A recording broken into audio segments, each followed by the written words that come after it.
Chapter 343. In the dark night, the Peng family manor was silent. Not far away, the water of West Lake was gently rippling. Lights flickered in the garden.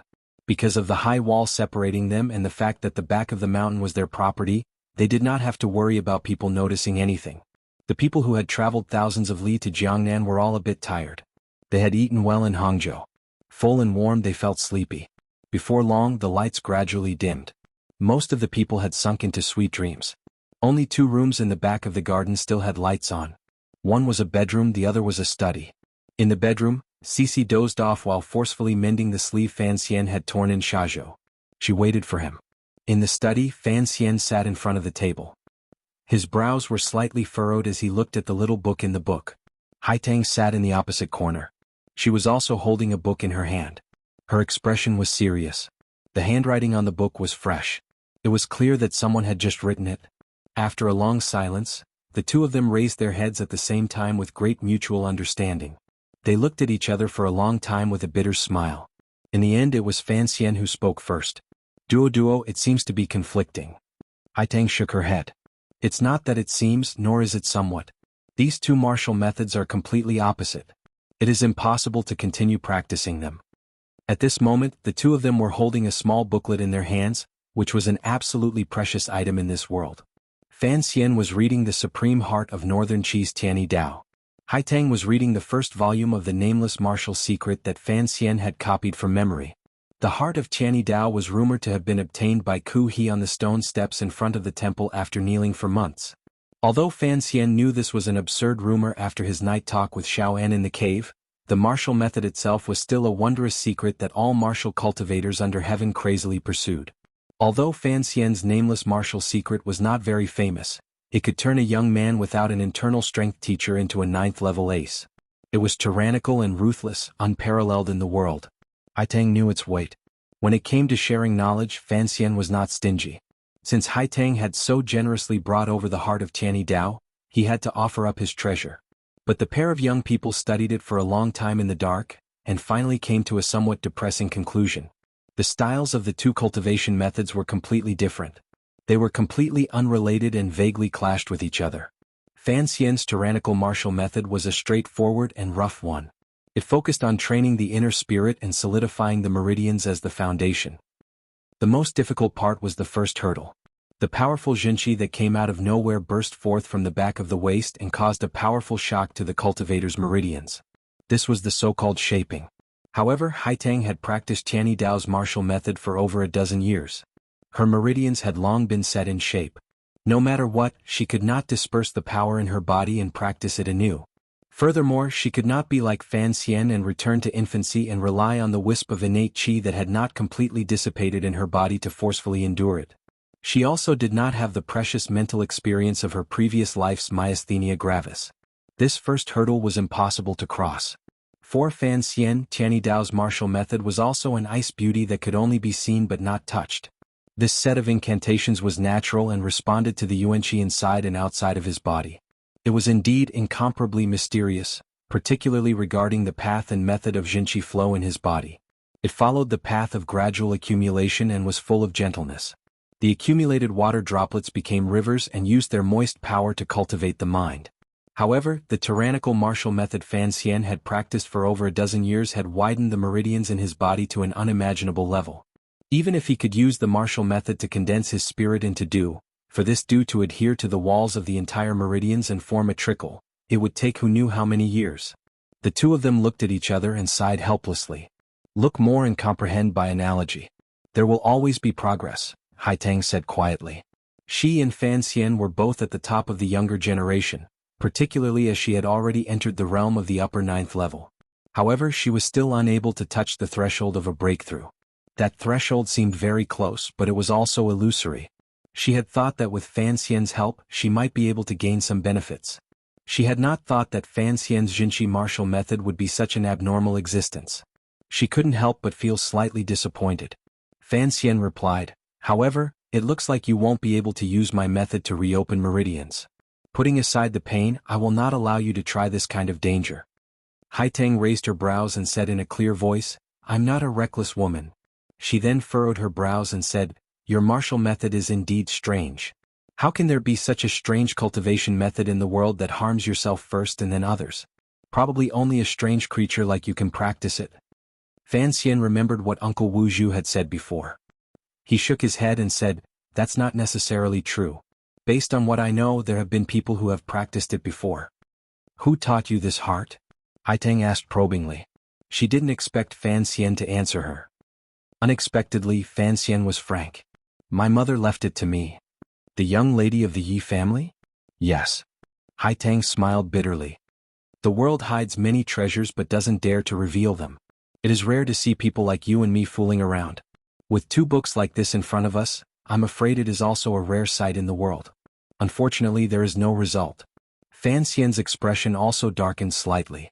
From ancient times until now, the only people who dared to share their wealth without the selfishness of their sex were probably him and Haitang, this strange pair of young man and woman. This should have been the sharing of knowledge in this world and the beautiful scene of leaving their names in history, but he suddenly flipped to a page. A smile suddenly appeared in his eyes. "Don't be in such a hurry to sigh. Isn't there a method of dual cultivation written here?"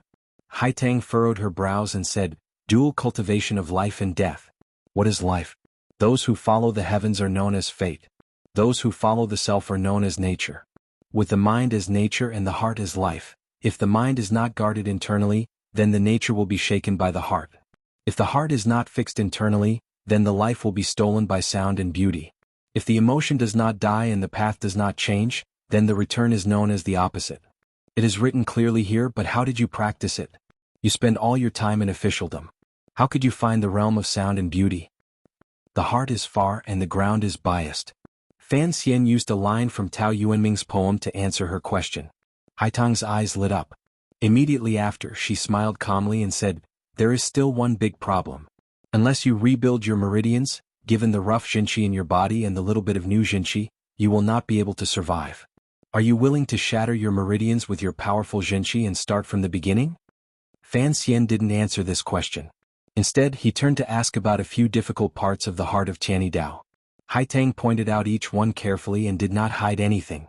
Haitang thought that although she could not practice the tyrannical martial method, if she could memorize this martial method and pass it on to the descendants of Tianidao in the future, it would be a great fortune for the people of her country.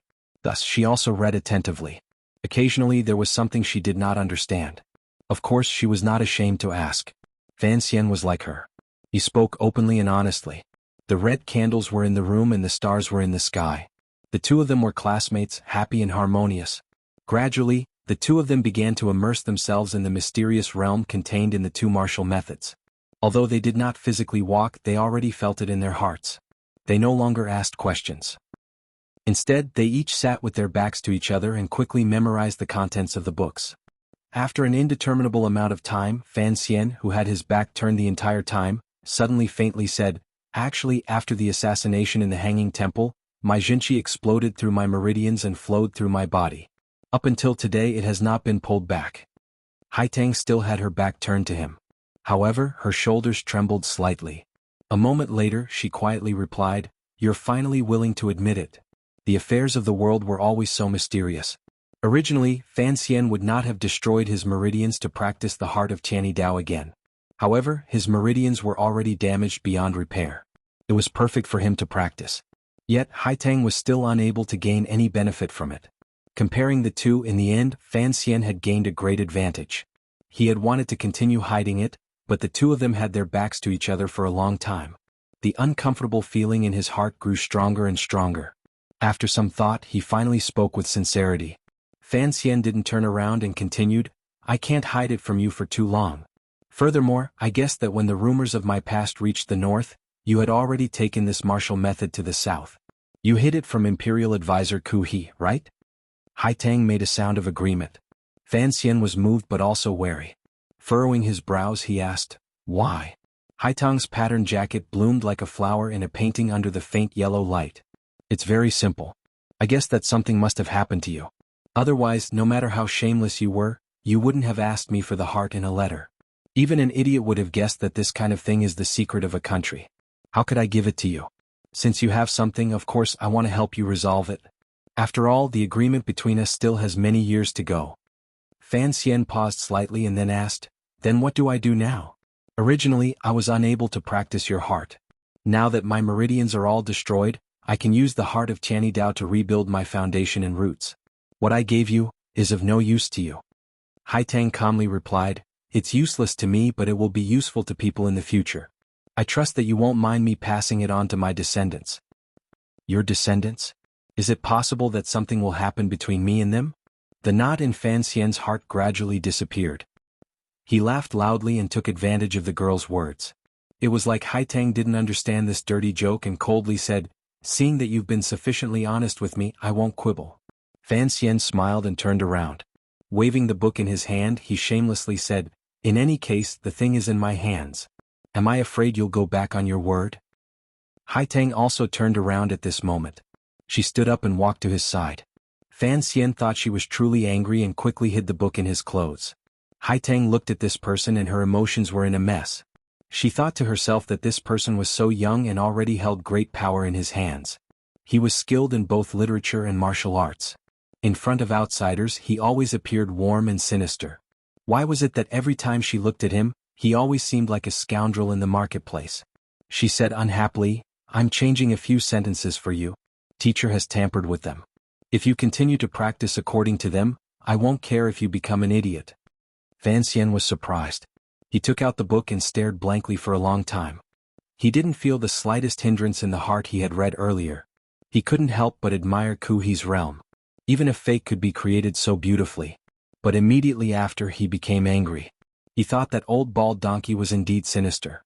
If he hadn't used the wondrous method of memorizing everything in one word to kill his female disciple, he really wouldn't know how he would die in the future.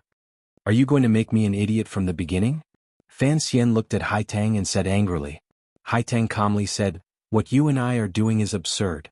If it gets out, I'm afraid it will shock the world. What if I'm not careful? The key is that you and I must be honest. If you hide anything, I won't dare to trust you.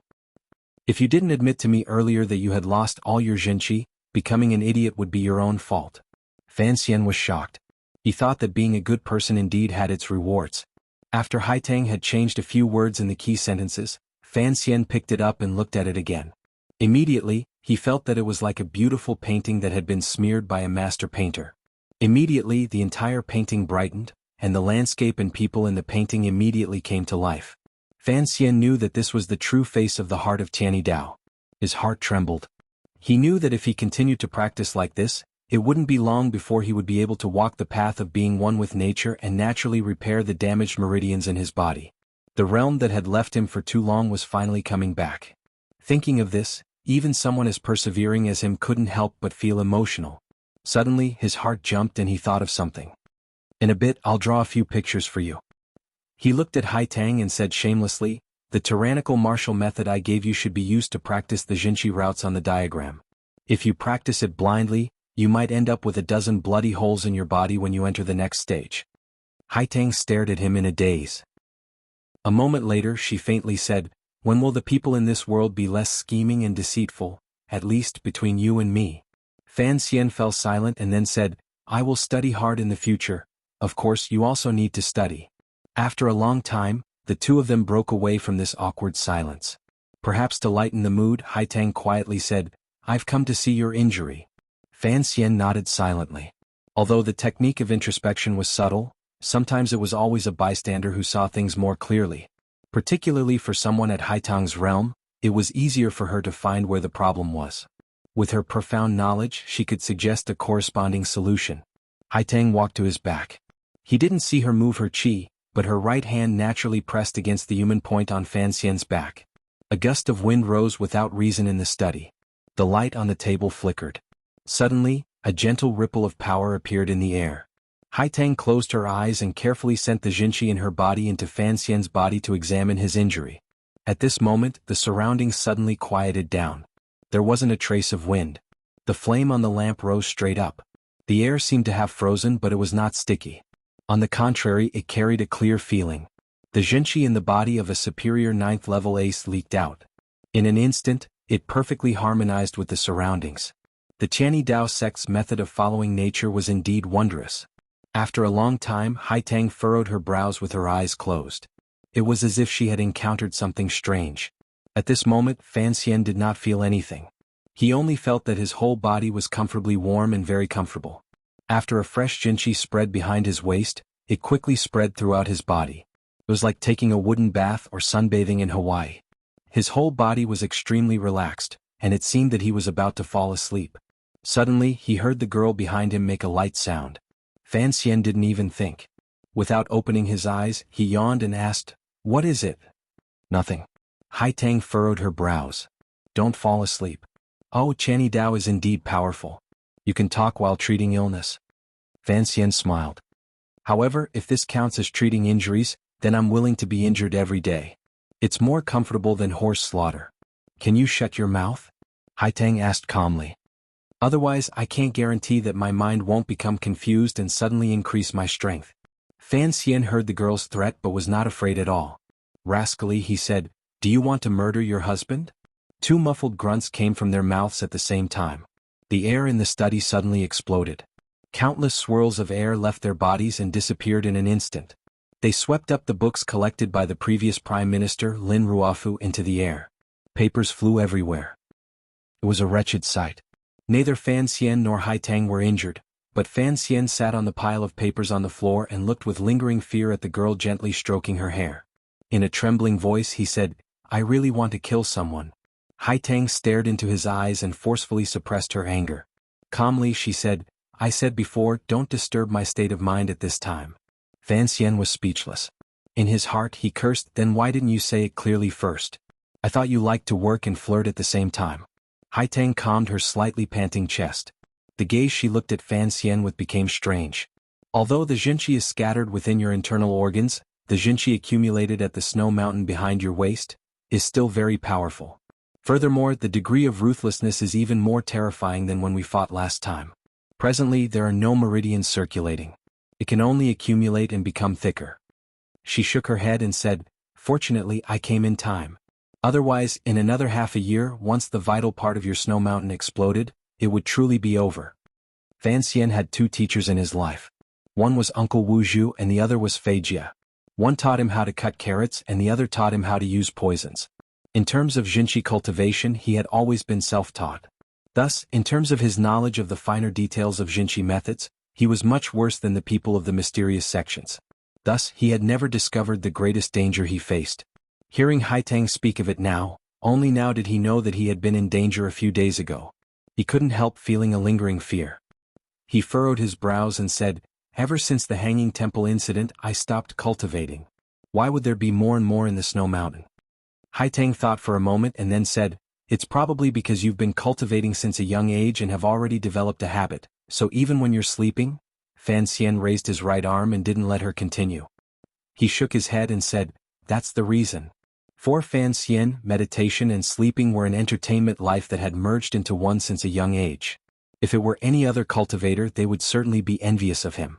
Now it had become a very dangerous reason. No one knew what he was thinking. His expression was slightly dark. In a cold voice he said, "I don't understand. Sir Fei also doesn't understand. Can't Eunuch Hong see it?" Hai Tang didn't know that he had already begun to suspect a certain noble person and didn't understand. Fan Xian shook his head and said, "It's nothing, thank you for your trouble." At this moment the room was a mess. Pieces of paper were flying everywhere. Fan Xian didn't dare let the servants do the work. He and Hai Tang cleaned up a bit. The two precious heart manuals were put back into their clothes by the two of them. As for the messy pieces of paper under the desk, they didn't bother with them. "I'll start practicing tomorrow," Fan Xian said sincerely. "I've taken advantage of you in this matter, but I'll have to trouble Duo to stand guard for me this month." Hai Tang didn't mind temporarily acting as his bodyguard. She gently nodded and suddenly asked, "And Ji, tell me the truth. The black-clothed man my brother disciple met in front of the precipice in Shangjing Mountain, was it you?" Fan Xian fell silent. He knew that Hai Tang had finally confirmed that the nature of the ruthless jinchi in his body was very similar to the one Lang Qiao had encountered. However, that matter had to do with Xiaoan in the temple. It was too big. After a moment he replied seriously, "Actually, when you went to the embassy to find me that morning, you probably guessed something. However, you also know that I will never admit to anything." "Teacher should have guessed some things," Hai Tang smiled slightly. "But you don't need to be too nervous. He said that in the past your mother once did him a favor." Fan Xian smiled coldly and said, Giving me a fake heart is considered repaying a favor? Although the heart earlier was fake, it didn't do any harm. Furthermore, this was a decision teacher had no choice but to make after he heard that you were the son of the Qing emperor, Haitang said seriously. This heart technique is the supreme secret of our sect. I ask that you take care of it, Master Fan. Fan Xian pointed at his own head and said, take it back later. Destroy it or whatever. I've already remembered it. Haitang frowned. She was surprised at his abnormal memory. She wondered who had taught this little monster when he was young. Thinking of other things, her heart jumped. She said sincerely, I heard teachers say that you have a blind grandmaster at your side. I wonder if I have the opportunity to meet him in person? As the pride of a generation of martial arts, she was most interested in the blind man who could injure Grandmaster Ku He without any false reputation. She asked purely because she wanted to meet Wu Zhu as a junior and ask for his guidance. Fan Xian shook his head and smiled bitterly. I've discovered that it is difficult to keep any secrets in front of Imperial Advisor Ku He. Unfortunately, you won't be able to see my uncle in the near future. I don't know what happened to him these past few years, but he has fallen in love with Yi Liuyan's ways and likes to travel alone. Haitang was a bit disappointed. And Ji, although teacher did not say it clearly to me, his words revealed some information. Your mother should have some connection to the temple. That day when she and Ku He spoke, they had not spoken of this matter, but Ku He had mentioned Xiao En and some clues. As intelligent as she was, she had naturally guessed some of it. Fan Xian shook his head and said resolutely and decisively, the temple is too far away. Let's talk about worldly affairs first. Haitang was slightly angry. She hated Fan Xian's particularly vile nature even more. She said coldly, what worldly affairs? Fan Xian chuckled. For example, Duoduo, how old are you this year? We've known each other for so long and we've written many letters. I don't even know this most important question. I very sincerely ask everyone to vote for me. This is the beginning of the month. Everyone should have a guaranteed vote in their hands. Then hurry up and vote for me. What are you waiting for? If you don't, I'll have the eldest princess bite you. To be continued. If you want to know what happens next, please log on to www.cmfu.com. More chapters. Support the author. Support genuine reading. Chapter 344. At the beginning of the 6th year of the Qing calendar, regardless of whether it was Northern Qi or the Qing kingdom, many miraculous things happened within the borders of both countries. Due to the cold weather, no grains had yet grown in the paddy fields, so naturally, there were no double ears of grain. There were no white fish in the rivers and there were no chilants in the mountains.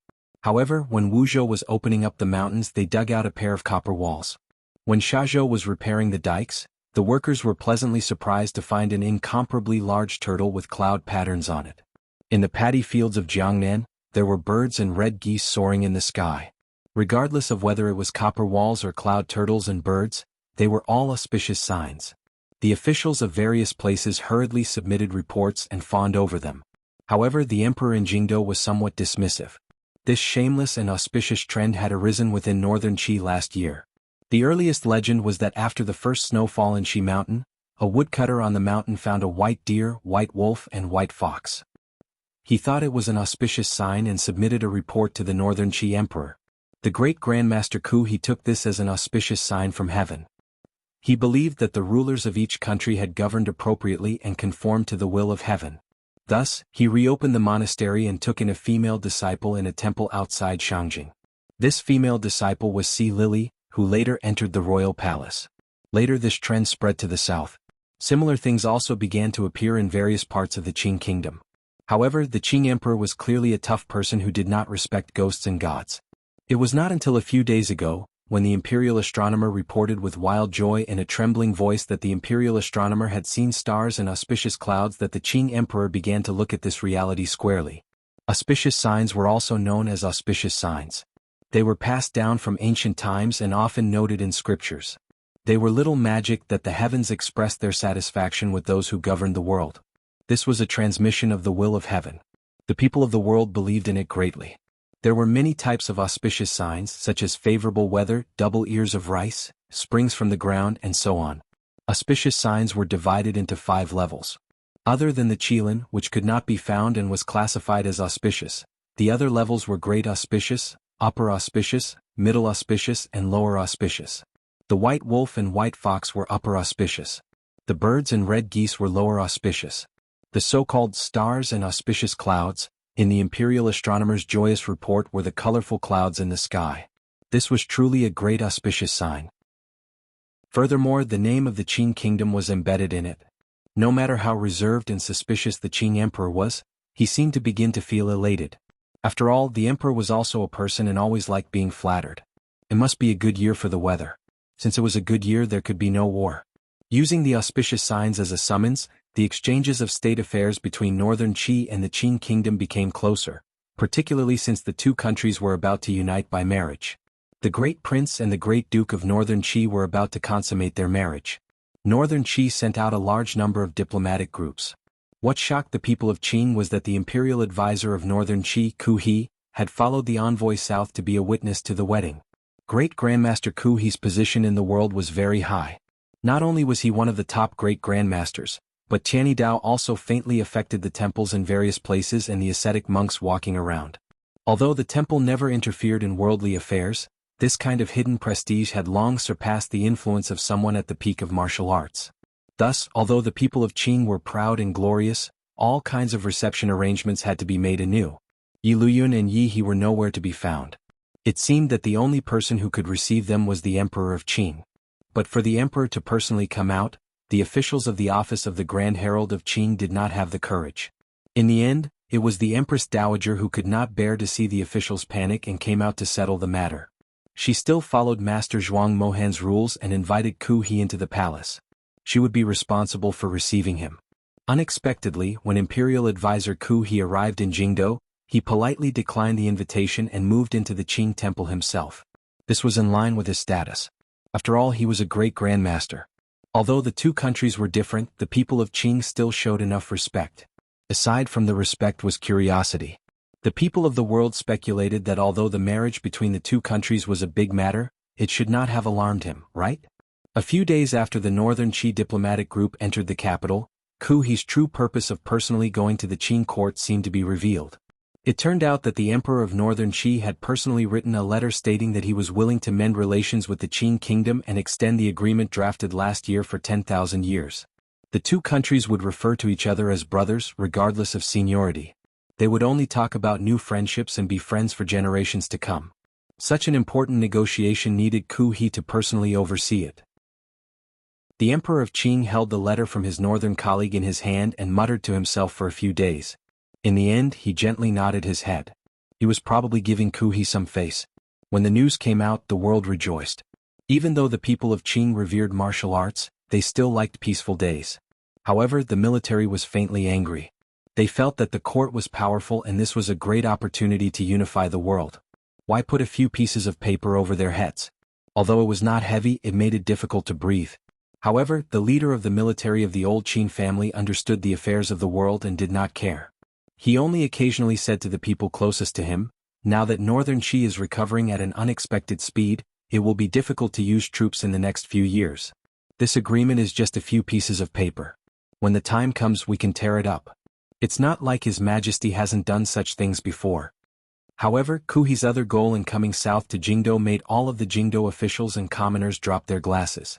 He wanted to take Minister Fan's only daughter, the young lady of the Fan family, as a disciple. Imperial advisor Ku He's reason was sufficient. He said that a few months before and after the years yin and yang intersected, auspicious signs descended from the heavens. It was a feeling of heaven's benevolence. Tianyi Dao adhered to the theory of the unity of heaven and man. Acting according to heaven's will, he chose a prodigy of the world to carefully cultivate and work for the good of the people. Since it was an act of obeying heaven, it was not limited by land. Northern Qi had an auspicious sign, so he took one disciple. The Qin kingdom's auspicious sign had appeared, so he had to take another disciple. Thus he had personally come to Jingdo. The news of Tianyi Dao Grandmaster Ku He reopening the monastery had already spread throughout the world last year, but the Qin people had never thought that this matter would have anything to do with them. Who would have thought that the last female disciple of Tianyi Dao would end up in Jingdo? As for why he had chosen the young lady of the Fan family, that became a question in everyone's minds. Not many people would connect it to Fan Xian far away in Jiangnan. After all, no matter how arrogant and powerful Fan Xian was, he had no power to order imperial advisor Ku He to work for his own good. Kuhi did not explain his criteria for choosing a disciple. It was only through rumors spread by some eunuchs responsible for serving him that people learned that imperial advisor Ku, he had once traveled among the people of Jingdo and stood silently in front of the Imperial Academy of Medicine for half a day. Afterward, he had a warm expression of admiration and said that a certain girl in the hospital had a kind, pure, and intelligent nature. That day, Fan Ruoruo was interning in the Imperial Academy of Medicine. Using the nursing knowledge and medical skills she had learned over the past few months, she carefully took care of the critically ill patients in the hospital. She did not take off her clothes, her lips were slightly dry, and her winter clothes were drenched in sweat. It was very tiring. In this world there was a saying, civil and martial arts have no borders. Northern Qi's Zhuang Mohan students were all high-ranking officials in the Qing kingdom. If Northern Qi's imperial advisor Ku he wanted to take a Qing person as a disciple, the Qing people would only feel honored and would not feel anything else. Thus, the people did not have much of a reaction. On the contrary, they were happy to see it succeed. However, Ku he taking a disciple was a major event. Furthermore, it was the young lady of an official's family. Naturally, he had to ask for the opinion of the elders in her family. Even Fan Jian did not dare to make a decision on this matter. He had to enter the palace to ask for the emperor's edict. Among the layers of palaces, the Qing emperor sat on the dragon chair and furrowed his brows slightly. After a long silence he only asked, "Doesn't Ji dislike Hongqing that much?" Fan Jian was frightened and didn't know what to say. A glimmer of a smile flashed through the emperor's eyes, but he was also shocked at Fan Xian's long limbs and great power. He also felt that Ku he loved that girl called Haitang too much and was not enough to cause trouble. In addition, he had exiled Fan Xian to Jiangnan, so he felt somewhat guilty. So he waved his hand and allowed this proposal. Not long after the great prince's marriage, Ku he left behind the diplomatic group and took Fan Ruoruo with him as he floated away from the capital. Thus, the marriage between the Fan family and King Jing's family was pushed back indefinitely. They could only wait and see when it would truly disappear. King Jing's heir, Li Hongqing, was originally under house arrest. Suddenly hearing the grievous news, he almost vomited blood. After King Jing learned of this matter, he entered the palace and made a great ruckus. In the end, it provoked the Empress Dowager to come out and pacify him. After King Jing returned to his manor, he could not swallow this anger. He led a group of gardeners and thugs in his manor and charged straight to Minister Fan's manor, which he had been on good terms with for generations. Regardless of whether it was the front or back manor, they smashed everything in a mess, turning the entire Fan manor into a dilapidated garbage dump. They destroyed countless antiques that Fan Jian had treasured for many years and chased the Fan manor servant girls until their faces paled. In the end, King Jing gave Minister Fan, who had rushed back to his manor, a fierce punch in the eye and left a black mark. Only then did he arrogantly lead his troops back to his manor, slightly relieving the anger in his chest. By West Lake in Jiangnan, there were no lotuses in the beginning of spring, and a fine rain fell like a thread. Fan Xian and his group had already lived in Hangzhou for almost a month. Although it was called a vacation, there was a deeper meaning for him to stay like this in Jiangnan, where spring was about to arrive. During these days, the Jiangnan branch of the Overwatch Council began to operate at full power.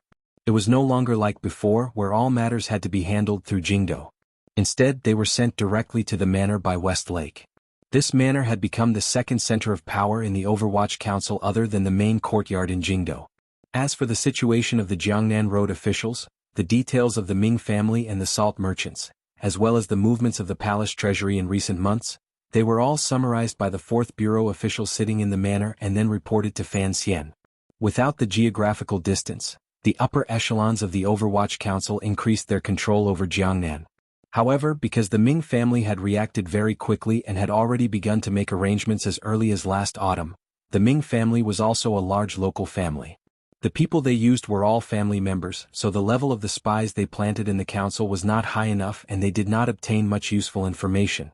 On the contrary, the Jiangnan water bandits subdued in Shazhou began to display an unexpected use for Fan Xian. Xia Qifei was a person with deep foresight and had long wanted to take back the Ming family. He had prepared for many years, so he had a much more detailed grasp of the Ming family's shipping channels and related information than the Overwatch Council. The Ming family had been strangely quiet. They only heard that there had been a gathering of the upper echelons in Suzhou. It was clearly aimed at Fan Xian's arrival.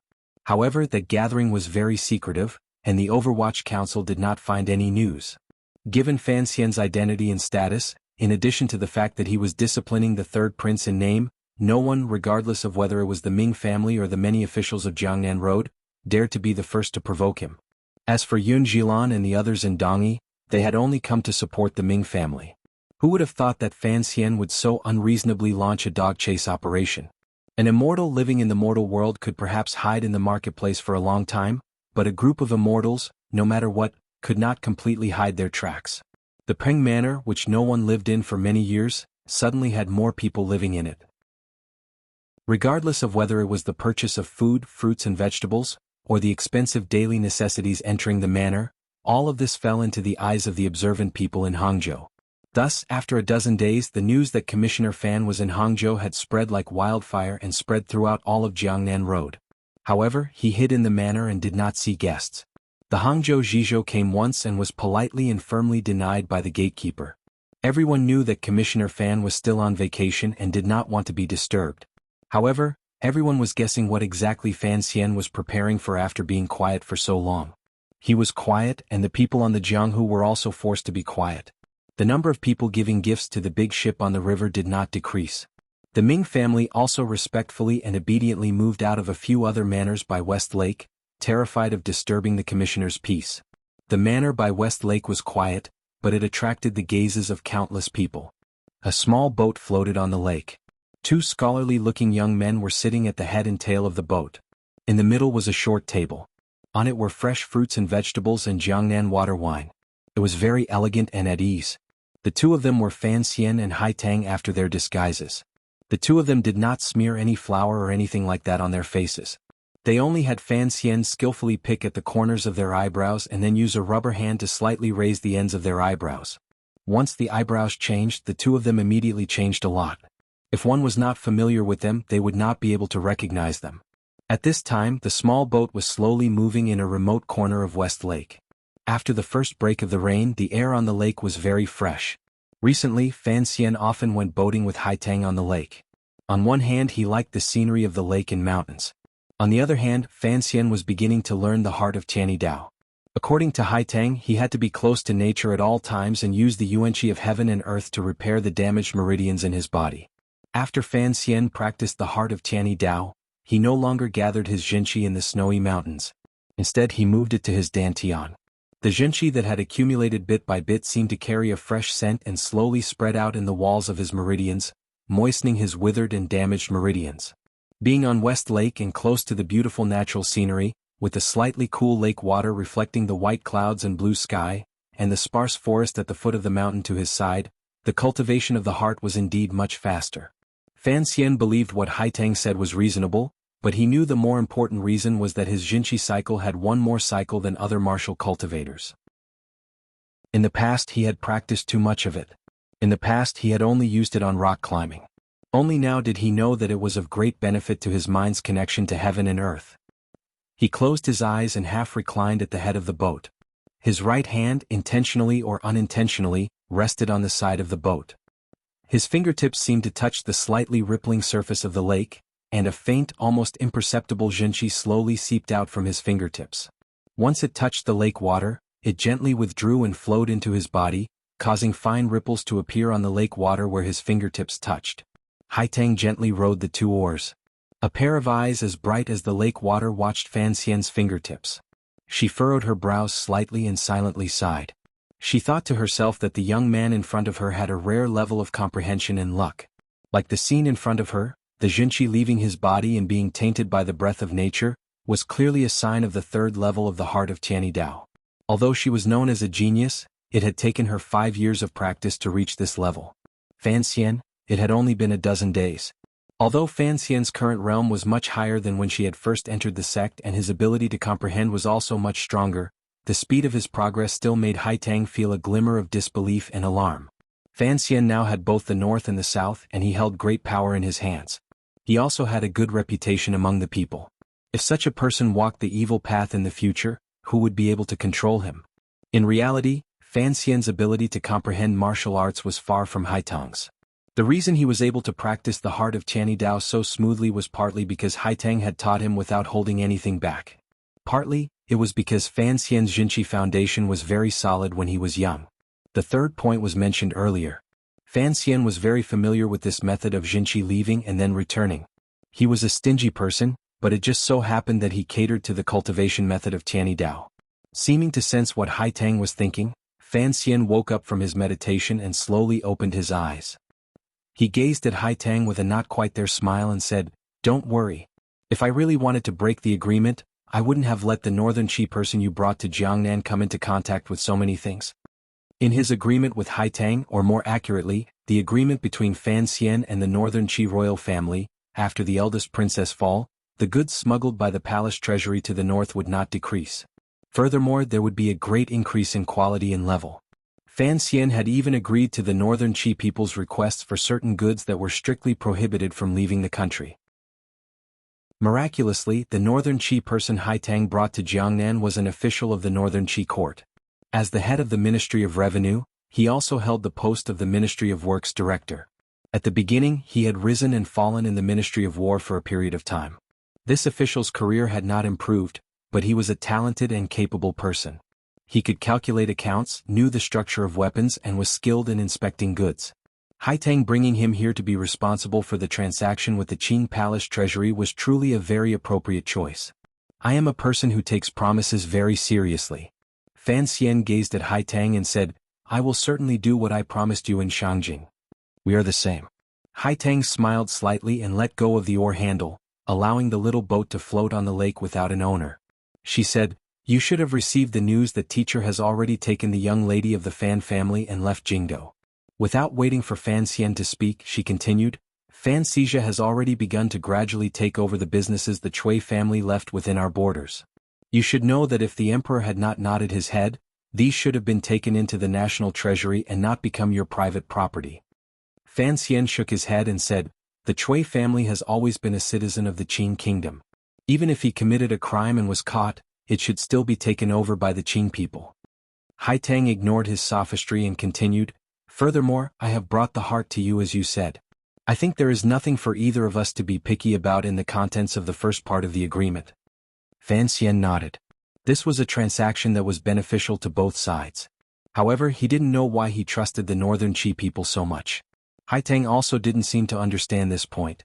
Furrowing her brows, she said, "And Ji, you sent your sister and brother to Shangjing. Don't say it was unintentional. Why is that?" Fan Xian smiled. He knew that she had finally sensed something was wrong, but he could not directly answer her. Did he have to tell a foreigner that he was worried that one day the emperor would suddenly make a move to reshuffle the cards, so he had to leave some backup plans in the other countries under heaven? He waved his hand and said, "This is nothing. As long as our agreement continues to be carried out, I trust that regardless of whether it is you or that little emperor, both will protect my family well." Hai Tang raised her brows and said, "If the matter is exposed, how will you face everyone in the Qing kingdom?" "Face? I won't have the face to face them," Fan Xian said with a smile. "Although I don't think of myself as a traitor, people will certainly think of me as the biggest traitor of the Qing kingdom." Hai Tang smiled and had no words to say against his frank and ruffian nature.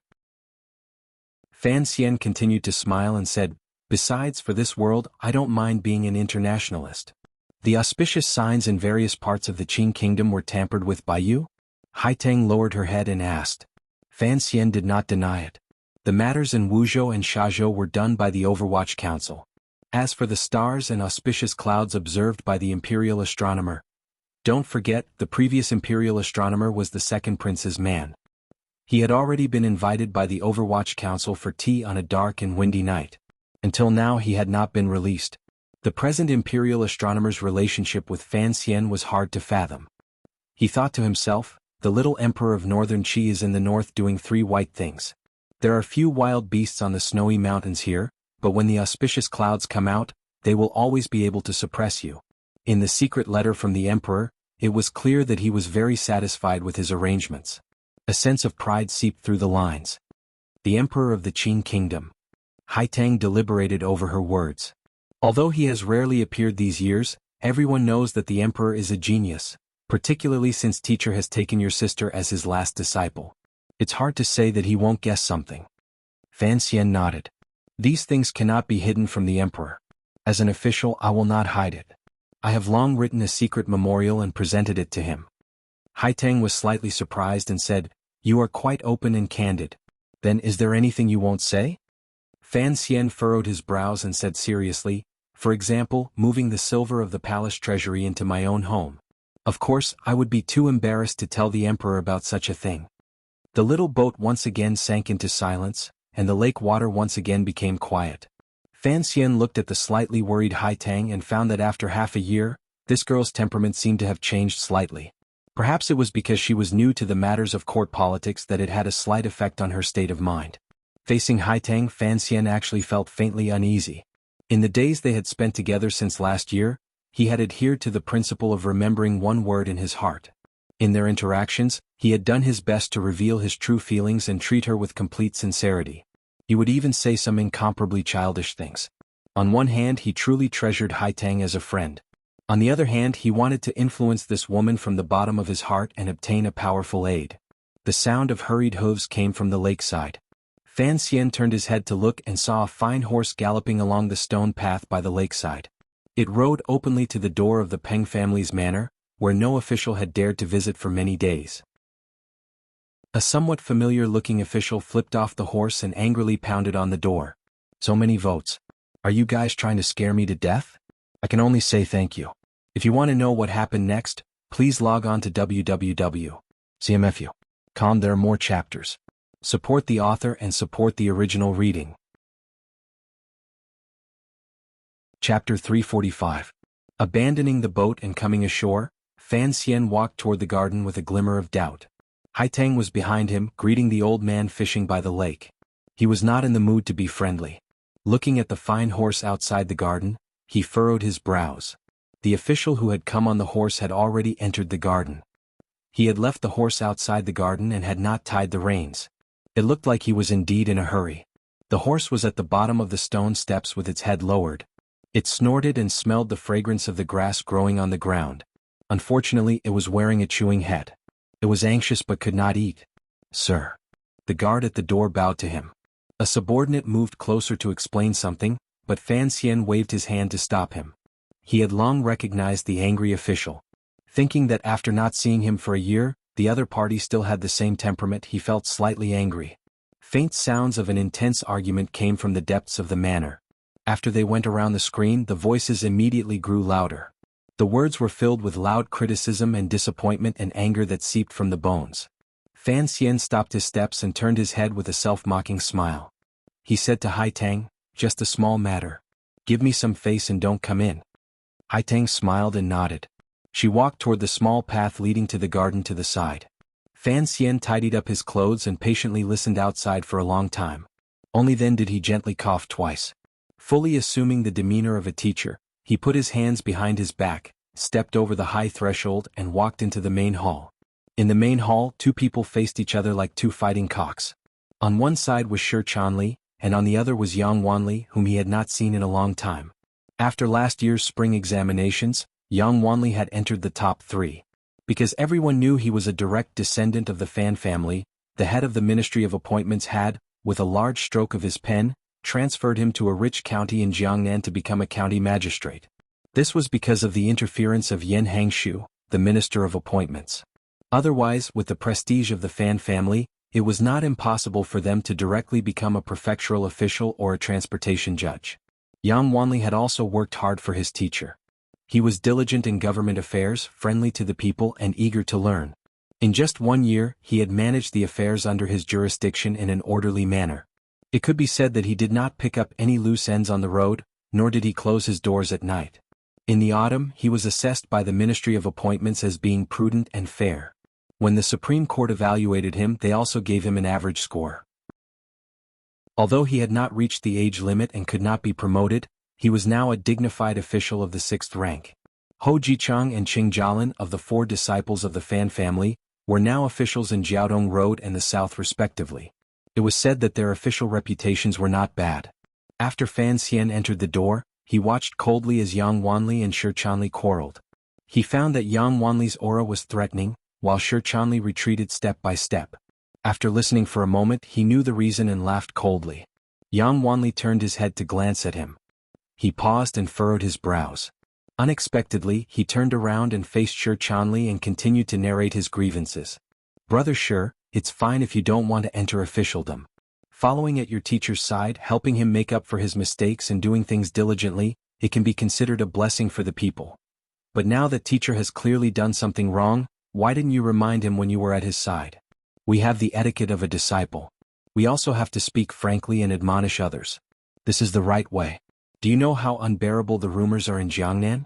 Everyone says that Commissioner Fan is a capable official. We don't know how he does things, but the way he collects money is honorable and ruthless. Yang Wanli's words were clearly sarcastic. He laughed coldly. Big river? I think that's a silver river. If that ship doesn't scoop up all the silver in each province, the people in the ship won't go ashore for one day. The more he spoke, the angrier he became. He waved his sleeve and said, as an official, one must benefit the people. Last year, teacher left a letter telling us to be good officials and good people, but, is that what an official does? I almost don't have the face to see anyone right now. Well, sure. You disappoint me. Rotten worms. Trash. Hearing the last two adjectives, Shi Chanli's anger rose. He thought to himself, kid, you're having fun being an upright official outside. How would you know the hardships of being the owner of a brothel in Jingdo? What a scam. You're criticizing teacher as a tiger that eats the people's marrow. Well, Yang Wanli, you haven't been an official for long, but you've grown a lot more daring. Hot blood rushed and he scolded back. You're a pedantic scholar who doesn't know the hardships of the people. If teacher wasn't in the capital, do you think you could get a good evaluation? Ungrateful bastard. Yang Wanli raised his face and said with pain in his clear pride, although I only govern one county within a year, there were no bandits in the county and the people were peaceful. I have lived up to Sir Fan Jr.'s initial expectations. In reality, Shi Chanli understood why the other party was so angry and had come directly to his door. As the saying goes, the greater the hope, the greater the disappointment. They all hoped to follow Sir Fan Jr. and accomplish great things in the Qing kingdom. They were truly loyal people. However, Fan Xian was now in the Overwatch Council and held great power. The things he did were indeed like those of a powerful official, but the gap between him and a famous official seemed to be growing larger and larger. However, Shi Chanli had been by Fan Xian's side for many years and knew that his teacher had many things he had to do. Furthermore, his feelings were deeper, so he unconsciously smiled coldly and retorted, there were no bandits? If the provincial camp had not moved 12 li into your Fujian county, do you think those bandits would have been scared away by your words of a saint? 12 li is not very eye-catching, right? But do you, a little county magistrate, have that ability? Yang Wanli furrowed his brows and asked, what do you mean by that? What do I mean? Shi Chanli turned his head to glance at Fan Xian and furrowed his brows. It seemed that he was wondering why the guards in the courtyard had not stopped this person. If an outsider heard his argument with Yang Wanli, it would be terrible. At this moment, the most innocent person was, of course, Fan Xian. The two students were happily arguing. As the main character, he had stood to the side for a long time, but no one paid attention to him. He had been left to dry. He continued Shi Chanli's words with a smile and said, nothing much. It's just that the old man felt sorry for you all and wrote a letter to the commander in the province. Only now did the two arguing people recognize Fan Xian's voice. At the same time they jumped in fright. A moment later they said in surprise, is it teacher? Fan Xian stretched out his hand and rubbed the side of his temple a few times, rubbing away the glue at the corner of his eyebrows. His eyebrows returned to their original position, and his delicate and handsome face returned to normal. After he entered the room, he had forgotten to take off his makeup, so the two arguing people did not recognize him. He laughed bitterly and said, even if you want to argue, you have to do it behind closed doors. I'm the one who heard it. If outsiders heard it, I'm afraid they would think something big has happened to the Fan family. The hall of the manor immediately quieted down. Thinking that the contents of their argument had all fallen into Fan Xian's ears, regardless of whether it was Shi Chanli or Yang Wanli, they both felt a bit awkward. The two of them invited Fan Xian to sit in the middle and sat on either side. Although Fan Xian was a bit younger, the absurd seniority of teacher and student had to be done properly. Yang Wanli rubbed his head with a slight headache. Suddenly he thought of Fan Xian's last words, deceiving teacher and destroying ancestors? He abruptly raised his head and yelled in a loud voice, Sir, I didn't mean it that way. Fan Xian looked at him with amusement. He knew that Yang Wanli came from a poor background in Min and looked down on corrupt officials. Furthermore, his personality was straightforward and fiery. Otherwise, he would not have barged in so carelessly. He opened his mouth and asked, Fujian County is a full 200 li from Hangzhou. You, a civil official, rushed here without a bailiff and called me a tiger that eats people without spitting out the bones in front of my face. If this isn't deceiving, teacher, then what is? He was joking, but the weight of this joke was not something Yang Wanli could bear. However, Yang Wanli's personality was truly straightforward. Gritting his teeth, he walked in front of Fan Xian and bowed to the ground. In a low voice he said, "I was wrong. I was wrong in speaking nonsense behind your back." Fan Xian was slightly surprised. He wondered how this guy could turn so quickly. Unexpectedly, Yang Wanli's tone changed and he said straightforwardly, "However, since teacher has returned to the manor in front of you, I will say it. You know that I have never been afraid to speak my teacher's mistakes directly." "Say it," Fan Xian said helplessly. "You are just like this. Sir has come to Jiangnan to manage finances for the court. I think there are 3 things you shouldn't have done." Yang Wanli did not listen to Fan Xian's evaluation of his personality at all. 3 things you shouldn't have done? Fan Xian jumped in fright. He had thought it was just Su Wenmao's problem of collecting money. He had not expected there to be 3 things he shouldn't have done. Did you think Qi Jiqiang was singing 10 things he shouldn't have done in prison? First, you shouldn't have allowed your subordinates to plunder the people's wealth along the river and use the people's power. Yang Wanli had not slept well last night, so he had made up his mind to come to Hangzhou to admonish him. He said with deep pain, "When the Jing ship went south, the officials of the counties along the river went out of their way to welcome it and sent gifts like mountains. They also drove the people to pull the ship. The water in the Jiangnan area is calm. If the big ship had not purposely moved slowly, why would there be a need for people to drag it? This matter has long spread throughout Jiangnan and become a joke. Where did the gifts from the county officials along the river come from? Didn't they increase taxes and plunder from the people? You shouldn't have, as the commissioner of the Overwatch Council, ignored the laws of the country, accepted bribes, disregarded the will of the people and toiled the people." Fan Xian acted as if he hadn't heard. He waved his hand for Shi Chanli to pour a cup of tea and gulped it down. Yang Wanli saw his expression and manner and felt a little uneasy in his heart. He didn't know if his teacher was truly angry, but this made his anger even greater. Straightforwardly he said, "Second, you shouldn't have mobilized the Jiangnan Navy ships to protect you. Although you have the identity of an imperial envoy, since you did not show your honor at the beginning and instead traveled in the night, this is already against the rules. Since you moved stealthily and mobilized soldiers to protect you, other than breaking the rules, you have crossed the line, disturbed the place and relaxed the defenses. It is a serious offense." Fan Xian spat out the tea in his mouth with a puff and laughingly scolded, "You want me to be chopped to pieces? Will your heart feel better?" He waved his hand to stop Yang Wanli's following words and opened his mouth to say, "Let's talk about these 2 things first." He thought about it for a moment. "I have also heard some rumors about the matter of accepting gifts along the river. It is indeed very bad. According to letters from Jingdo, this matter seems to have become an absurd joke in the Jingdo officialdom. Everyone says that I, Fan Xian, have been stifled in the capital. Once I came to Jiangnan, I wanted to rip off a few layers of land." Yang Wanli listened to his words and felt a slight joy in his heart. He said, "Exactly. Putting aside the problem of breaking the law and breaking the rules, just this effect is a great blow to your official reputation. It is a great blow to your official reputation, right? Earlier you said that you had no face to see people now. Wanli, you wholeheartedly want to be an upright official whose name will go down in history. Yet you have a corrupt official like me as your teacher. Presumably you are not happy in your heart. I understand that. However," his tone changed. "Regardless of how the Jiangnan officials see it, how the people see it, and how the 6 ministries in the capital discuss it, other people do not care. The problem is, you are my student. How can you think that I would be greedy?" Yang Wanli was startled. He thought to himself, "The great achievements of that big ship of yours are the truth. The evidence is there. Nowadays, people are saying that the reason Commissioner Fan came to Jiangnan so mysteriously and divided it into 3 routes, north, south and south, was to collect the gifts from all 3 routes at once. Could it be that people are wrong about you? I have plenty of silver." Fan Xian looked at Yang Wanli and cursed angrily. "Why do I need to be greedy? What is your brain made of? You, Jichang and Jialin are now officials outside. Every month you must receive silver from the old masters in the capital. Why is that? Isn't it because I am afraid you will be dragged down by the money of your colleagues around you? This is what I ask of you, what more for myself?"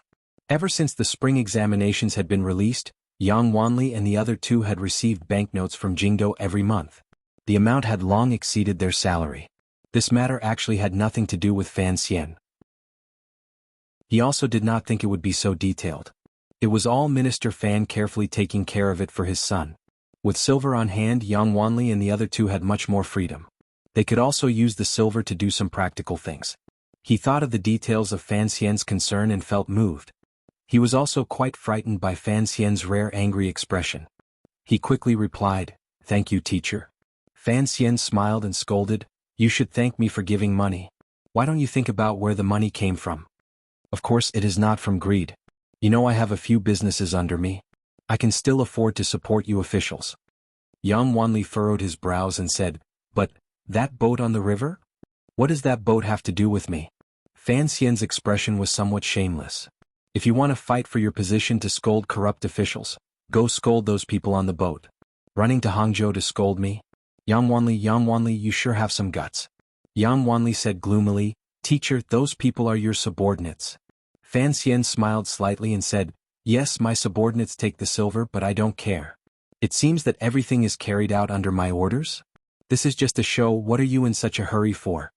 Shi Chanli also urged from the side, "Sir must have a deeper meaning. You barging in like this today will probably make many people laugh in secret." Yang Wanli thought about it and agreed with this reasoning. Even if Sir Fan Jr. wanted to be greedy, there was no need to be greedy in such a grand and spectacular manner. Was he really wrong? "There isn't much deeper meaning," Fan Xian sighed and said. "It is just a show to be performed in Suzhou on the 3rd of March. That show is too mushy. Just thinking about it gives me goosebumps. When the time comes you'll understand." Yang Wanli already believed what Fan Xian said and didn't say anything more. He regretted coming so rashly. If he ruined his teacher's grand plan to manage the treasury, that would not be good. To say it again shouldn't be.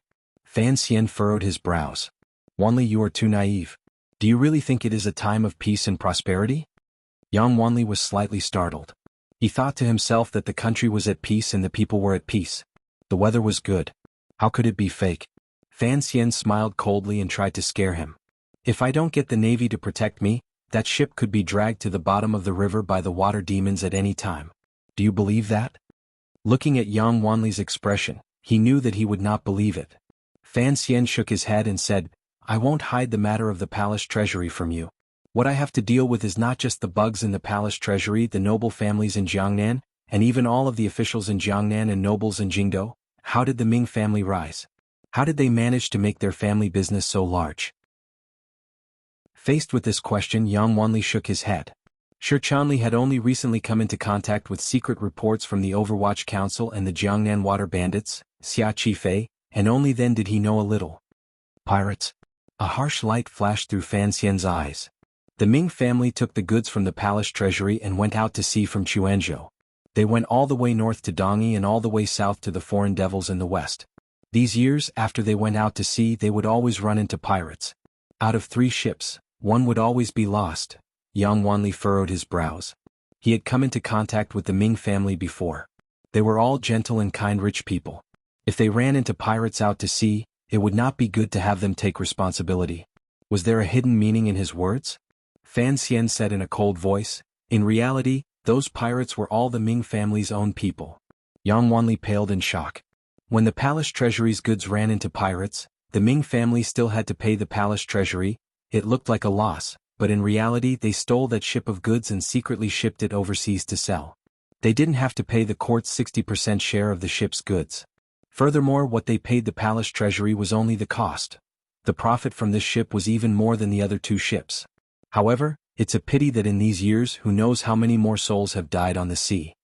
Yang Wanli was dumbstruck and muttered to himself, This isn't much more for the Ming family. Why would they take the risk of being beheaded?" What Fan Xian said was what the Overwatch Council and Xia Qifei had found out through their cooperation. It was a pity that they had never found any living witnesses. These years the Ming family had used such ruthless methods to earn who knew how much silver. These people were vicious and merciless. The wind was tight and there were nobles protecting them. Thus, everyone in court only thought that the trip to Hainan was full of dangerous winds and dangerous waves and rampant sea bandits. They had no idea that the Ming family was stealing their own goods and playing the game of a merchant family of bandits. He stood up and stared into Yang Wanli's eyes. Once there is a suitable profit, merchants become bold. For a 50% profit they will take the risk out of desperation. For a 100% profit, they will dare to trample on all Qing laws. For a 300% profit, they will dare to commit any crime, even risk the danger of being hanged, and not have any regard for the court. Yang and Shi were both shaken by Marx's famous words and lowered their heads, savoring them for a long time. Furthermore, there have always been their comrades in court. Fan Xian smiled coldly. The money earned in proper exports has to be entered into the books. How can it be as convenient and safe as spending money outside of the books? These words were referring to the Xinjiang matter. If they hadn't used such ruthless methods, it would have been much more difficult for the eldest princess to fish out silver from the palace treasury under the Overwatch Council's long years of surveillance. Every copper is dripping with blood, Fan Xian lectured Yang Wanli. Fan Xian educated Yang Wanli. If you and I want to do things, we must ensure our own safety. The Ming family can kill people and will kill people. When it comes to a life and death struggle, they will not be afraid of killing me. In the face of life and death, there is no need to talk about etiquette. You've been an official for a long time, don't become a piece of rotten wood. Yang Wanli was dumbfounded. He had studied hard for 10 years. After becoming an official, he had Fan Xian, this big tree, secretly protecting him. He had never truly experienced the dangers of the human world. Now, after being scolded by Fan Xian, he finally became a little more clear-headed. After calming down a little, Fan Xian waved his hand and said, "Never mind, let's not talk about these things for now. Although you came to kick down the door today, there are indeed no guests in the garden.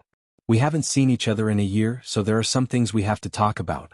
In a bit, prepare some food and wine and let's have a good drink." Yang Wanli hung his head dejectedly, but he knew that his teacher still saw him as one of the closest people to him. He let out a breath. However, he somewhat regretted his impetuousness.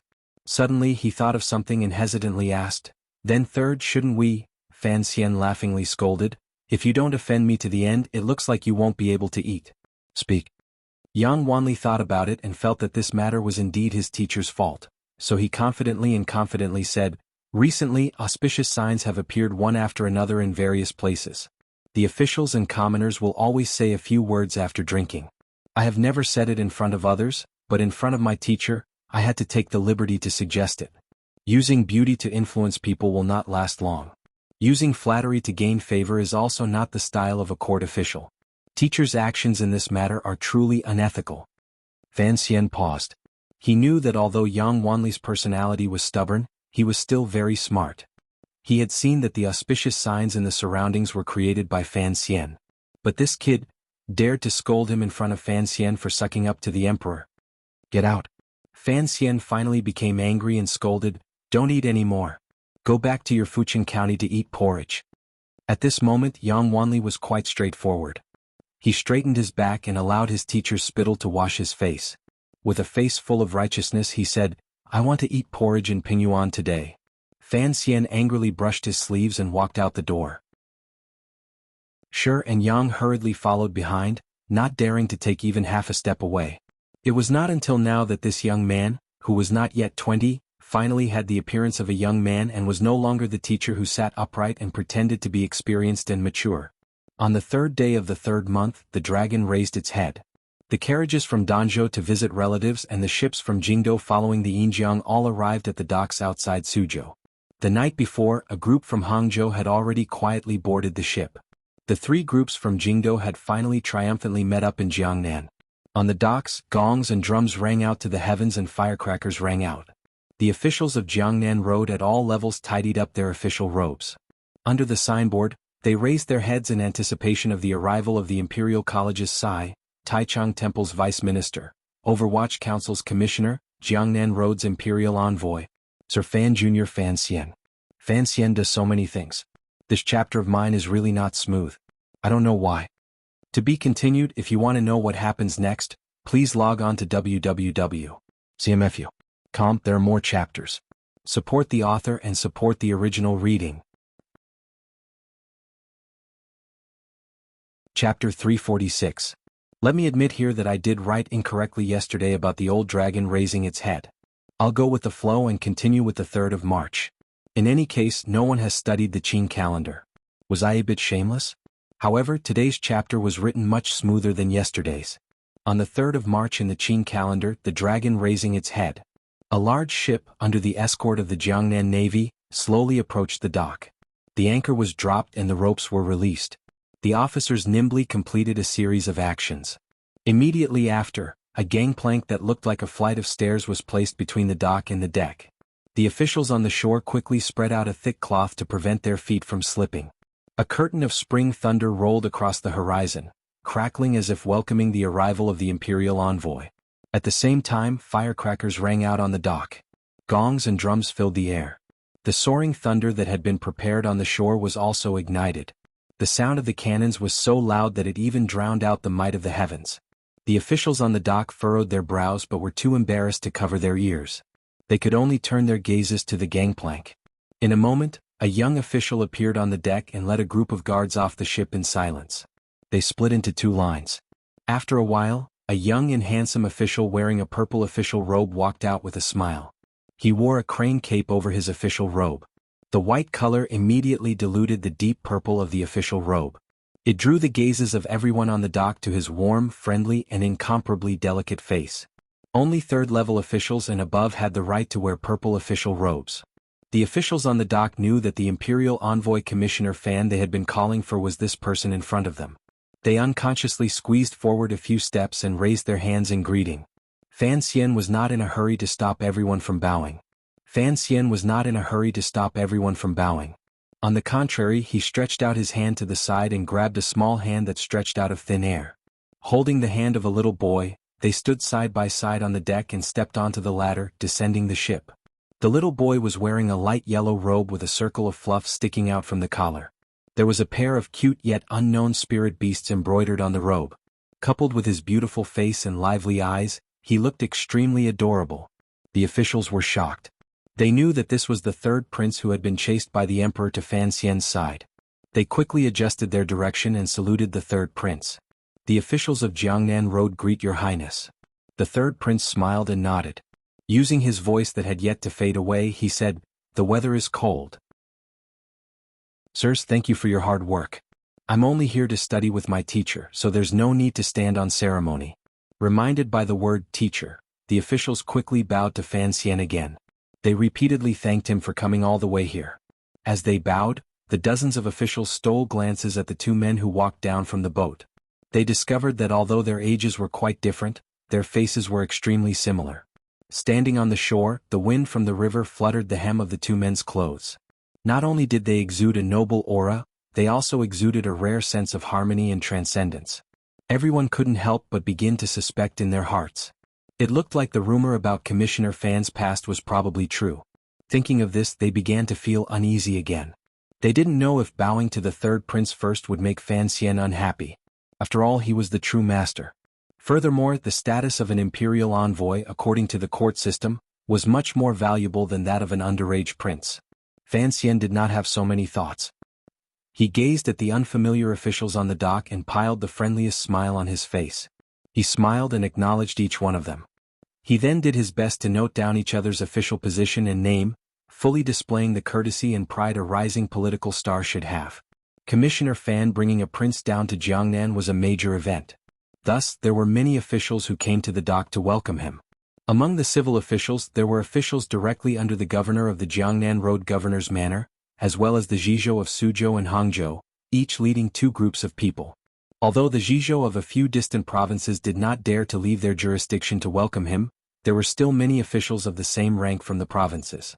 There were also officials from the Jiangnan Salt Road Transport Company.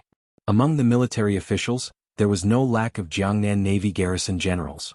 Of course, the Palace Treasury Transport Company, which was directly under Fan Xian's command, had even more people present. In short, there were nearly 100 people. More than half of the officials of Jiangnan Road had probably squeezed onto the dock. If Dong Yi stole the gunpowder of the Third Bureau of the Overwatch Council and made a ruckus here, the wealthiest and populous Jiangnan Road in the entire Qing Kingdom would probably be paralyzed within a day. On the dock, Fan Xian greeted the officials with a face full of smiles. The problem was, he could only see the moving heads, the jumble of official robes, and the thick smell of sweat in the winter. Strange and flattering faces flashed past his eyes. How could he recognize who was who? These officials did not know how he felt in his heart. Seeing that the smile on Sir Fan Jr.'s face did not diminish, They felt more and more that the gifts they had given along the way had an effect. They boldly squeezed to his and the third prince's side. No matter what, they had to exchange a few pleasantries and worm their way closer. Only then would they be worthy of the silver they had given. Those state and county officials who were slightly further away from the river had never found an opportunity to present gifts, so their spirits were not that great. With a tinge of envy and a tinge of jealousy, they watched their colleagues inside the crowd unbearably flatter him from the outside. For a moment, the smell of flattery on the dock was unbearable. Fan Xian's cleanly shaved chin was touched countless times. It was very lively. Gradually, the words of the officials became more and more unbearable, particularly those of the Suzhou government Zhizhou. They were people who had come out of the Imperial College. They insisted on using the fact that Fan Xian was now the Imperial College's side to repeatedly call him Teacher Fan. Fan Xian forcefully suppressed the irritation in his heart and refused to accept it. What a joke. He was not even 20 years old, yet he was going to be the teacher of a Zhizhou. If this got back to Jingdo, he would probably be laughed to death by the emperor. The third prince was held by his little hand and endured the shameless words beside him. He was also unhappy in his heart. He thought to himself, Sir Fan Jr. is my teacher. How dare you old men fight with me for him? The child finally could not endure it and coughed with a cold face. After the cough, the scene immediately became silent. The Hangzhou Zhizhou was a sly old fox who saw the opportunity very quickly. He was secretly happy that the Suzhou Zhizhou had suffered a setback, but he said seriously, "It is cold today. I think everyone should quickly invite the imperial envoy and the prince up to rest." After these words were said, Fan Xian and the third prince's hearts were comforted. At the same time, they cast an appreciative gaze toward the Hangzhou Zhizhou. The Hangzhou Zhizhou was swept by this gaze and immediately felt his entire body warm and uncomfortable. It was as if he had eaten ginseng. Rest? It was not that easy. Even after the officials had retreated slightly, the related ceremony still took up a lot of time. Only then did Fan Xian and the prince walk around the officials toward the slope on the shore. There was a large bamboo shed on the slope. It looked quite new. It had probably been built only a few days ago. It had been specially prepared for Fan Xian's trip to Jiangnan. Walking up the slope, there were already two high-ranking officials in purple robes waiting outside the bamboo shed. As soon as Fan Xian saw the two of them, he pulled the third prince's hand and hurried a few steps toward them to show his respect. The identities of these two officials were not ordinary. One was the Jiangnan Road Governor, Sir Xueqing. The other was Inspector Dai Siqing. In the officialdom of the Qing Kingdom there was a saying, 1 palace, 2 provinces, 3 courts, 7 roads. One palace was naturally the royal palace. The 2 provinces were the Hall of Governmental Affairs, which was now combined to handle government affairs. The 3 courts were the Overwatch Council, Bureau of Military Affairs, and the Ministry of Education. However, the Ministry of Education had already been reduced to the Imperial College, Tunguen Pavilion, and the Ministry of Rights in the new policies of the first year of the Qing calendar. The last 7 roads referred to the 7 roads that the Qing Kingdom was now divided into. The governors of each road represented the emperor in patrolling one area. Furthermore, the administrative functions of the counties between the roads and provinces had gradually faded. Other than military affairs, the governors of each road had begun to directly control the provinces and counties under their jurisdiction. They had great power and were truly officials of the borders. Of course, the emperor had to choose his most trusted aide to hold this important position. Furthermore, the governors were top-notch in terms of ability. Compared to the governor's power and arrogance, the inspectors were more focused on the administration of culture, but their weight was much lighter.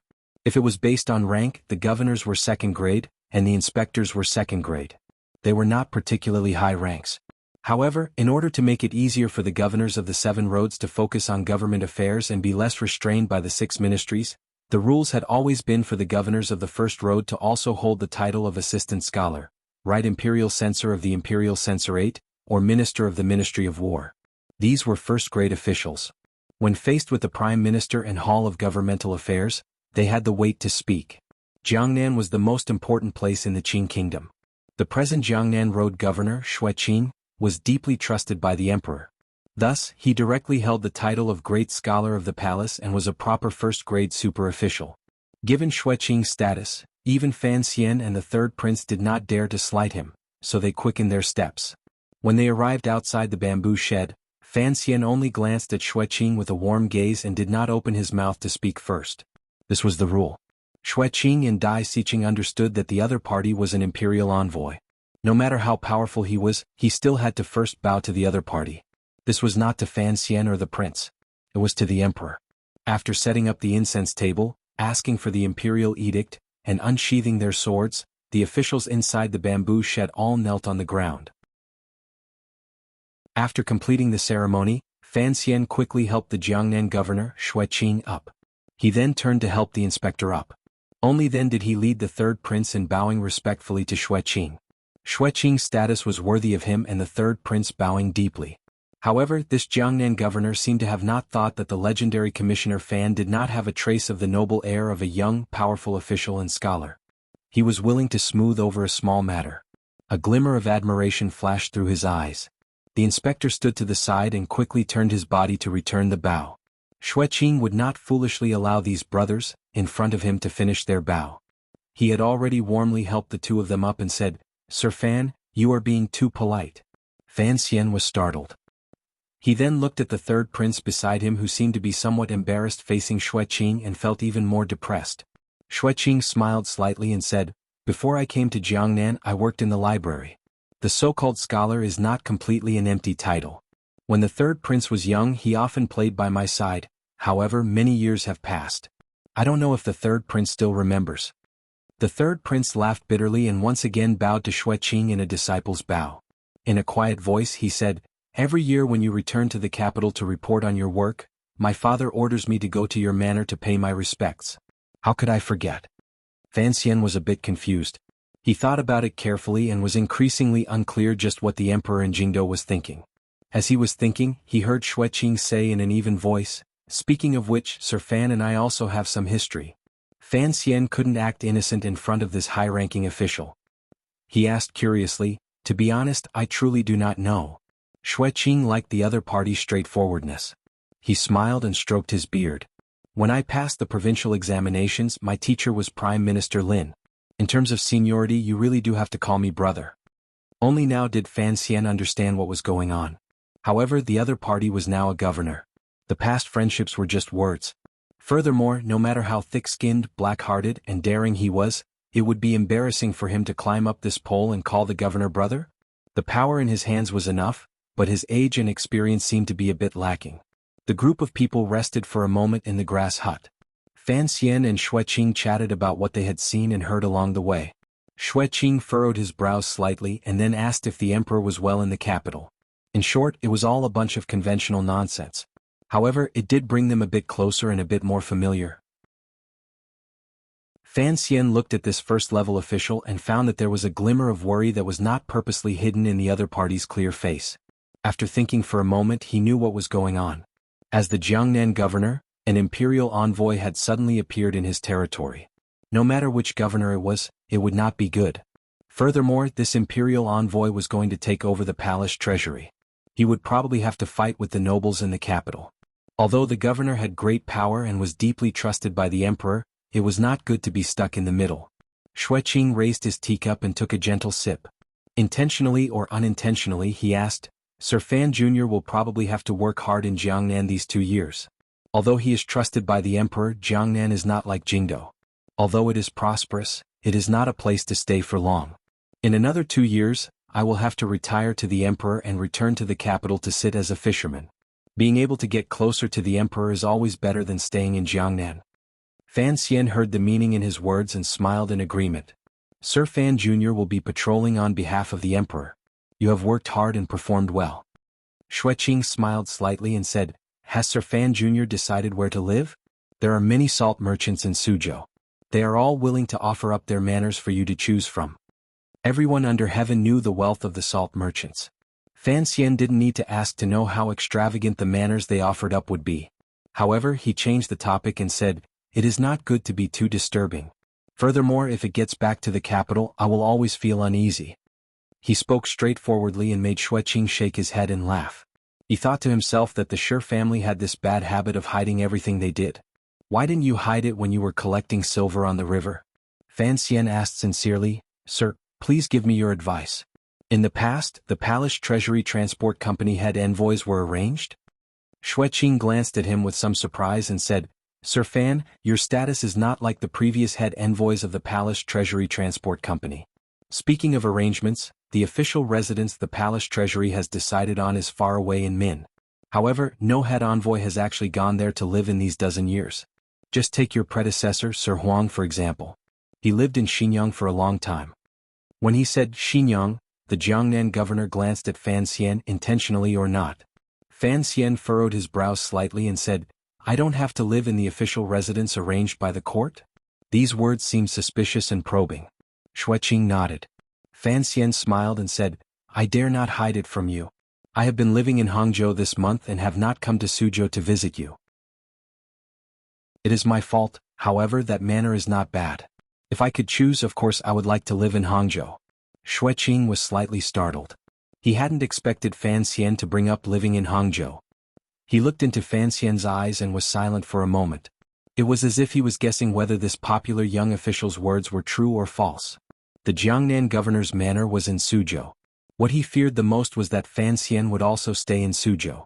Not to mention interfering with government affairs, just the situation of both sides being equal was enough to give the Jiangnan road officials endless headaches. It was a great hindrance to him in handling affairs. He looked at Fan Xian's sincere expression and a strange light flashed through his eyes. He smiled slightly and said, Naturally it is no problem. Wherever Sir Fan wants to live you can live there. Fan Xian chuckled and said, Of course even if I live in Hangzhou, I still have to come to Suzhou often to disturb you for a few meals. I hear that you use famous northern chi chefs in your manor. The people of Jingdou are all envious. I also want to have the good fortune to eat them. Governor Shui laughed loudly and said, That is exactly what I like. I didn't think that Sir Fan would also be someone with the same interests. There is no need to wait. Tonight, my colleagues have prepared a welcoming banquet for you and His Highness. It is at the Jiangnan restaurant. Tomorrow I will invite you to sit at my home. Receiving Fan Xian's promise not to interfere with his affairs, the Jiangnan governor found it difficult to stop himself from relaxing. These loud laughter immediately spread throughout the bamboo shed. The Jiangnan road officials followed the laughter and looked over. They saw the governor and the commissioner chatting happily. After their hearts relaxed, they secretly admired them. They thought that Sir Fan Jr. was indeed not a normal person. The competitive situation that everyone was secretly afraid of did not happen. They didn't know what he had said to make the governor so happy. They saw Fan Xian move closer to Governor Xueqing's ear and quietly say something. After a moment of surprise, Xueqing's expression immediately became solemn. In a moment of anger, he nodded his head and huffed coldly. Sir Fan, don't worry too much. Don't give me face.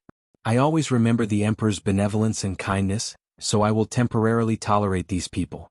Sir Fan's suggestion is correct. Fan Xian received the other person's nod and knew that Xueqing was returning the favor of him not staying in Suzhou. He sincerely expressed his thanks and then slowly stood up. Fan Xian stood up. The bamboo shed immediately quieted down. At this moment, the sunlight above the river shone through the bamboo shed, spreading out a clear light. The river wind was slightly cool and gave rise to a glimmer of solemnity. Everyone looked at him. They didn't know how this imperial envoy's declaration of office would begin. I am a person who does not act according to common sense. Fan Xian first glanced at the officials around him and smiled. Although I have never worked with you all in the past, presumably I have some reputation. Everyone knows a little about me. At best, my personality is always unconventional. At worst, I am a troublemaker who doesn't know the severity of things. The officials chuckled and all said that the imperial envoy's words were humorous and modest.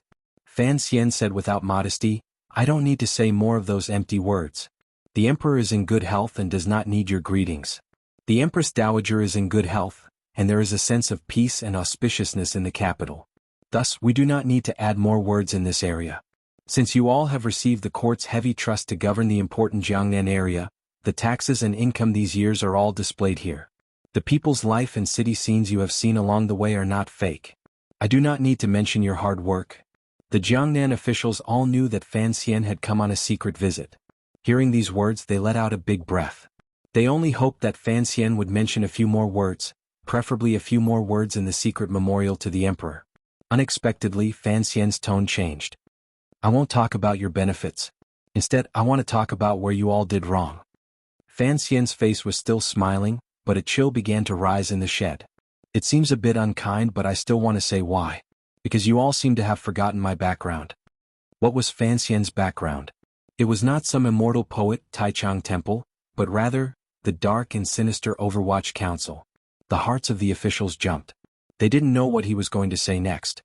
They thought, we've already sent the silver, what else do you want? Even the Overwatch Council couldn't bully people like this. I came by land and passed through Shazhou and Hangzhou, while that ship sailed on the Yangtze River. Fan Xian narrowed his eyes. I heard that the Great River is a silver river. You have all sent a great deal of gifts and silver to that ship, and you have also worked a great number of commoners to pull the rope. I appreciate your great kindness. However, to bribe so openly, I admire you. You all have great courage. Without waiting for the officials to speak, Fan Xian turned around and bowed to the Jiangnan governor Xue Qing. He smiled slightly and said, Today, seeing me in front of you, the governor flew into a rage and directly rebuked me. I couldn't help but feel a bit frightened and not understand why. Fortunately, the governor sympathized with my ignorance and told me directly. Only then did I know that you all had secretly done such a daring thing behind my back. His voice gradually rose as he smiled coldly. The Overwatch Council monitors the governance of the country and catches corrupt officials. Yet, you all have the audacity to bribe and give gifts to me. Do you all think that since I have left Jingdo the knife in my hand, will not be able to kill people? The officials were dumbstruck. They were so shocked by Fan Xian's words that they didn't know what to say. They turned their pleading gazes toward the governor and found that he was stroking his beard and deep in thought, adopting an attitude of not being involved in the matter. Only now did the officials understand what Fan Xian had said earlier. He had said that these officials along the river had hidden the gifts from him, so he had easily brought him out. He had also used the governor's anger as an excuse to strip the governor clean of his name. He had also given the governor the hat of not fearing the nobility and noble character and unquestionable integrity. Giving gifts along the river? Your subordinate didn't refuse. The Overwatch Council's information network was smooth. Even if you were in Hangzhou, how could you not know? However, Fan Xian insisted that he knew nothing. Of course, the Jiangnan road officials could not fight back. They could only swallow a huge loss. Looking at Fan Xian's expression again, they realized something was wrong. This Commissioner Fan was indeed as the rumors said. Under the gentle and harmless smiling face hid shamelessness, lowliness and viciousness. The officials didn't know what Fan Xian would do next. They unconsciously stood up in fright and looked at Fan Xian stupidly. They saw him clap his hands. The sound traveled outside the hut. An Overwatch Council official held a thick gift list in his hands and walked down from the Jingdo boat. The gift list was already so thick. The gifts hidden on the boat had probably piled up into a small mountain. Fan Xian turned and asked Governor Xue Qing for instructions. Xue Qing smiled slightly as he watched the scene in front of him. He waved his hand to signal for the bailiffs in the yamen to follow the Overwatch Council officials onto the boat. Not long after, the bailiffs and servants laboriously pulled a few large chests off the boat and came to the bamboo hut. The chests were opened in front of everyone. All that could be seen was a sea of golden light. There were countless jewels and other valuable items inside. They were all gifts sent by the officials along the river. The wind in the hut was cold, so a brazier was lit. Fan Xian accepted the gift list his subordinate handed over and flipped through a few pages.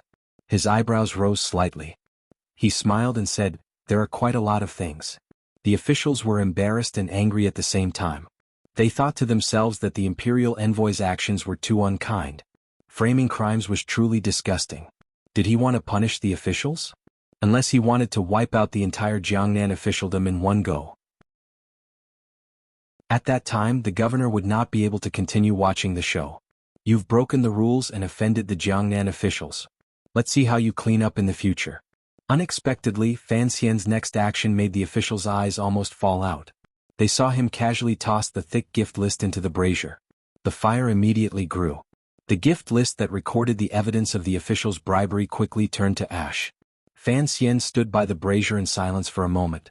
He then said, Don't think I am using childish tricks to buy people's hearts. You are not that stupid and I am not that self-interested. The reason I burned all of this was to give everyone a reminder and a way out. He placed his hands behind his back.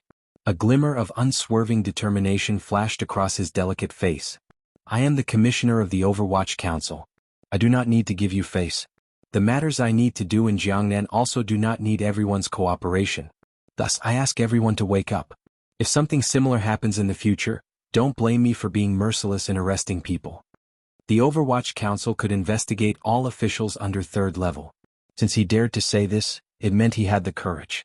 As for the problem of face, his identity was too special, more special than any other court official. Thus he indeed did not need to give face. As for the problem of cooperation in future matters, once the Jiangnan Road officials lost face, would they dare to secretly go against the commissioner? After the welcoming banquet in a moment, everyone take back all the things in this chest. Fan Xian furrowed his brows and said. What should be refunded has been refunded. As for the laborers, give them wages at a discount. If those poor counties can't produce it at the moment, send a letter to me. I can still produce this bit of silver. The officials had no choice but to lower their heads in acknowledgement. At this moment, the zip line on the Suzhou dock began to move. This novel toy from over 20 years ago was the best at carrying heavy loads. The zip line extended to the top of the Jingjing ship and slowly lowered a large chest. No one knew what was in the chest for it to be so heavy. The zipline steel ropes trembled gently. Fan Xian had already checked the data beforehand and knew that the Suzhou dock was responsible for the palace treasury's goods. It had the ability to lift things, so he was not too worried. However, the officials who had just been shocked by him were shocked again. The large chest was hoisted onto the shore. Another dozen people moved it with great difficulty up the slope and directly into the bamboo shed. An Overwatch Council official respectfully asked for instructions. Commissioner, the chest has arrived. Fan Xian made a sound of acknowledgement and walked to the side of the chest. The outside of the chest was wrapped in willow twigs, but the inside seemed to be made of metal. All the officials were puzzled, wondering what this lord was up to. Even Governor Xueqing and Inspector Dai Xiqing were interested. They all walked forward to see what treasure was hidden in the chest. Fan Xian took out the key from his clothes and opened the lid. Just like Su Wumei, who had seen the contents of the chest for the first time, after a silver light flashed inside the shed, all of the officials' eyes stared straight. Silver. Inside was full of dazzling silver. Who knew how many silver ingots were neatly stacked in the chest? In reality, the value of the gifts in the earlier chests was not necessarily any less than this large chest of silver ingots. However, since ancient times people were used to using silver. Suddenly seeing so many silver ingots appear in front of everyone, the visual impact was too stimulating. After a long time, everyone reluctantly pulled their gazes back from the chest. They all looked at Fan Xian, waiting to see his next step in his performance. This chest of silver followed me from Jingdo to Jiangnan. In the future, no matter where I become an official, I will always bring this chest of silver, Fan Xian said evenly. What? It is to tell the various officials that I have plenty of silver. I'm not afraid of everyone laughing at me, but I, Fan Anji, was born with a golden spoon in my mouth. Anyone who wants to use silver as a weapon to bribe me should quickly give up on this thought. He continued coldly, coming to Jiangnan this time, I will investigate the matter of everyone's silver. I will not interfere with any political matters. However, if anyone still dares to bribe, corrupt, or bully the people, don't blame me for being ruthless. There was a wise person who knew the terrifying consequences of corrupt governance, so he brought hundreds of coffins. He claimed that even if he had to kill all the corrupt officials, he had to stop this evil trend, Fan Xian faintly said. Fan Xian faintly said, I am not a person who likes to kill, so I will not bring a coffin. I will only bring silver. The officials were silent and terrified. There is a total of 138,880 liang of silver in the chest. I will say something in front of all the officials and the elders who have come to welcome me. Jiangnan is rich and populous. I cannot guarantee how much of this silver will be used on the people's lives, but I can guarantee that when I leave Jiangnan, the silver in the chest will not be an extra liang. Fan Xian swept his gaze across the officials' eyes and said, I hope all of you will think of this. After finishing this show, the welcoming party on the dock temporarily came to an end. Fan Xian sat back in his chair and felt goosebumps rise on his arms and his sleeves. He was secretly glad that he hadn't blurted out some bottomless abyss or minefields or other bold words earlier. In the afternoon in Suzhou, the study of the governor's manor was completely silent. First-level official, Governor Xueqing of Jiangnan, sat in the grand wooden chair in the middle with a smile on his face. Beside him sat two advisors who had followed him for many years. One of the advisors shook his head and sighed, who would have thought that this imperial envoy is indeed a troublemaker? The other advisor furrowed his brows and said, it is very unwise. Sir Fan Jr. has completely swept away the face of the Jiangnan officials. Although, given his status, he is not afraid of this matter, it still seems he is not mature enough. Xueqing smiled slightly and said, you two also feel that his showing off is a bit artificial? The two advisors looked at each other and nodded. Governor Shui sighed and said, "Young people always have more of a desire to perform." The advisor carefully asked, "What do you think of this, Sir Fan Jr.?" Shui Qing was slightly startled. He thought for a moment and then said, "A smart person, a very smart person. He can be made friends, can be deeply acquainted." The advisor was a bit surprised, wondering why this was different from the previous conclusion. Shui Qing smiled self-mockingly and said, "So what if it's artificial? How many people in this world can see the scene at that time? How could those officials in the library of Jingdo know the true situation during this month? Rumors are, in the end, rumors.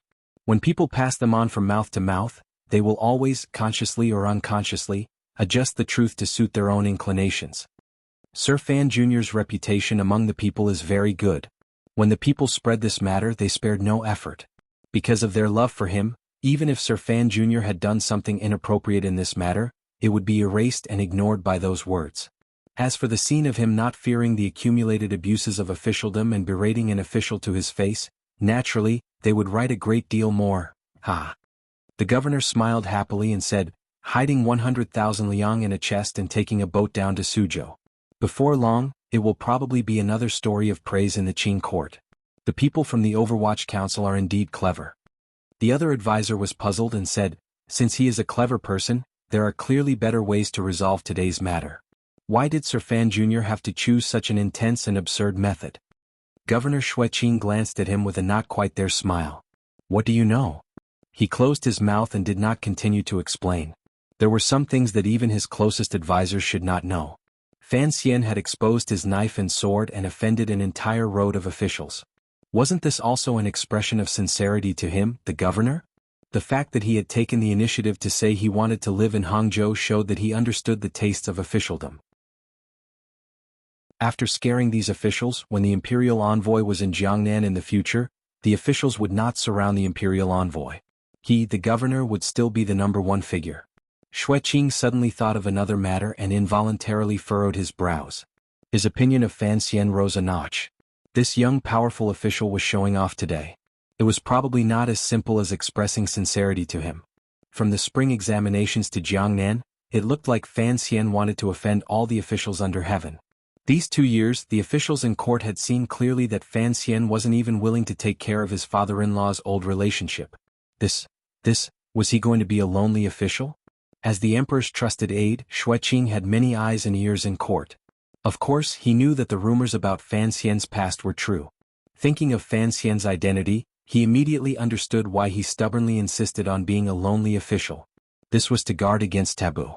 Shui Qing sighed and shook his head. He thought to himself that everyone was a hard worker.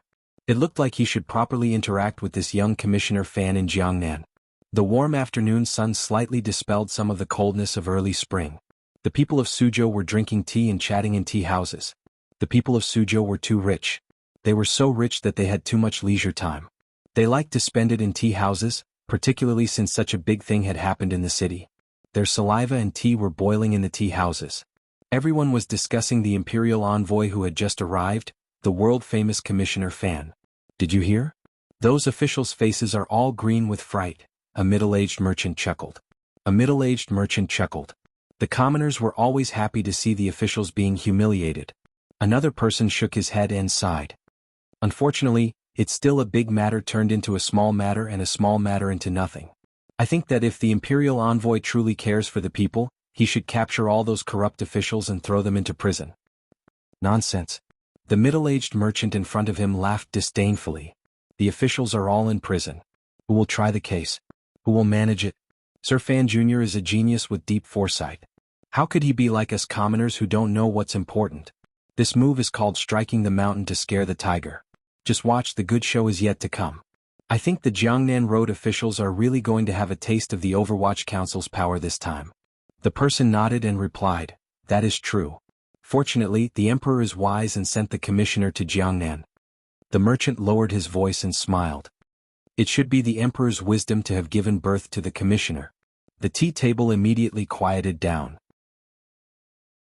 A moment later, a wave of light laughter exploded with tacit understanding. In the end, the merchant said, "Earlier my shop assistant went to the docks to take a look. The commissioner was truly ruthless. Those subordinates who went down the river on the big boats were whipped 30 times. The person across from him replied as if it was a matter of course, "This is the right thing to do." Although it was the subordinates who hid Sir Fan Jr. from receiving the silver, the crime was already there. Now that the silver has been returned and the gift list has been burned, it is not easy to punish them. However, if the subordinates are not severely punished, how could the Jiangnan Road officials be convinced? Earlier I also went to take a look. Tsk, the whipping was truly ruthless. With one lash, it seemed to take off a few pieces of flesh. The bloody mess was very scary. In a salt merchant's manor that the imperial envoy was temporarily staying in, wretched cries rose and fell in a side room. Fan Xian looked at a few trusted aides who had been lined up in order and looked at the whip marks on their backs. He placed the ointment in his hand on the table and laughingly scolded, "I'm not going to apply it for you guys. I sympathize with my subordinates, yet you guys are here wailing. When you were whipped, why didn't you cry out more wretchedly? Aren't you afraid of other people's suspicions?" Su Wenmao turned his head miserably and said, "I have to gain face for you. Of course it's not good to cry out after being whipped a few times. However, sir, is there a problem with your ointment? Why does it hurt more the more I apply it?" Fan Xian smiled and said, "The whip is so light. Of course I have to let you guys suffer a bit at this time." He rose and left, shaking his head as he walked. He thought to himself that what Wanli said was sometimes correct. He was not a good official, so he was embarrassed to ask his subordinates to be honest officials. It was not easy to twist the upper beam to the lower beam. To be continued. If you want to know what happened afterwards, please log on to www.cmfu.com. More chapters. Support the author. Support original reading. Chapter 347. That afternoon, Fan Xian cordially received the relevant officials of the Palace Treasury Transport Company in his temporary residence. The other officials of Jiangnan Road were scared by him and didn't dare to get close, but these Palace Treasury officials were his direct subordinates. They couldn't hide, so they could only brace themselves and come see him. Fortunately, Fan Xian had long shed his skin and bones as cold as by the riverside. He laughed and said a few words. He then set a date for departure and amiably saw the officials out of the manor. For a moment the officials of the palace treasury were confused. In the evening there was a welcoming banquet prepared in Jiangnan restaurant. Due to the same reason the officials of the counties along the Jiangzhou side only sat for a while and then retreated. In any case they had performed their etiquette. Furthermore, the rules of the court did not allow them to stay in Suzhou forever. It was easy to find a reason to stay as far away from Commissioner Fan of the Overwatch Council as possible. Only the officials of the Suzhou government could not go. They looked at the head seat with fear. In the head seat, Fan Xian, Jiangnan Governor Xue Qin, and the inspector drank and chatted merrily. The atmosphere was harmonious. The Suzhou Zhizhou present had a pained expression and forced a smile. It was the Hangzhou Zhizhou who knew that the imperial envoy would be stationed in Hangzhou in the future, so he thickened his face and stayed behind. Under the murderous gazes of the Suzhou officials, he endlessly flattered Fan Xian and the governor. This Hangzhou Zhizhou was truly a shrewd person. He was not afraid of Fan Xian's methods of turning his back on him. He was certain that currying favor with his superiors, no matter when or where, it would not be wrong. After the banquet they first sent the governor onto the official sedan. The two of them then decided to go to the Xue Manor to harass him. Only then did Fan Xian raise his hands in farewell to the officials in the building and climb into his own carriage. His personality was still the same as before. He liked to sit in carriages and not in sedan. The curtains in front of the carriage were not blocked. Suzhou's night wind blew in, and the clear sound of silk and bamboo entered his ears. Jiangnan was rich and populous. The rich merchants kept many excellent performers. The brothels in Suzhou and Hangzhou were also famous for doing well. Fan Xian gently slapped his cheeks and allowed the night wind to blow away the slight warmth on his face. Although the zhenqi in his body had recovered a lot, his alcohol tolerance had not returned. After being advised by the officials he felt a bit dizzy. The Hangzhou address has been decided. What about Suzhou? He asked quietly as he half closed his eyes to rest. Shi Chanli sat beside him and thought for a while before saying, "Sangwon won't arrive until the middle of the month. Student. Fan Xian smiled. He opened his eyes and sighed. It's really hard on you to do all this.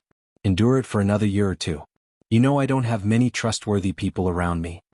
He and Shi Chanli were talking about Baoyue Brothel's grand plan to go south. The business of the brothel was not only the fastest way for money to flow back, but it often had unexpected uses such as intelligence. While Fan Xian was in Jingdo, he had already decided to open his family's brothel in Jiangnan. Although he would certainly encounter a great deal of resistance, given his status and power, it should not be a problem for him to make a name for himself within a year. Shi Chanli asked, "Sir, can this matter be delayed? After all, you are leaving for the palace treasury the day after tomorrow. There is no backbone in Suzhou. If you want to choose a location to buy a building and a girl at this time, I'm afraid I won't be able to control the situation. If I'm not here, there is still the third prince." A naughty smile flashed through the corner of Fan Xian's eyes. "Tomorrow I will pick a few old teachers for the third prince. Although he will always come with me to Hangzhou, he will still stay in Suzhou during this time. Don't forget what kind of business this prince does in Jingdo. Don't look at how young he is very clear about the ways inside. With the prince coming out, the governor can't say anything. You can buy whichever building you want. As for those popular girls, throw some more silver at them. How can they not succeed? With the prince supporting you from behind, you don't have to worry about the brothel owners in Jiangnan playing dirty with you.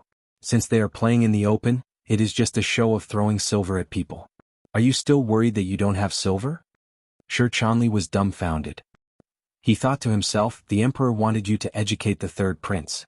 Did you originally want to use the third prince to open a brothel in Jiangnan?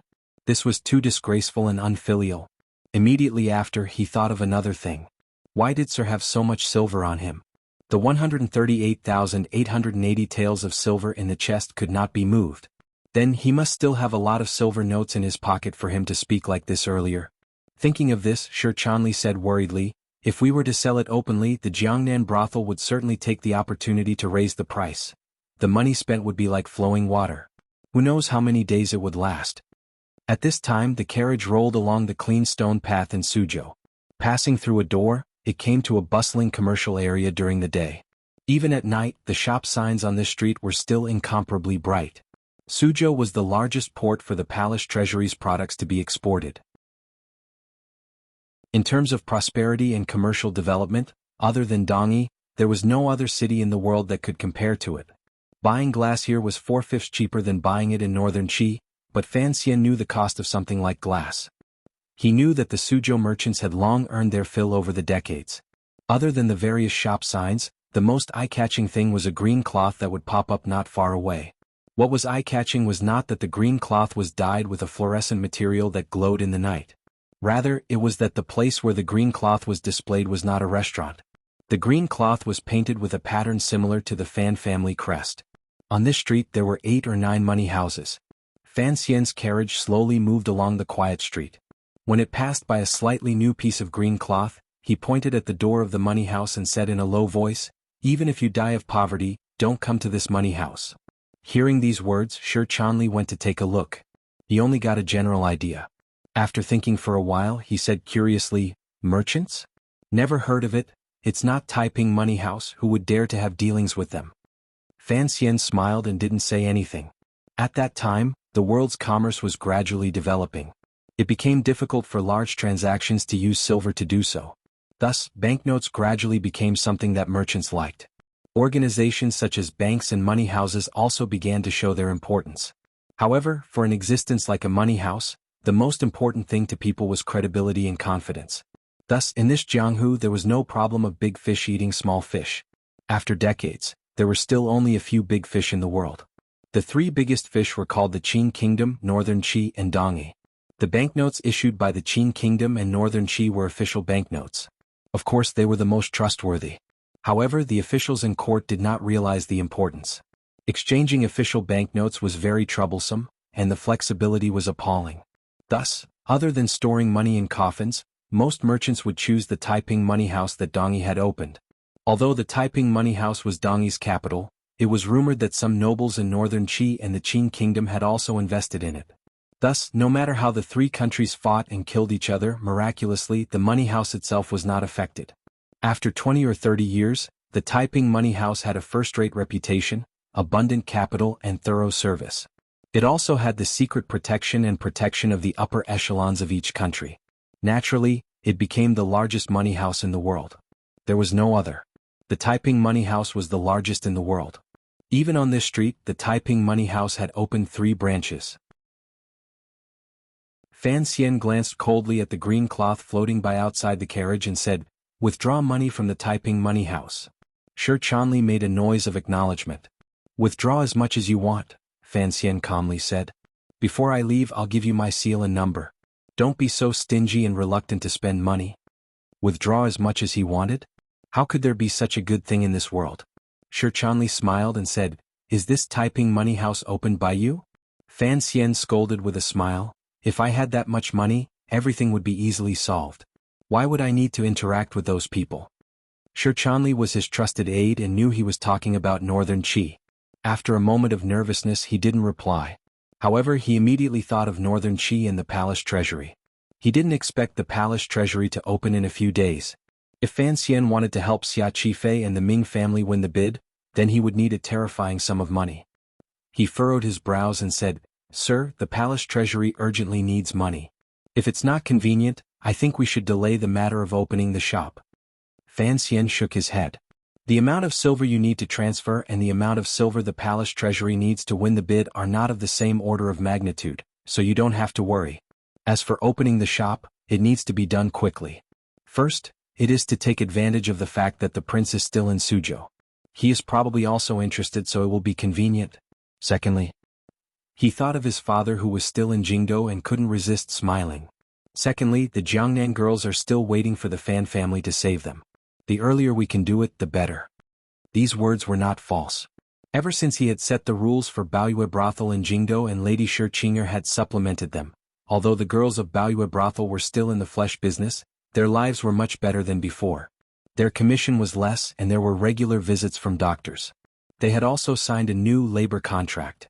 The girls of Baoyue brothel were truly grateful to Fan Xian.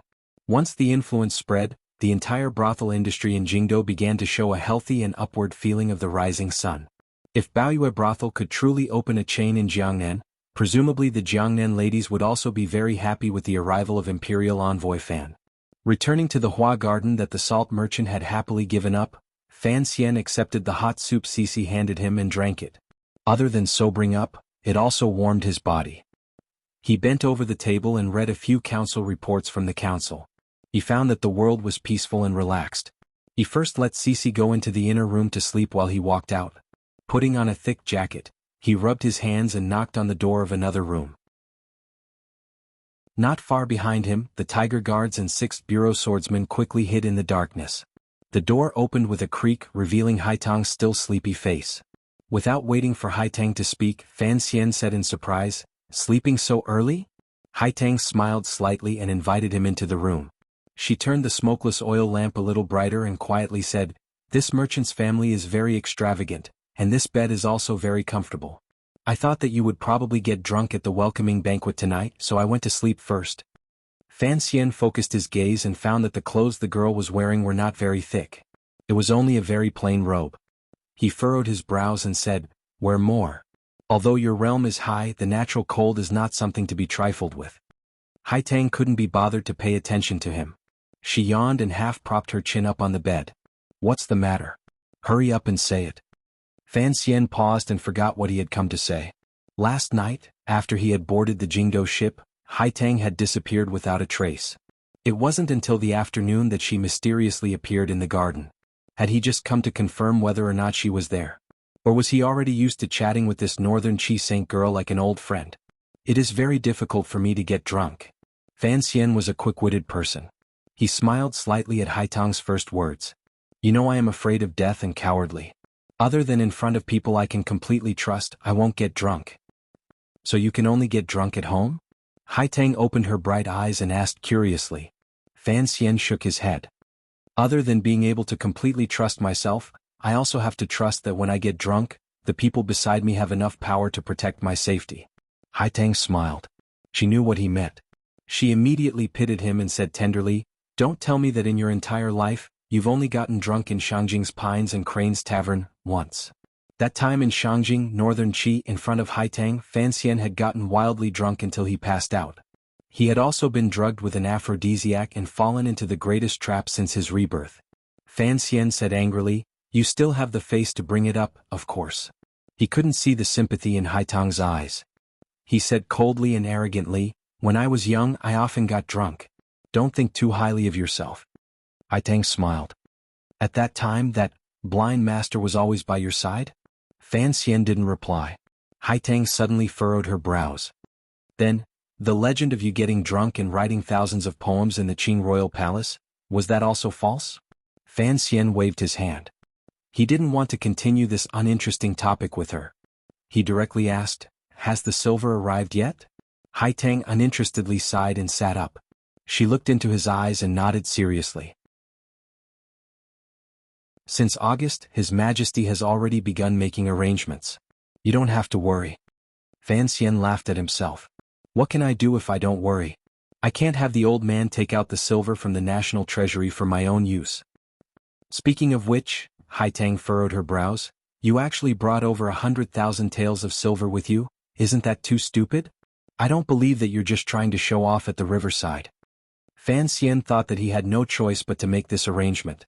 How could he tell her the inside story? He couldn't tell anyone about it. It's just some useless silver. What's there to be afraid of?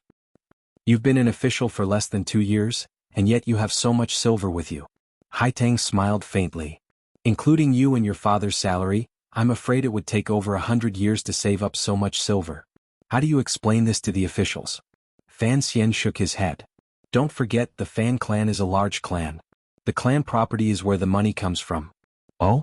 A large clan that can easily take out so much silver. Don't tell me they don't run amok? Be careful or the Imperial Censorate will report you. So be it. Fan Xian smiled. Even if the clan doesn't have that much money, the palace knows that my business has been big these past 2 years. They won't suspect me of anything. A brothel and a dozen bookstores, can you make that much silver? Haitang asked doubtfully. Don't look down on my second son's ability to amass wealth. Of course, I've been an official in court for 2 years and have received a lot of benefits. Basically, it's all buried in that chest. You have to say, if I didn't have the old man to help me move it out of the treasury, I really wouldn't have been able to exchange it for such an orderly amount of silver when I leave the capital. Fan Xian smiled. After the matter is over, the so-called bribe silver will be mixed with this clean silver. The court won't be able to say anything about me. In order to gather enough silver, I searched all the liquid silver in the businesses under my name clean. Right now, Jingdo is really an empty shell. Only now did Haitang know that he had this plan. She couldn't help but feel a bit disdainful. Given your position, why are you so concerned about cleaning up the bribe silver? Mountain people have their own uses. Then you put all the silver in the chest and can't move it in front of everyone's eyes. What will you do when you need money in the future? Fan Xian smiled slightly. Don't I have you? Furthermore, there is also that adorable emperor. This time, the silver he sent into Taiping Money House is not a small amount. I'm sure he won't mind if I take a few to spend. Haitang paused. Only now did she know that when it came to fighting and scheming, she was not below Fan Xian. It could be said that when it came to stealing and playing tricks to earn money, there was a large gap between them and the Fan family. In the next few days she would have to keep a closer eye on them. The scene was truly ridiculous. Fan Xian and Haitang, two figures recognized by the world as elegant and otherworldly, were quietly talking about silver, banknotes, money houses, money laundering, and other topics that reeked of money on a gloomy night in their room. In the main hall of the manor, bright candles hung high. The large chest of silver that represented the spirit of Fan Xian's Jiangnan political declaration was openly displayed there.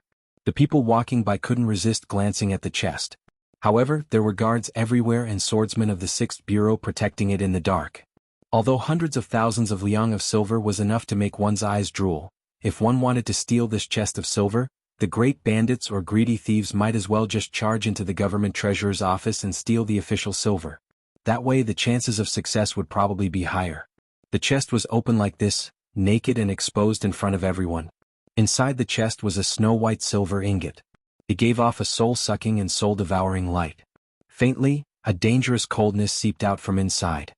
After a few more days, the imperial envoy Fan Xian, who had stirred up all of Jiangnan Road, finally left Suzhou. Taking his people and subordinates, they traveled on the official road toward where the Palace Treasury Transport Company was located in the southwest. Although the third prince was still in Suzhou, the officials all let out a big breath. They thought that as long as Commissioner Fan was not there, how difficult would it be to fool a child? The third prince did not know what these officials were thinking. Otherwise, given his sinister nature and his temper that was about to explode, who knew what new tricks he would come up with? These 2 days, he had been angry in his heart because Fan Xian had not taken him to the palace treasury. The palace treasury was once the property of the Yi family. It indirectly supported the Qin kingdom's stability and ability to expand. It could even be said that the Qin kingdom relied on the palace treasury to support itself. Thus, that place naturally became the most heavily guarded place in the Qin court. The restrictions were even stricter than in the royal palace. In the legends of the people, it was as if the five thunders patrolled the outside and the gods guarded the center. To be able to go to the palace treasury to see the scenery was the lifelong wish of countless commoners. Although the third prince had the honor of a prince, he was still very curious about the palace treasury. Without the emperor's special permission, a prince did not have the right to go to the palace treasury. He had thought that following Fan Xian to Jiangnan this time, he would be able to fulfill his wish. Unexpectedly, Fan Xian had left him in Suzhou. With a slap, a middle-aged scholar who looked like a learned scholar, crawled out in a wretched state, crying and howling uncontrollably. The third prince followed him out and cursed viciously, "Father wants Fan Xian to be the teacher. He dares to run. I dares to kick people." The servants in the manor were as silent as cicadas in winter. The imperial envoy had left. Who would dare to offend this young master? He even dared to kick the teacher the governor's manor had carefully invited. If they said a few more words, wouldn't they be dead for sure? The third prince was angry. Out of the corner of his eye, he saw a person sneakily walking down the corridor. He quickly stopped him and walked over to take a look. He found it was Fan Xian's trusted disciple, Shi Chanli. Although he was arrogant and ruthless for Fan Xian's sake, he couldn't do anything to Shi Chanli. Curious, he asked, "Where are you going, Sir Shi?" Shi Chanli seemed to jump in fright and said fawningly, "Greetings, Your Highness. I'm going out for a walk." The third prince paused and said, "I haven't seen any fun places in Suzhou. You have to take me." Shi Chanli begged for mercy. "Your Highness, the teacher has strict orders. He has assigned all the homework for the next few days. If you don't finish it, what will happen? Besides, letting teacher know that I brought Her Highness out to play is a great sin." The third prince furrowed his thin brows and huffed coldly. "If you want to do it, then do it. Only—" He looked at Shi Chanli's flickering gaze and smiled. "I have to tell you, if you're not going with the teacher to the palace treasury, what are you doing in Suzhou? And where are you planning to go at this time?" Shi Chanli was stumped by these words. He hesitated for a moment, wanting to say something, but then stopped. A moment later, he lowered his voice and smiled bitterly. "It's not like Your Highness doesn't know. I am a pitiful student to be ordered by my teacher to do that trade." The third prince's eyes lit up. Probingly he asked, "Is Baoyue brothel going to open in Suzhou?" Shi Chanli covered his mouth in surprise. It was as if he was annoyed that he had spilled the beans. The third prince chuckled coldly, but his heart was blooming with joy. He thought to himself that if he could resume his old trade in Suzhou, it would be much happier than sitting in this manner. His shares in the brothel in Jingdo had been forcefully taken by Fan Xian. Now that he knew Fan Xian was a practical person with a superficial sense of morality, how could the third prince miss this opportunity? Shi Chanli looked at the third prince's reaction and admired his teacher's meticulous planning. Chapter 348. The world was big, but not as big as the monarch. When the monarch was not present, the teacher was great. When the teacher was far away, the gentleman was the greatest. The so-called gentleman was not the opposite of a petty person. Rather, it was a proper son of the monarch. In other words, the third prince, who was still a petty person, was the greatest in Suzhou, so Shi Chanli was not worried. After pretending to be distressed for a moment, he finally agreed to the prince's request. The third prince fiercely ordered the old nannies and eunuchs who had just hurried over from the palace to stay in the manor. He casually brought Shi Chanli and a few guards out of the manor. Seeing the young master disappear through the door, the eunuchs and nannies all trembled in fear. They thought that the commissioner was not here, and the world was about to turn upside down. They couldn't resist silently praying for the commissioner to hurry back. They had no idea that Fan Xian was going to use the third prince's identity to suppress them. It was rare for the third prince to have such an opportunity to have fun, so he was not in a hurry. The group of people changed clothes and pretended to be rich young masters on a trip. Shi Chanli fearfully was given the role of the older brother. Naturally, the third prince was the younger brother. Sitting in the carriage, they circled around Suzhou and saw some good scenery. They also gathered on the lake to look at a few pleasure boats. The third prince's interest finally weakened. "The weather is too cold and the girls are wearing too much. How can I see the romance?" The noble young master furrowed his brows. Let's go pick a good place first. I have to put in a lot of effort for the business that Fan Xian wants to do. Otherwise, if I say you're taking me around blindly, I'm afraid he'll be angry. Shi Chanli thought to himself that it should have been like this a long time ago. The problem of choosing a location was easy to solve.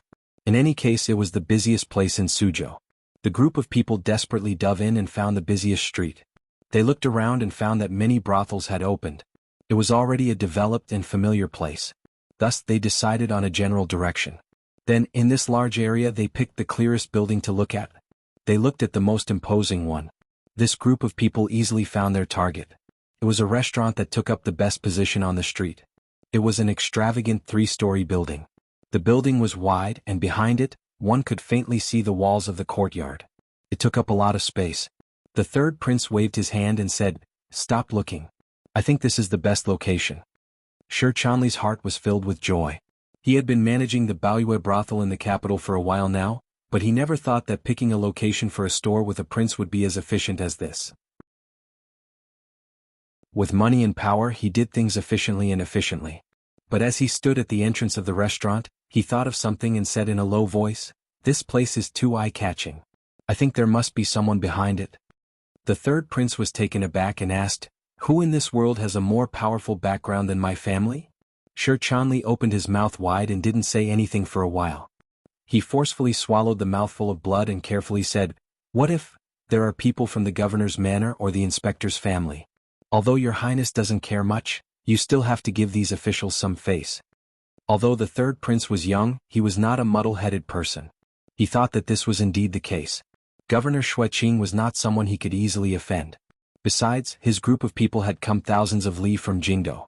If they wanted to steal the face of the Jiangnan officials, it would probably not look good. But he looked at the location of the restaurant.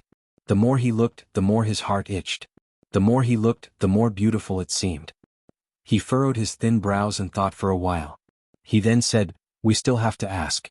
If we let go of this place with good feng shui, even if Fan Xian doesn't feel bad about it, I will feel bad for many days." This group of people had already stood outside the restaurant for a while. Just by looking at the layout, they blocked the entrance of the restaurant. They didn't eat and only sniffed. Although Suzhou was mixed with all sorts of people, there was no such thing. The group of people pointed and whispered at the entrance of the restaurant. They immediately attracted the attention of the people on the street. However, seeing the other party's bright clothing and powerful guards, they did not look like Jianghu figures. Thus, the merchants on the street restrained their gossiping hearts. Only the shopkeeper of the restaurant had no choice but to walk out. Piling on a professional smile, he asked, "Everyone, would you like to come in and try our signature dishes? Our Bamboo Garden Restaurant and Jiangnan Restaurant are known as the second floor of Suzhou. We do indeed have some pretty good food." He saw that the people in front of the building seemed to be foreigners, and their statuses should not be ordinary, so he responded carefully. This Bamboo Garden Restaurant had its own background, but businessmen naturally had a clever heart. He only talked about business, and his words did not have the slightest intention of blaming the other party for blocking the entrance of the building. Shi Chanli was surprised. He smiled warmly and said, "I am truly sorry. I was distracted for a moment. Please don't blame me, shopkeeper." The shopkeeper quickly said, "You are too polite."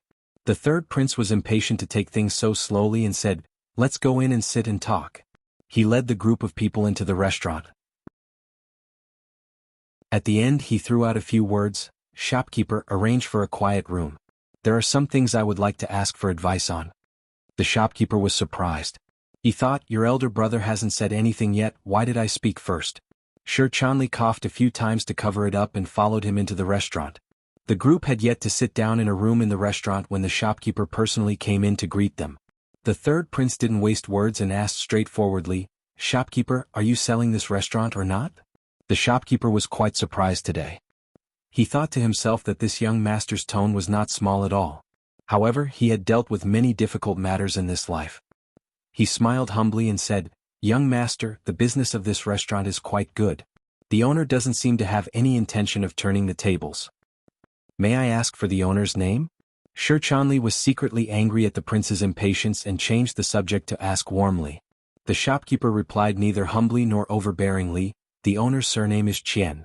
After the shopkeeper left, Shi Chanli furrowed his brows and said, "This is my first time in Suzhou. I have no idea what the relationship is and I don't know who the Chen person is. The third prince stood up and pushed open the window in the room. His expression couldn't help but freeze as if he had seen something strange. Shi Chanli was suspicious and walked behind him to look out the window. For a moment he couldn't help but freeze where he was. Outside the window was the back garden of Zhuyuan restaurant. In the garden was a flat lake.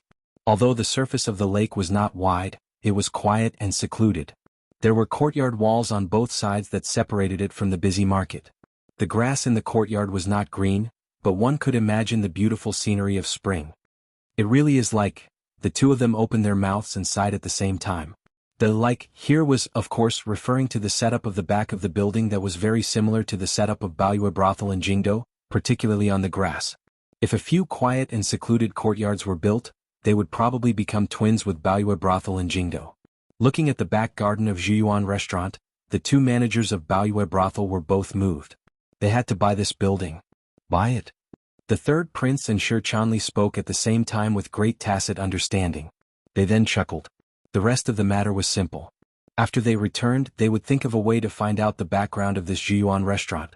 They could only hope that the other party's background was not too powerful.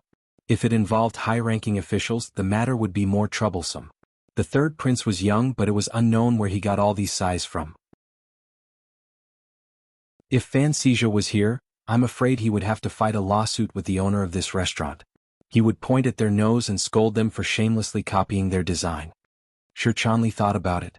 Second young master Fan was indeed like this. He couldn't help but burst into laughter. What are you laughing at? The third prince glared at him. My second cousin is even more sinister than my eldest cousin. Of course, neither of them are kind people. They forcefully played the trick of a cicada shedding its carapace. They bullied me because I was young and stole my shares. Don't forget, you also had a part in this. Shi Chanli shrank back and did not dare to reply. The group of them had a meal in the private room and were very impressed with the culinary skills of this restaurant. The third prince even had the thought of hiring the original chef over. After the meal, just as everyone was preparing to leave, they saw the shopkeeper hurriedly walk into the private room. With a face full of sweat, he bowed again. As he wiped away his sweat, he said in a gentle voice, "Dear guests, earlier we talked about buying the building. Could we discuss it again?" The third prince and his group were very strange. This restaurant's business was clearly very good. Furthermore, when they had asked earlier, the other party had clearly been on guard. Why had their attitude suddenly changed so much? Shi Chanli probingly asked, "Shopkeeper, what do you mean?"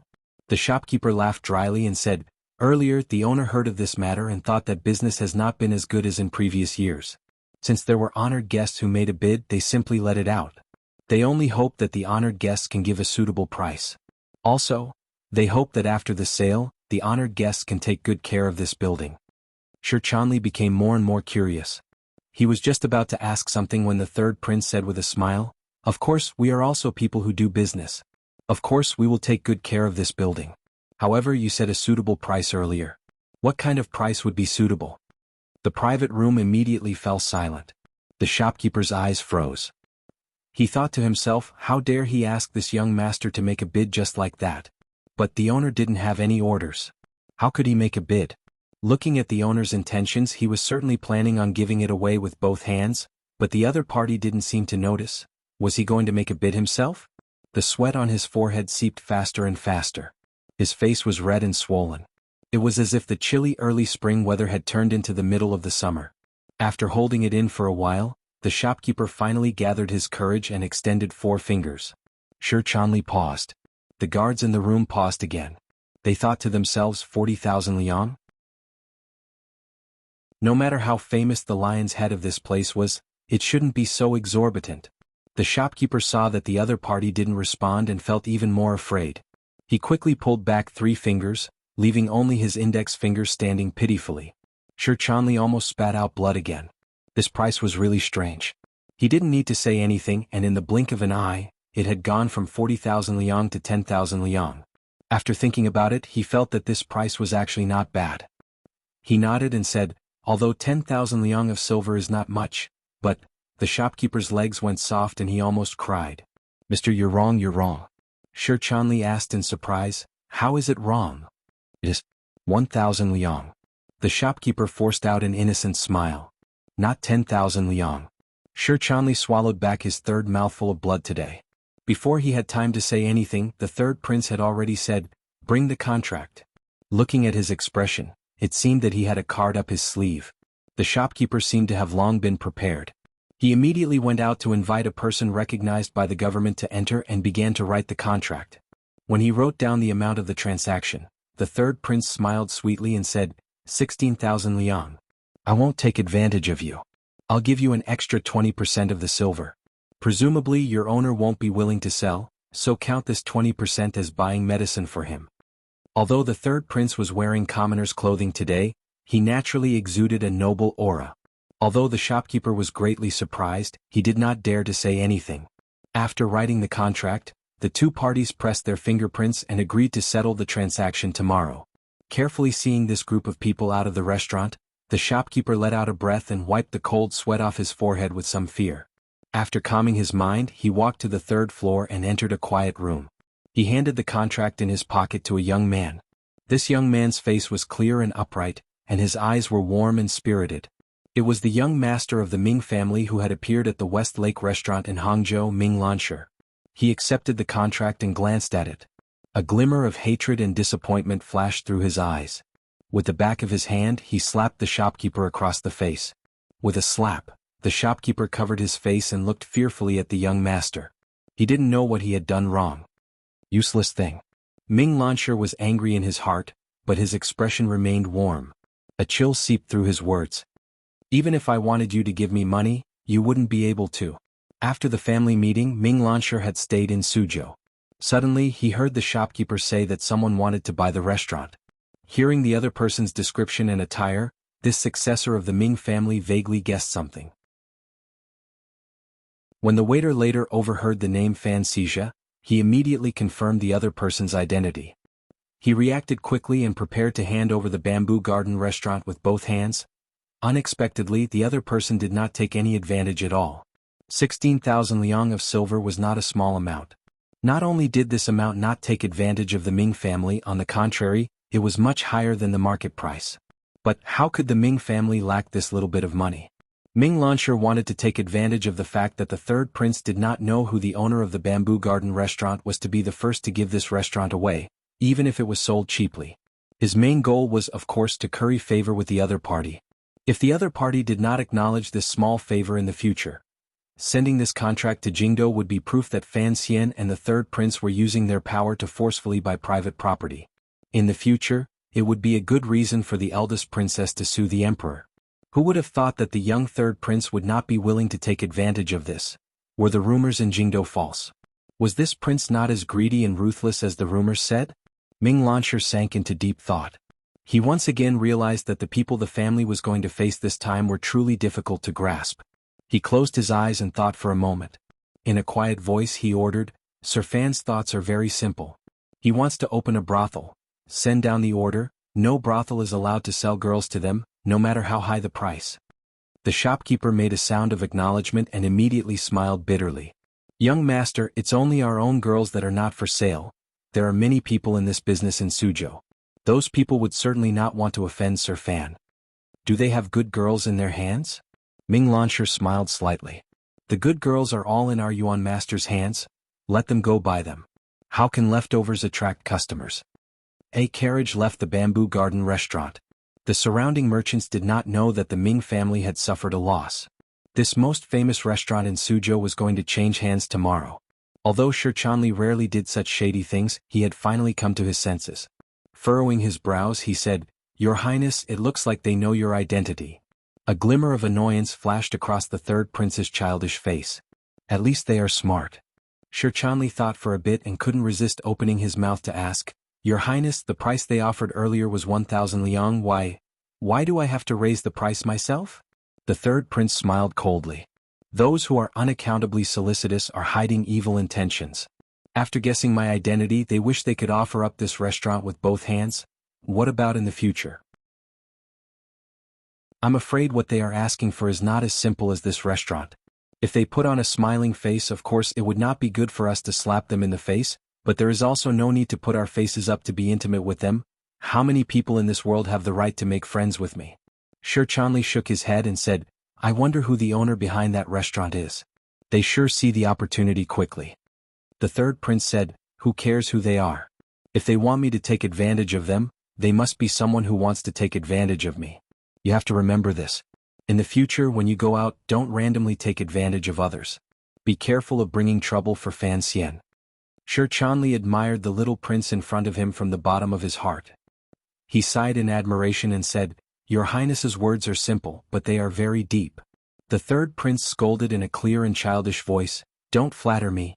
It's not easy for me to pretend to be a commoner, and now I've been seen through. I don't feel good about it. Shi Chanli thought to himself, You want to buy the restaurant as soon as you enter at such a young age. Is this the tone you should use to hide your identity? He also thought that the prince in front of him was so young, yet he was able to resist not taking advantage of tens of thousands of liang of silver.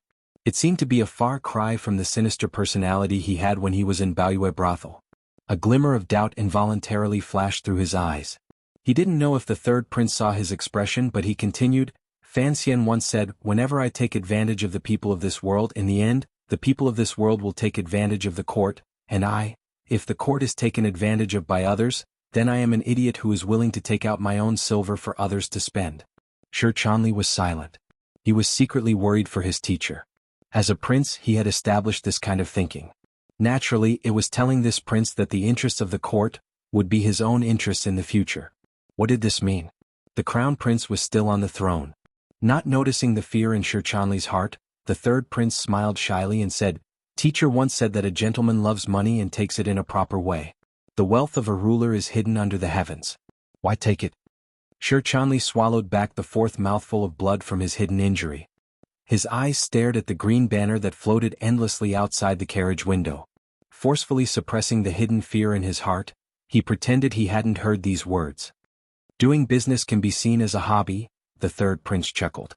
The third prince chuckled and said, Old Shi, your courage is much smaller than that of my two cousins. You are not made for doing business. Shi Chanli shifted his body to let the slightly damp clothes on his back breathe in. Smiling bitterly, he replied, Your Highness is right. The third prince called for the carriage to stop and said, We have arrived at the money house. You go to your work. I will return to the manor first. A sinister smile rose to the child's face. No one knew what he was proud of. Watching the carriage leave into the distance, Shi Chanli quietly let out a breath and called for the two guards following him to wait outside. He tidied up his clothes slightly and walked toward a branch of Taiping Money House. Not far behind him was the Zhaoshang Money House that had just opened a few months ago. Although the entrance was cold and deserted, it exuded an aura of nobility. The brand new green banner seemed to be mocking Shi Chanli's pedantry and ignorance. Chicken has 2 yolks. Eat half first.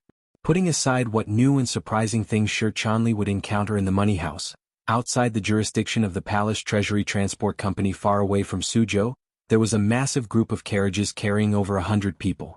It was currently moving forward with difficulty in the dark and cold rain of early spring. The Palace Treasury Transport Company was different from the salt and tea companies. First of all, they had more work to do and their profits were greater. Furthermore, they were the only one of the 3 that had actual land. The Palace Treasury produced all kinds of factories and workshops, which required a large amount of land. Ever since the court carved out a piece of land in North Min many years ago, it had gradually become a special region. Its area was larger than a small province and its position was very special. Because they were worried that the Palace Treasury's manufacturing techniques would flow out of the country, the Qing court had put in a lot of effort in the work of protecting the Palace Treasury. For the territory the Palace Treasury governed, the Qing kingdom carried out a completely sealed management. They had set up a total of 5 blockade lines. The outermost line was the local Jiangnan Army and Navy. The inner 4 lines were each set by the Qing military and the Overwatch Council. They monitored each other like a multi-layered fruit cake. As for the transportation lines going out, other than the strict supervision on the surface, there were countless spies planted in them. Countless eyes, whether in the light or in the dark, were watching the Cui family, the Ming family, or some other giant agent merchant. Even though the Qing kingdom had spent so much power, it still could not stop the greedy gazes of other countries. During these decades, countless things had happened to the Palace Treasury, and the Qing kingdom had paid a heavy price for it. First, it had to spend a great deal of silver each year to station troops and defend. Secondly, during these decades, for the sake of the Qing kingdom's prosperity, thousands of lives had been lost. The battle of stealing intelligence and anti-commercial espionage was particularly bloody in this world. It seemed that this battle would never end. The Overwatch Council was the organization that had paid the greatest price in this battle. No one knew how many spies had died in the dark. Fortunately, it ensured that the palace treasury was still safe up to this day. The previous head of the 4th Bureau, Yen Ruahai, and the current head of the Jingdo garrison, Qin Heng's brother, Qin Shan, were the people in charge of setting up the defenses. The two of them had once boasted that other than being unable to do anything to a great grandmaster, not even a mosquito that had been stained with perfume could fly out of the palace treasury's defenses. The group of carriages was undergoing the last inspection. Fan Xian lifted the curtain and looked at the hydraulic machinery by the river not far away. His eyes narrowed slightly. Although it was just some initial and crude industry, the need for power could not be separated from water. A chill appeared in his narrowed eyes. He didn't turn around. Warmly he said, "I brought you in for my own safety. I don't want you to go into the various workshops to watch the excitement. If you are discovered, you should know how serious the consequences are. Even if you are a superior 9th level ace, you may not be able to escape the pursuit of the power here. Furthermore, although my injuries are only half healed, I will still personally act." Behind him, Haitang, disguised as a serving girl, smiled slightly and glanced at Cece beside her. She didn't say anything. "Want a monthly ticket, want a monthly ticket, want a monthly ticket, want a monthly ticket P.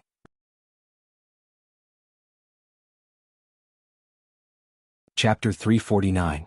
Fan Xian's gaze leaped over the green trees by the side of the road, the endless fields behind the trees, and the flowing river not far away.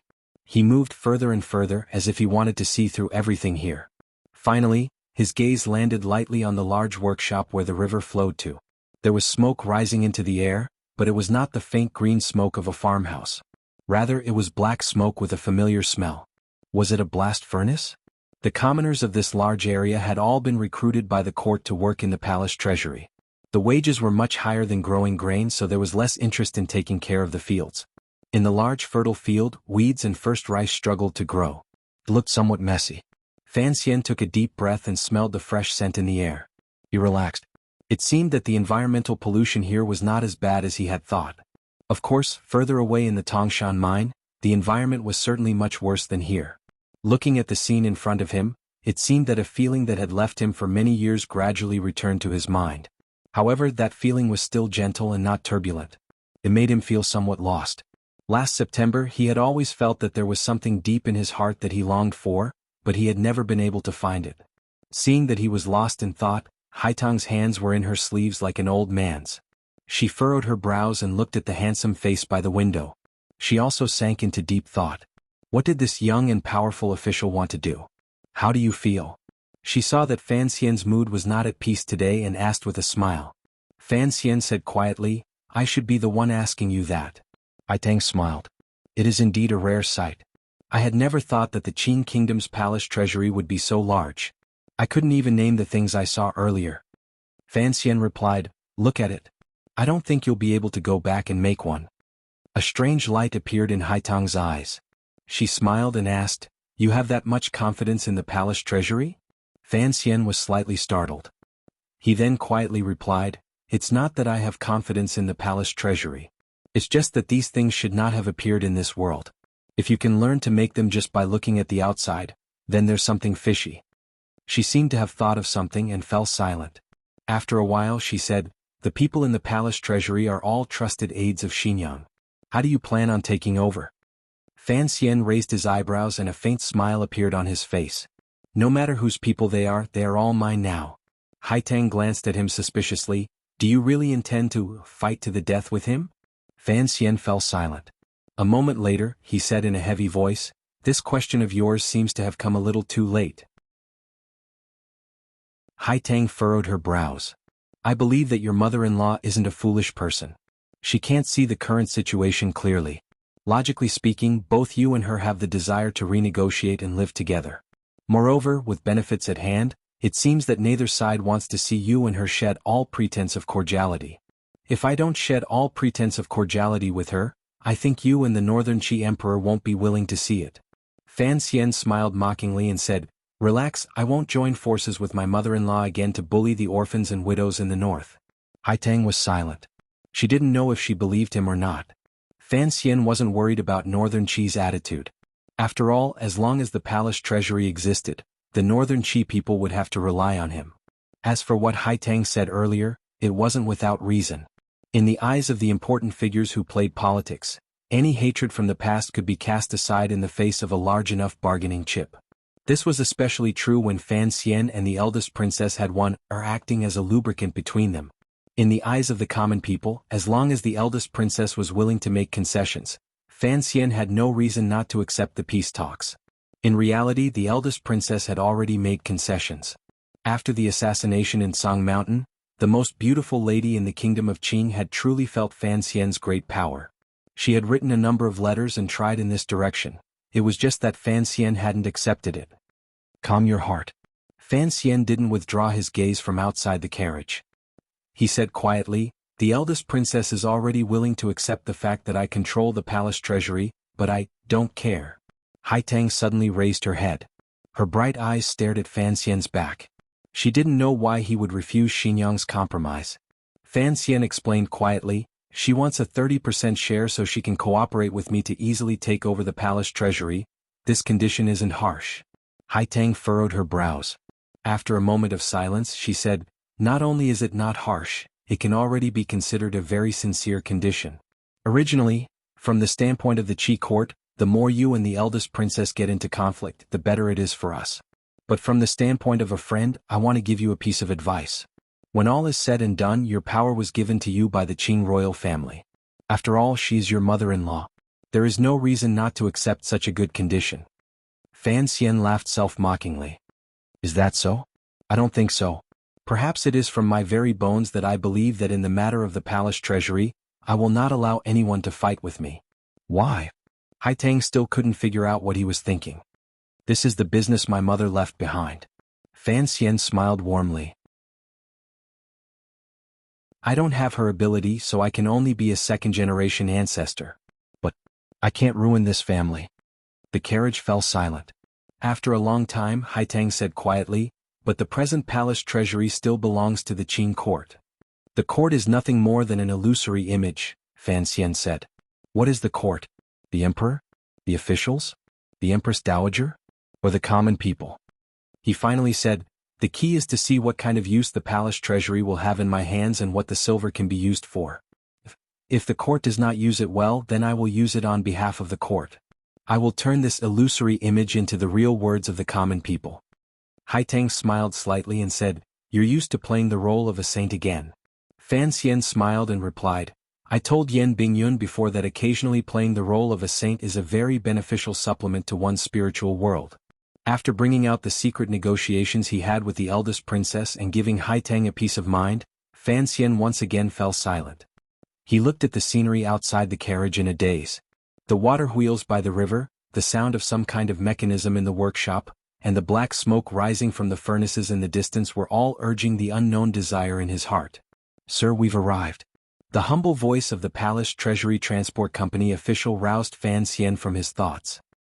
He looked with confusion at the two women in the carriage. Only now did he know that the Palace Treasury Transport Company had arrived. He quickly tidied his clothes, lifted the curtain, and jumped out. He jumped out and did not maintain the bearing that an official should have by slowly and steadily walking down. Just this action displayed the strange nervousness and excitement in Fan Xian's heart.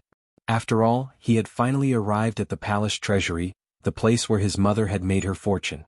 How could he still maintain his usual calm? His feet landed on the hard ground. Fan Xian narrowed his eyes slightly and examined everything around him. He found that by the side of the street was a normal yamen. It was not at all the bustling scene of the Great Leap Forward that he had imagined. The street was rather quiet. Although the buildings around him were new and beautiful, it did not seem like a construction site.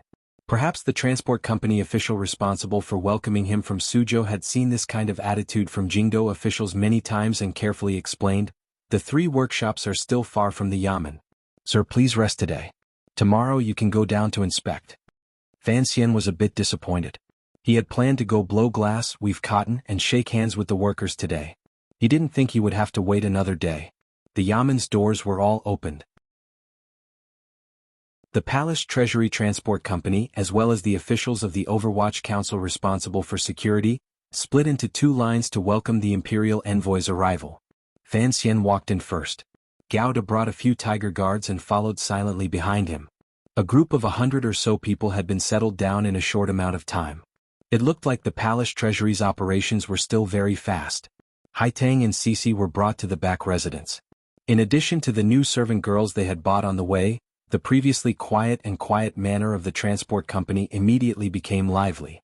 After the officials paid their respects to Fan Xian, everyone took their places in the yamen and waited for Fan Xian to speak. Fan Xian was not very familiar with the situation in the palace treasury. Furthermore, this was the first time he had opened a yamen, so he felt it was strange. He indicated for Su Wenmao to represent him and say a few useless words. He then had everyone disperse and wait for the yamen to officially open the next day. After returning to the back residence, he didn't have time to familiarize himself with his own official residence. At the first instant, he summoned the Overwatch Council's resident commander of the palace treasury. This official was about 40 years old and had a head of white hair. It looked like the palace treasury's security work was truly exhausting. He indicated for him to sit and didn't waste words. Very straightforwardly he asked, "Tell me the situation." This Overwatch Council official was under the jurisdiction of the 4th Bureau. Since last autumn, he had already received the Yin father and son's secret letter and had long made preparations. Seeing Fan Xian's questions, he quickly dug out everything he knew. Of course, he understood that Commissioner Fan had just come to the palace treasury and did not have many trusted aides. If he wanted to quickly take control of the situation, then he had to find someone trustworthy in the treasury. As an official of the Overwatch Council, he was in a favorable position. Naturally, he had to quickly climb up in order to not waste the opportunity heaven had given him. Fan Xian listened and nodded his head repeatedly. This Overwatch Council official's words and actions were very nimble.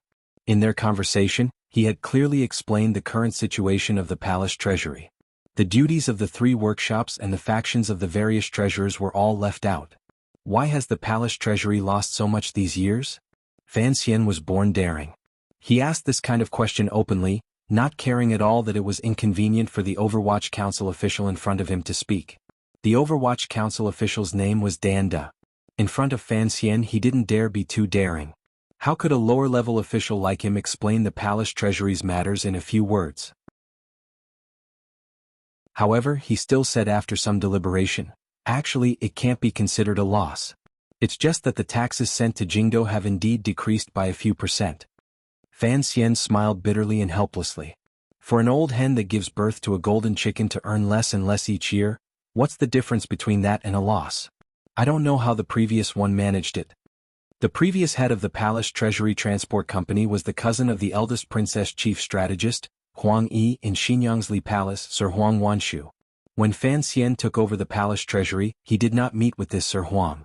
The two sides were like fire and water, so he was too lazy to go through the formalities of taking over.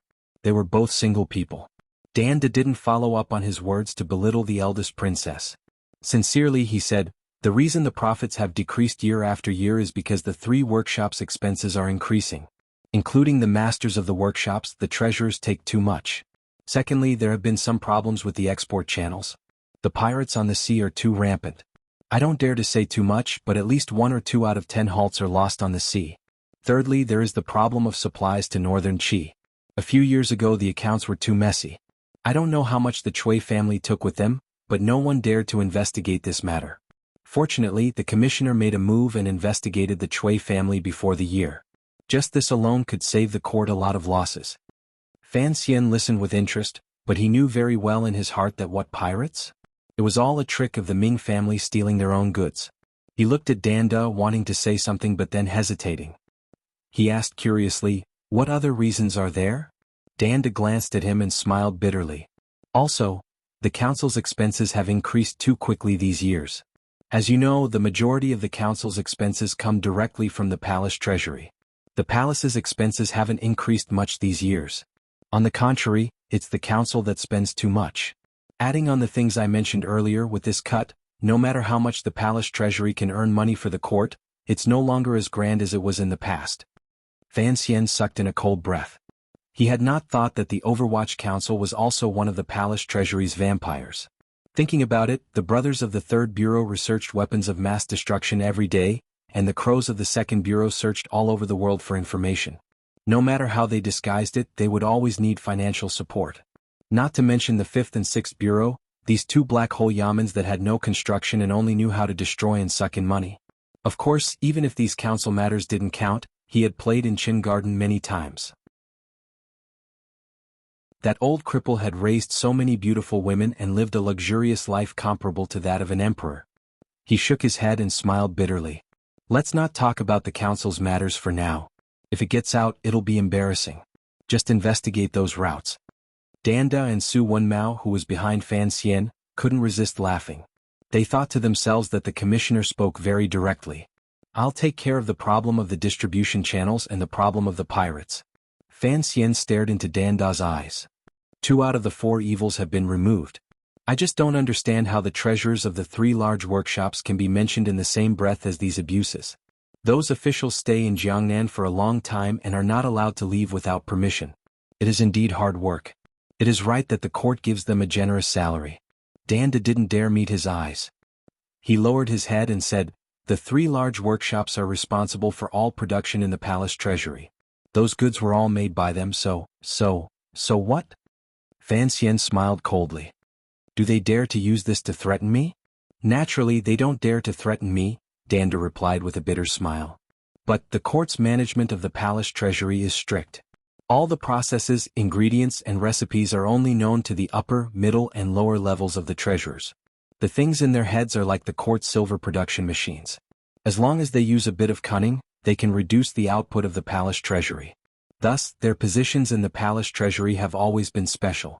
The court also looks at them differently, so much so that they are somewhat arrogant. Oh. Fan Xian narrowed his eyes in amusement.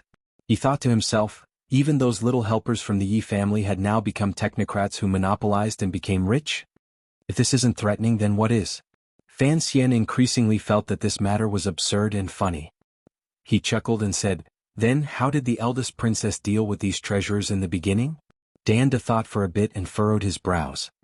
The eldest princess only wanted the output not to drop. She basically did her best to satisfy the requests of the treasurers. She also raised their positions very high. Of course, if there were any treasurers who didn't know their limits, the eldest princess would have her methods. 6 years ago, she killed 7 treasurers who caused trouble in one go. From then on, the treasurers learned to silently make a fortune. They don't have a good attitude toward us officials of the same level, but they still don't have any disrespect toward the court. Fan Xian smiled coldly. Arrogant? A very high position, then the first thing I can do is knock them into the dust. He was a bit angry in his heart. His mother-in-law was indeed not made to be a manager. She had managed such a large enterprise to such a state. No wonder the emperor complained every day, and his father also had headaches about the empty national treasury. Danda jumped in fright. He thought to himself that the commissioner was still young. If a new official took on new responsibilities and calmed his anger with lightning, he would truly offend all of the treasurers. Putting aside the palace treasury's distribution channels, it would probably be difficult to guarantee their own output and the quality of their goods. He raised his hands in a salute and said in a low voice, Sir, please think carefully. There is no harm in responding to them with a soft heart and then slowly planning. I can't plan slowly. 10,000 years is too long. I have to seize every moment. In 10 days, I have to return to Suzhou to preside over the opening of the palace treasury to welcome the bids. If I don't beat the dissatisfied people in the palace treasury into submission in these 10 days, how will you manage things in the future? I don't have the interest to come to this place every day. Danda said with a pained expression. This matter is not easy to deal with. Even if we beat the treasurers into submission on the surface, they will secretly do something in the workshop. They don't even need to do anything to lower the palace treasury's output. If we investigate, we won't be able to find anything. In the end, I'm afraid this responsibility will still have to be shouldered by you. Fan Xian somewhat admired this person's straightforward attitude. The atmosphere of the Overwatch Council officials was indeed much better than that of the Jiangnan Road officials. He waved his hand to stop the other party's admonition and smiled. Don't be afraid. After killing Butcher Zhang, do we have to eat furred pigs? Danda and Su Wenmao paused. They didn't know where the commissioner got his confidence from. The treasurers were in charge of production. This was not something the Overwatch Council was good at. Suddenly Su Wenmao's mind moved. He remembered that the palace treasury had once been the property of the Yi family, and he was a descendant of the Yi family. Did the commissioner have his own way? Fan Xian didn't explain anything. He only had them prepare for the true opening of the yamen tomorrow. He himself went to the rear courtyard and ate 2 bowls of porridge unhappily. He then sincerely invited Haitang to walk with him to the 3 large workshops at night. A subordinate had already helped him get a pass. Even if he didn't reveal his identity at night, there shouldn't be any problems. The reason he had called Haitang to go with him was not because he was kind and wanted to extend the glory of the palace treasury to northern Qi. It was purely because he needed a powerful bodyguard like Haitang. The rooster crowed and the sky turned white. A shadow floated by the back wall of the palace treasury transport company's manor. Fan Xian and Haitang had finished a night of exploration and returned to the study. Fan Xian's face was heavy. He furrowed his brows and said, "Singing every night, corrupt management, are these 2 words?" Haitang was still immersed in shock. Tonight, she had followed Fan Xian around the 3 large workshops. Although she hadn't come into contact with the military or anything like that, she was still shocked by what she had seen and heard. So, cotton was made using that kind of spinning machine. Furthermore, it didn't use human power but water power. How could the power of a river be so tamed? Thinking back to what she had seen and heard tonight, she felt even more admiration for the mistress of the Yi family, who had long disappeared in the long river of history. Her gaze toward Fan Xian also burned a little hotter. Wasn't Fan Xian the son of the mistress of the Yi family? Fan Xian was not as shocked as she was. His initial sense of novelty had worn off. Although he still felt the joy of admiring his mother's legacy, the treasury of the Qing kingdom was probably not even as good as the village enterprises of his previous life. It was just some very basic things. If it were not for the Qing emperor's intelligence and how he kept a close eye on all the industries, they would probably not be as valuable as they were in the past. However, it was just shunned and they couldn't even produce refrigerators. How could Fan Xian be surprised? What he was surprised about was another matter. The treasurers of the palace treasury indeed lived extravagantly. His heart couldn't help but itch. If he swallowed the silver these people ate into his stomach, how much money would that be? As for the things that the eldest princess was worried about, he was not too worried. What bullsh *t technical monopoly? It wasn't a particularly difficult way to survive. Although he had not come from a science background, blowing a few glasses was not too much of a problem. Most importantly, he had people behind him. Knowledge was power. Knowledge was confidence. Knowledge was silver. This was the powerful understanding Fan Xian had developed on his first day in the palace treasury. To be continued. If you want to know what happened next, please log on to www.cmfu.com. More chapters. Support the author. Support original reading.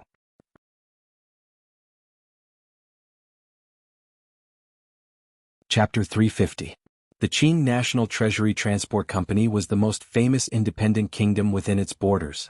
Although the officials were all sent from Jingdo because they were far away in Jiangnan and there were too many temptations within, no matter what rank an official came from outside, in the end, they would all be assimilated by this enormous and alluring golden nest. Perhaps the officials of the Overwatch Council were better, but the officials within the transport company had long become one of the pillars of this independent kingdom. No one wanted any change to happen to the palace treasury. Even though the emperor had given an edict for the palace treasury to be transferred from the eldest princess of Xinjiang to Commissioner Fan, although these palace treasury officials had been the eldest princess' trusted aides for over a dozen years, they were not afraid of Fan Xian's arrival. They thought that as long as they did their superficial work well, presumably Sir Fan Jr. would not touch the foundation of the palace treasury. The trick of changing the emperor and changing the court officials would not play out. What was the foundation of the palace treasury?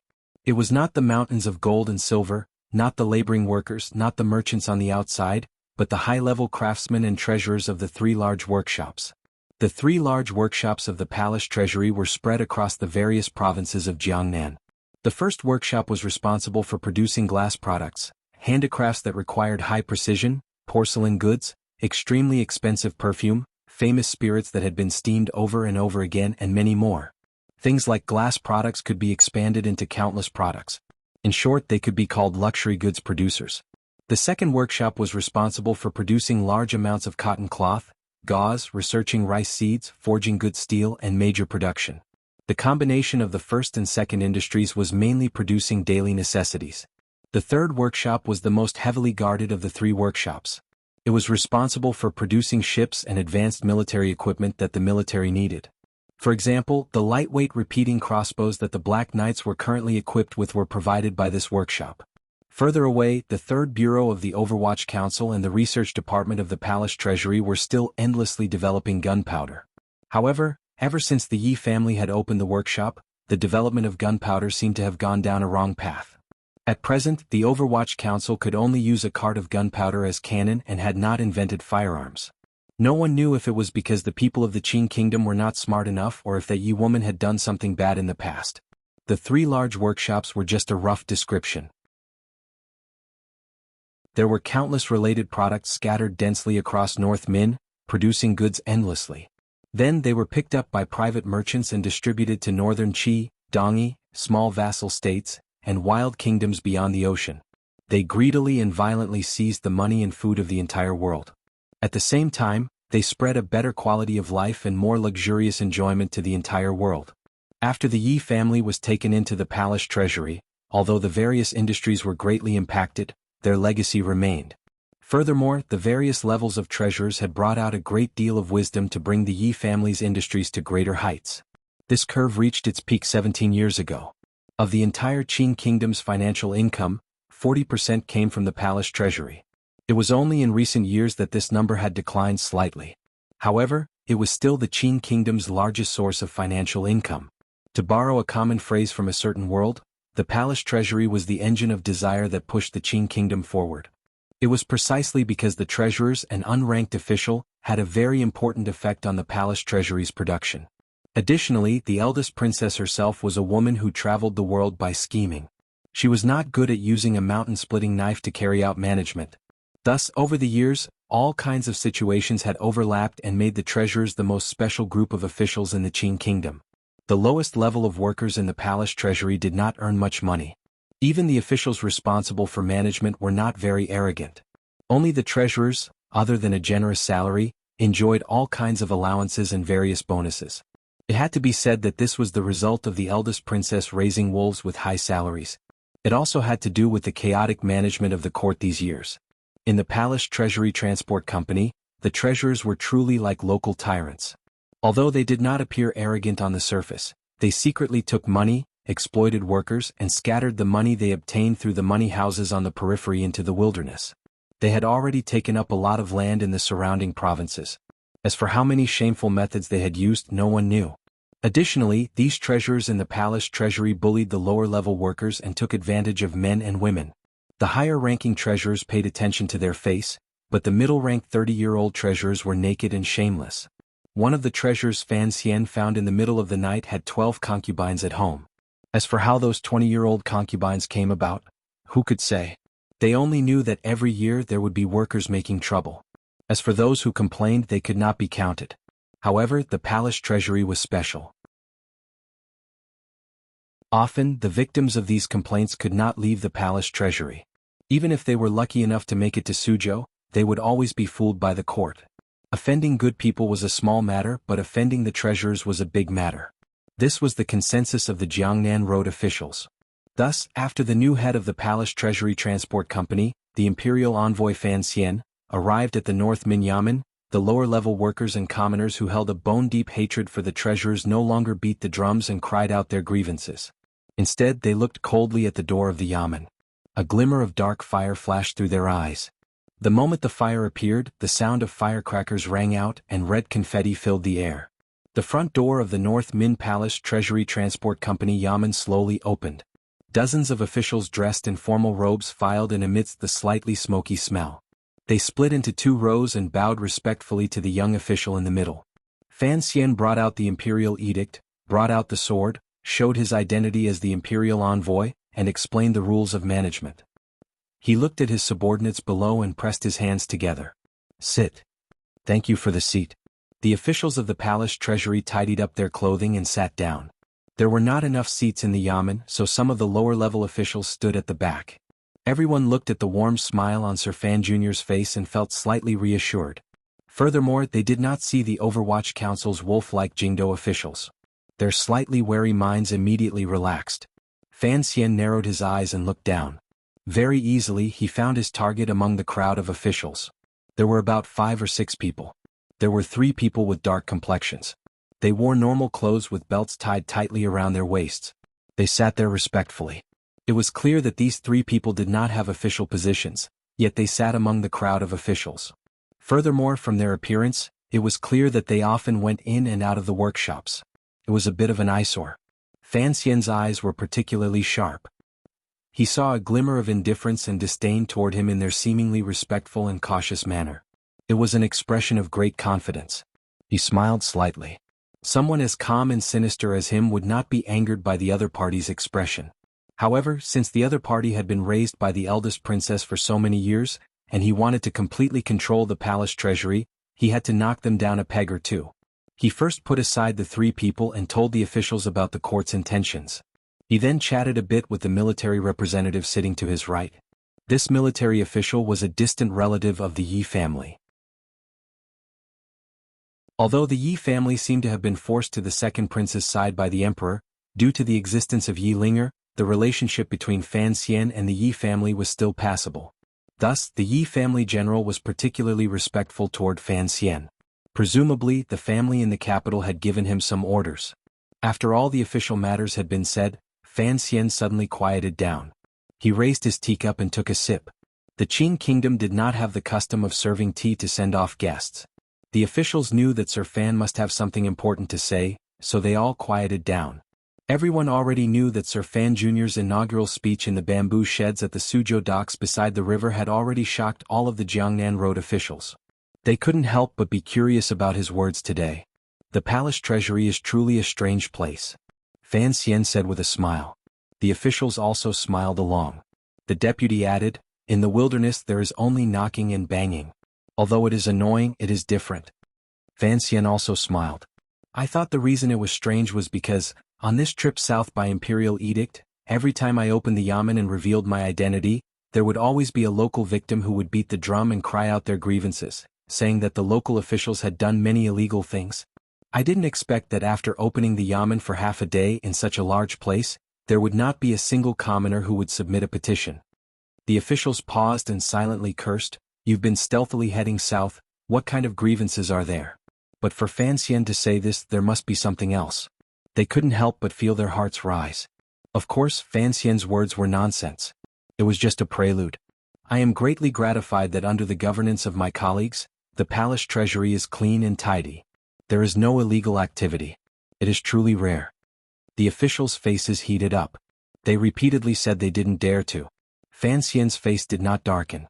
He only smiled and said, "But there is another question. I don't know if there is truly nothing wrong with the palace treasury or some officials have too much authority, so even if the commoners and workers have complaints in their hearts, they don't dare to say it to me?" These words were too careless. It was an undisguised attempt to frame someone for a crime. Regardless of faction, the officials were all local officials of the palace treasury. Their hearts froze and a glimmer of disgust grew in them. They thought, even if you want to burn 3 fires, you can't use such an absurd method. With the deputy in the lead, the officials all stepped out and said in a loud voice, "Sir, there is no such thing, there is no such thing." Fan Xian lowered his head. His fingers gently rubbed the cuffs Cece had just sewn and asked, "There is no such thing?" "I heard that these years the 3 large workshops owe their workers a great deal of wages. Last year there was even a major incident. Is there such a thing?" The officials paused. Last year, because the treasurers had exploited them too harshly, the workers of the 3 large workshops had indeed caused a commotion and 2 people had died. This matter had long been hidden by the officials of the transport company. Unexpectedly, the news had traveled to Jingdo. Since Sir Fan had already said it, then he must have received accurate information. It would be difficult to hide it. The deputy quickly went forward and smiled apologetically. Before the year, the return of funds was a bit slow. The wages were only paid 3 days late. In the end, those unruly people took the opportunity to cause trouble and caused the 3 large workshops to stop work for a day. It brought irreparable damage to the court. Thus, after the transport company discussed it, we asked General Yi to suppress it. Fortunately, not too many lives were lost. Thinking that it was close to the end of the year and you would be arriving soon, there was no rush to report it. In reality, it was not that the wages had been paid late. More accurately, it was that the treasurers had taken too much of the wages they had given out. Under the accumulated anger, the public's anger gradually rose, and the workers began to make trouble. The officials of the transport company did not want to offend the treasurers, nor did they want to take out public silver to make up for the debt. Thus they pretended to be deaf and dumb. Only when the matter grew did they mobilize troops to suppress it. Fan Xian turned around and quietly said a few words to General Yi. The general's face revealed an awkward expression and quietly responded. Presumably the role he played in this matter was not honorable. Fan Xian furrowed his brows and gently knocked on the table beside him. Everyone, to put it bluntly, this palace treasury is a business. However, it is the emperor's business and the Qing court's business. Since it does business, then the most important thing is the people who do it. Year after year, delaying the workers' wages. Who would be willing to work for you? Even if they did work, how could they be willing to put their heart into it? In the end, isn't it still the court that loses out? The officials repeatedly voiced their agreement. They all said that in the future, they would strictly follow the rules of the palace treasury and that there would be no more delaying of wages. As for what would happen in the future, that was for the treasurers to deal with Sir Fan Jr. These officials only hoped to quickly deceive the scene in front of them. However, the expressions of the three dark-skinned figures sitting in the chairs without official robes became somewhat ugly. Just talking nonsense. Fan Xian shook his head and sighed. Naturally, we won't be delaying in the future. Then what about those we owed in the past? The main hall of the yamen immediately sank into a death-like silence. In their fear, the officials did not say anything more. There were tens of thousands of palace treasury workers. Adding on food, lodging, water, clothing, and a series of other logistics, the number of people reached a terrifying level. The court set generous wages for the workers of the three workshops. Drawing water from them had become one of the biggest sources of wealth for the palace treasury officials. If Fan Xian really wanted these officials to spit out all of the deductions from the past few years, it would be a large sum. These officials knew in their hearts that they were hindered by the Qing law and the Overwatch Council's investigation, so they never dared to eat openly. It was only a small gift from the treasurers after they had eaten. Sir Fan was probably targeting those treasurers. Thus, the gazes of the officials swept, intentionally or unintentionally, across the three of them. It was as if Fan Xian did not sense the turbulence in the dark. In an even voice he said, "The court cannot owe its people. The debts from the past few years will have to be gradually made up. However, the matter is complicated and cannot be rushed." Cannot be rushed. The hearts of the officials once again relaxed, but they were greatly frightened by what he said next. 3 days. Fan Xian smiled slightly and extended 3 fingers. Gazing at the officials, he said, "I give you all 3 days to fill in all of the debts for me. Make up all of the wages owed to the workers below. Remember, use the interest from Taiping Money House as the basis. After 3 days, if there are still workers who come to me and say they have not received their wages," Fan Xian said. Fan Xian said, "Or perhaps my subordinates in the Overwatch Council have found out. Sorry everyone, I will have to show some ruthlessness." Although he was smiling, the officials could already feel a chill beginning to spread around them. The 3 brothers who had been sitting calmly finally could not sit still. With humble expressions they stood up and said, "Sir, I have something to report." "Speak." Fan Xian glanced at him with great interest. "There may be cases of delayed wages, but the amount is not large. Furthermore, it is often because the accounts are not going smoothly." The person chuckled. "Sir, you have come from far away in Jingdo. Perhaps you do not know how powerful the unruly people in these places are. Those people bring their families to work. It is clearly one person working in the workshop, but he has to report 3 people. It is not that we have delayed wages, it is that they want to swindle the court of silver." "Oh." Fan Xian made a sound of surprise. "There is such a trick." "Yes." The person clearly did not see the sarcasm in Fan Xian's words. Overjoyed, he said, "Sir, those workers are sly and cunning. Relying on the fact that the court cares for the people, they dare to make exorbitant demands. If there are any demands that cannot be met, they will slack off. There are even worse fellows who dare to tamper with the process. These years, who knows how much silver the court has lost." This person poured dirty water on the workers. No matter how good Commissioner Fan's reputation was, he was still an official. How could he sit on the side of the workers? As the saying goes, one's position determines one's position. There was no need to worry about not standing on the side of the workers. Fan Xian laughed coldly in his heart. These words pushed all of his frequent crimes onto the workers. But his expression was not happy. He sighed. "Ah, I did not expect the emperor to be so benevolent, And yet these people are still so unsatisfied. The person smiled apologetically. It is indeed so. When I return, I will investigate the matter of delayed wages. But those workers who have caused trouble cannot be easily forgiven. Sir, do not be fooled by the words of these scoundrels. Those people are sly and cunning, and they are truly not good people. Fan Xian looked at this person and suddenly furrowed his brows. May I ask who you are? At the side, the deputy quickly made an introduction. This is the master of the first workshop, Sir Xiao. Sir Xiao. Fan Xian seemed a little surprised. Master of the first workshop? The head of the treasurers?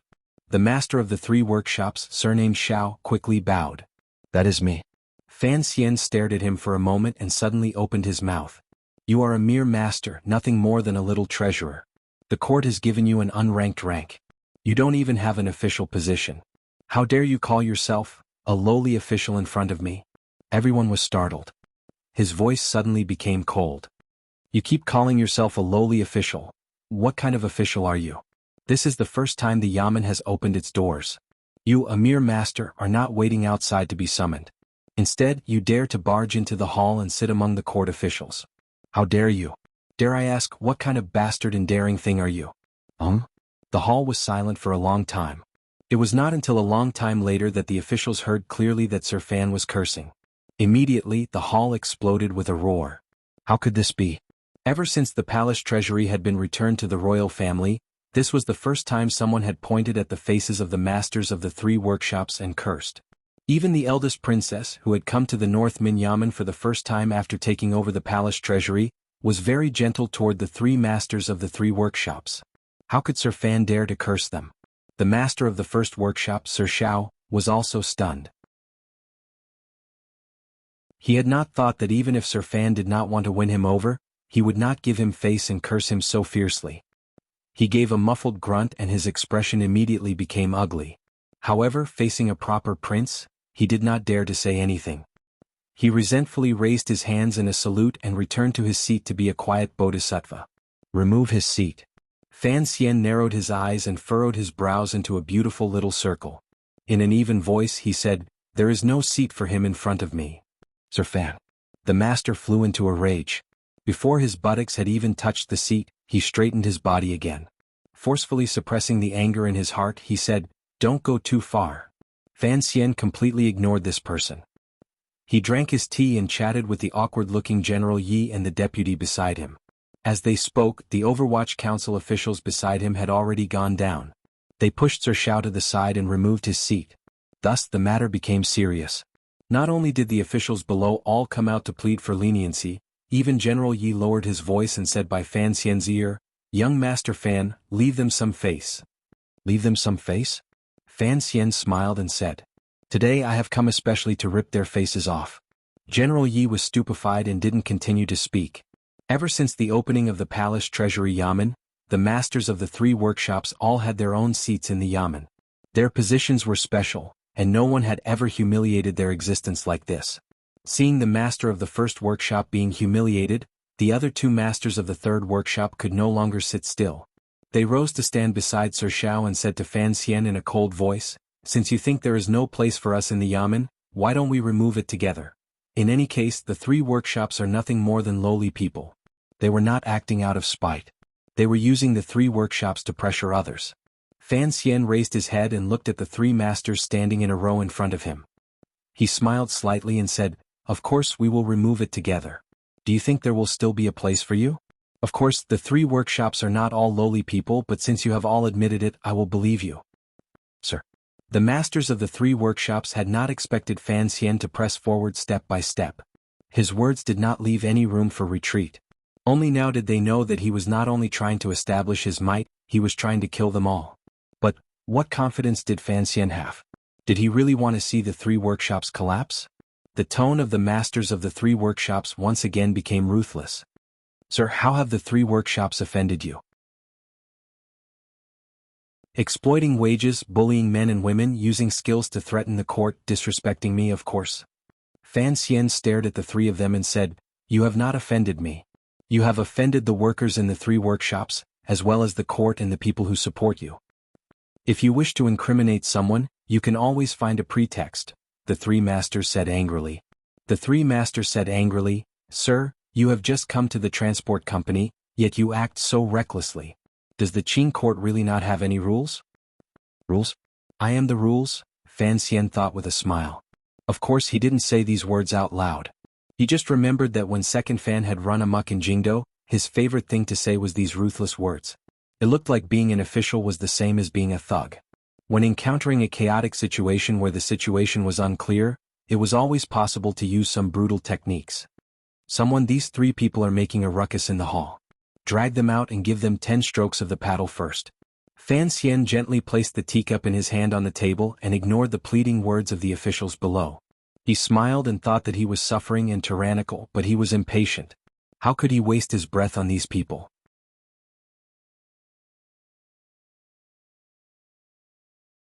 Chapter 351. Pa pa pa pa. The sound was crisp. It was not like the muffled sound of the cane landing on the bodies of the imperial censorate outside the royal palace. Instead, it was like someone was beating the beat to a piece of music with a strong sense of rhythm. The beat only fell 10 times before it ended. In the end, the three workshop masters were not like Brother Baoyu, who breathed in but did not exhale, nor did they faint like Second Fan. Fan Xian watched the scene with great interest. He couldn't help but be surprised at the toughness of these three masters. After being beaten 10 times, they did not even make a sound. He was someone who knew his subordinates' style. Since he had yelled for them to be beaten, not a single one dared to hold back. The three masters lay sprawled on the long bench. Their clothes had been lifted up, and their pants had been pulled down. Their buttocks and backs were covered in red marks. They looked wretched, but they had suffered too much humiliation. In front of Fan Xian, they forced themselves not to make a sound for mercy. However, it was always painful to be beaten. Other than the pain, there was also a shred of humiliation from having their clothes ripped off. It made tears begin to well up in the eyes of these middle-aged men. They were watery and filled with hatred, like pitiful puppies. Fan Xian clapped his hands and said, "Strike them out." "Yes," his subordinates replied in unison. They helped the three masters up and walked out of the yamen. Behind these three masters, who had long been humiliated beyond measure, Fan Xian did not forget to call out like a merchant, 3 days, 3 days, don't you forget." The yamen immediately quieted down. The gazes of the officials looking at Fan Xian grew a glimmer of fear. Everyone under heaven knew of Fan Xian's reputation, but they were not from Jingdo.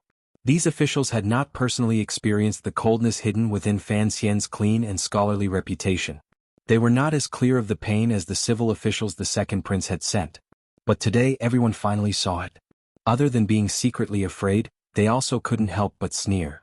Beating him was fine. He was beating the treasurers, and it was for us officials to see. However, no matter how knowledgeable Sir Fan was, he was still completely ignorant of the affairs of the palace treasury. Now that he had offended the masters of the three large workshops, it would be interesting to see how he would clean up after this. Perhaps Fan Xian did not know that his subordinates and officials had the intention of watching a show 3 days later. Perhaps he did not care about this at all. He casually said a few more words and ordered everyone to pay back their debts within 3 days. If there was anything illegal, they were to investigate themselves. He then let the officials out of the yamen. He left behind the general from the Yi family and his close assistant, the vice commissioner of the transport division. In many ways, he still needed the help of these two people to do what he was going to do in 3 days. No one knew what he said to the two officials in the back garden, but their expressions grew heavier and heavier. In the end, they slowly nodded their heads, bowed respectfully to Fan Xian and left. "Sir." Su Wenmao handed over the intelligence report the Overwatch Council had sent up. Fan Xian accepted it and nodded slightly as he read. It looked like the people of the Fourth Bureau still had some use. However, these years, they had been suppressed by the eldest princess and the treasurers from top to bottom and hadn't had a chance to display their skills. Su Wenmao looked at him immersed in the file and thought of the scene earlier. He couldn't help but furrow his brows. Gathering his courage, he quietly said, "The masters of the 3 large workshops were killed."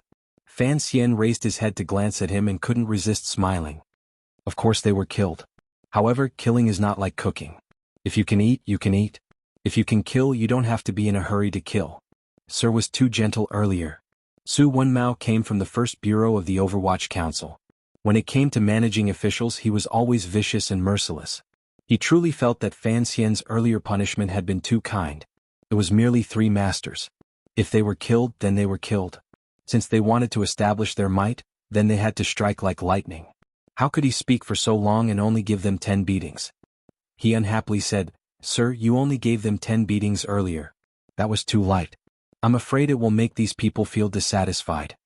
Fan Xian waved the Overwatch Council intelligence report in his hand and calmly said, "Based on the evidence in my hand, if I chopped off those 3 heads with one stroke, no one would dare say anything." Su Wenmao was startled. Since this was the case, why had the thunder and rain been small earlier and let go of those 3 people who had no law in their eyes? Fan Xian smiled and explained, "Thunder and rain, they are all grace. If I had punished them harshly earlier, although the officials and the treasurers would not be satisfied in their hearts and would even grow jealous out of fear, they could only agree. Furthermore, they would be intimidated by the sharpness of the executioner's knife and would become obedient. These 3 days, I'm afraid that in less than a day the officials will all make up for the deficit. As for the treasurers, they will crazily send silver to the yamen." "Isn't this the situation you want to see?" Su Wenmao became more and more confused. Fan Xian waved his hand. "Wrong. Suppressing it for a while and only killing the masters of the 3 workshops, what fundamental change can there be for the palace treasury? It's like hunting monkeys in the mountains. If you kill the Monkey King, the monkeys will scatter in all directions. You also know that it is impossible for me to, and I do not want to, guard the palace treasury for a long time. What will happen in the future after we leave? Those monkeys will run out from the mountains again and steal our corn to eat." Su Wenmao's heart jumped. He understood something. The monkeys the commissioner spoke of were the numerous treasurers of the 3 workshops. If he beheaded the masters of the 3 workshops, the treasurers would obediently spit out the silver and return the wages owed to the workers. However, in that case the commissioner would lose the opportunity to strike again. In the future, when the commissioner left North Min and returned to Hangzhou, far away from Shannon Road, the treasurers would probably become active again. The workers of the 3 workshops would probably have to face even more tragic revenge. "This is squeezing out pus," Fan Xian said with a smile. "Your face looks flat, but the pus is still inside, so we don't rush to scrub first. Instead, we need to open up the pores and squeeze out all of the pus." Su Wenmao was startled. It was clear he had never taken beauty classes, but he understood Fan Xian's meaning. He smiled and said, "The complicated you speak of, isn't it to lure the snake out of its hole?" "Lure what?" "This is called beating the snake to startle the snake." Fan Xian touched his smooth hair and found that his description was not very appropriate. He couldn't resist smiling and said, "In any case, in 3 days' time, the humiliation of the 3 workshops being flogged 10 times. Presumably, those arrogant and willful treasurers would not be able to endure it no matter what." "What if someone makes up for the silver? What then?" Su Wenmao asked with confusion. He was worried that after the commissioner's reputation spread, those little monkeys would not have the courage to jump out. "Learn from past mistakes to avoid future mistakes, cure the illness and save the patient," Fan Xian said seriously. Fan Xian said very seriously, "As long as the treasurers who have not violated the Qing law completely return the silver, I will naturally give them a chance to turn over a new leaf. I am here to manage the palace treasury, not to break it." "Understood. When it comes to enemies, we have to divide them, carry out order, treat them separately, and unite all that can be united. Let's see who jumps out in 3 days and we'll know who is rejecting my good intentions." Fan Xian smiled slightly. "Not only are we targeting the treasurers, presumably, the trusted aides the eldest princess left in the palace treasury will not let go of such a great opportunity. From Xinyang's perspective, if I offend all the treasurers, the palace treasury will naturally sink into paralysis. At this time they will certainly jump out. Have the people of the 4th Bureau keep a close eye on them for the next 2 days and finally draw up a list. I will ask these unstable elements to leave one by one." Su Wenmao finally understood everything. The commissioner was going to do a thorough cleanup. He thought back to the conversation in the garden earlier and carefully said, "Only, sir, the deputy is someone from Ren Chen's clan, so he can be trusted. But the Yi family?" Fan Xian knew what he was worried about. According to the news from Jingdou, a few days after the Great Prince married the Great Princess of Northern Qi, Yi Linger finally married the second prince. The second prince had also used this opportunity to be released from his house arrest with the Empress Dowager's intervention. "Don't worry about anything, I didn't say too much. I just had General Yi pay attention to the routes out of the treasury. I'm not so arrogant as to think I can subdue the Yi family with just a few words." Fan Xian smiled.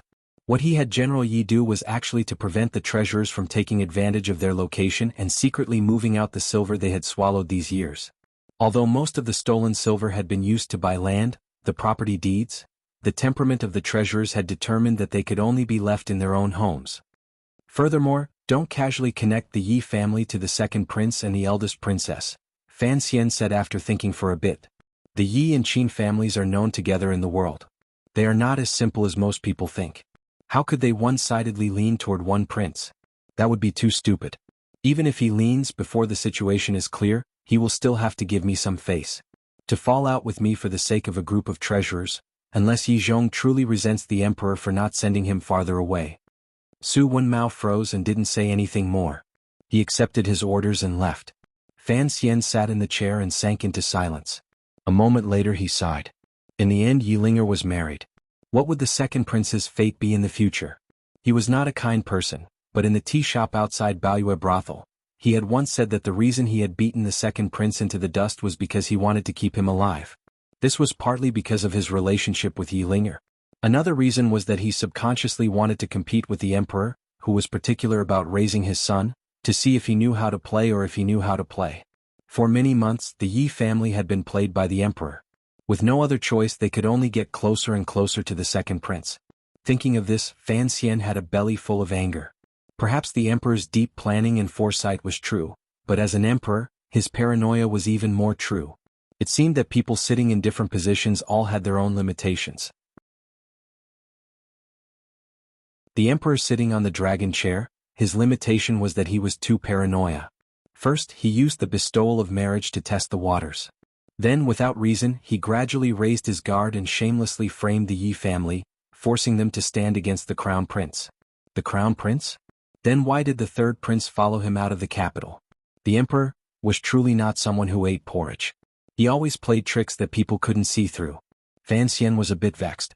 He immediately comforted himself that he, a little bastard, couldn't understand. Perhaps the old bastard was also messing things up and he himself didn't understand.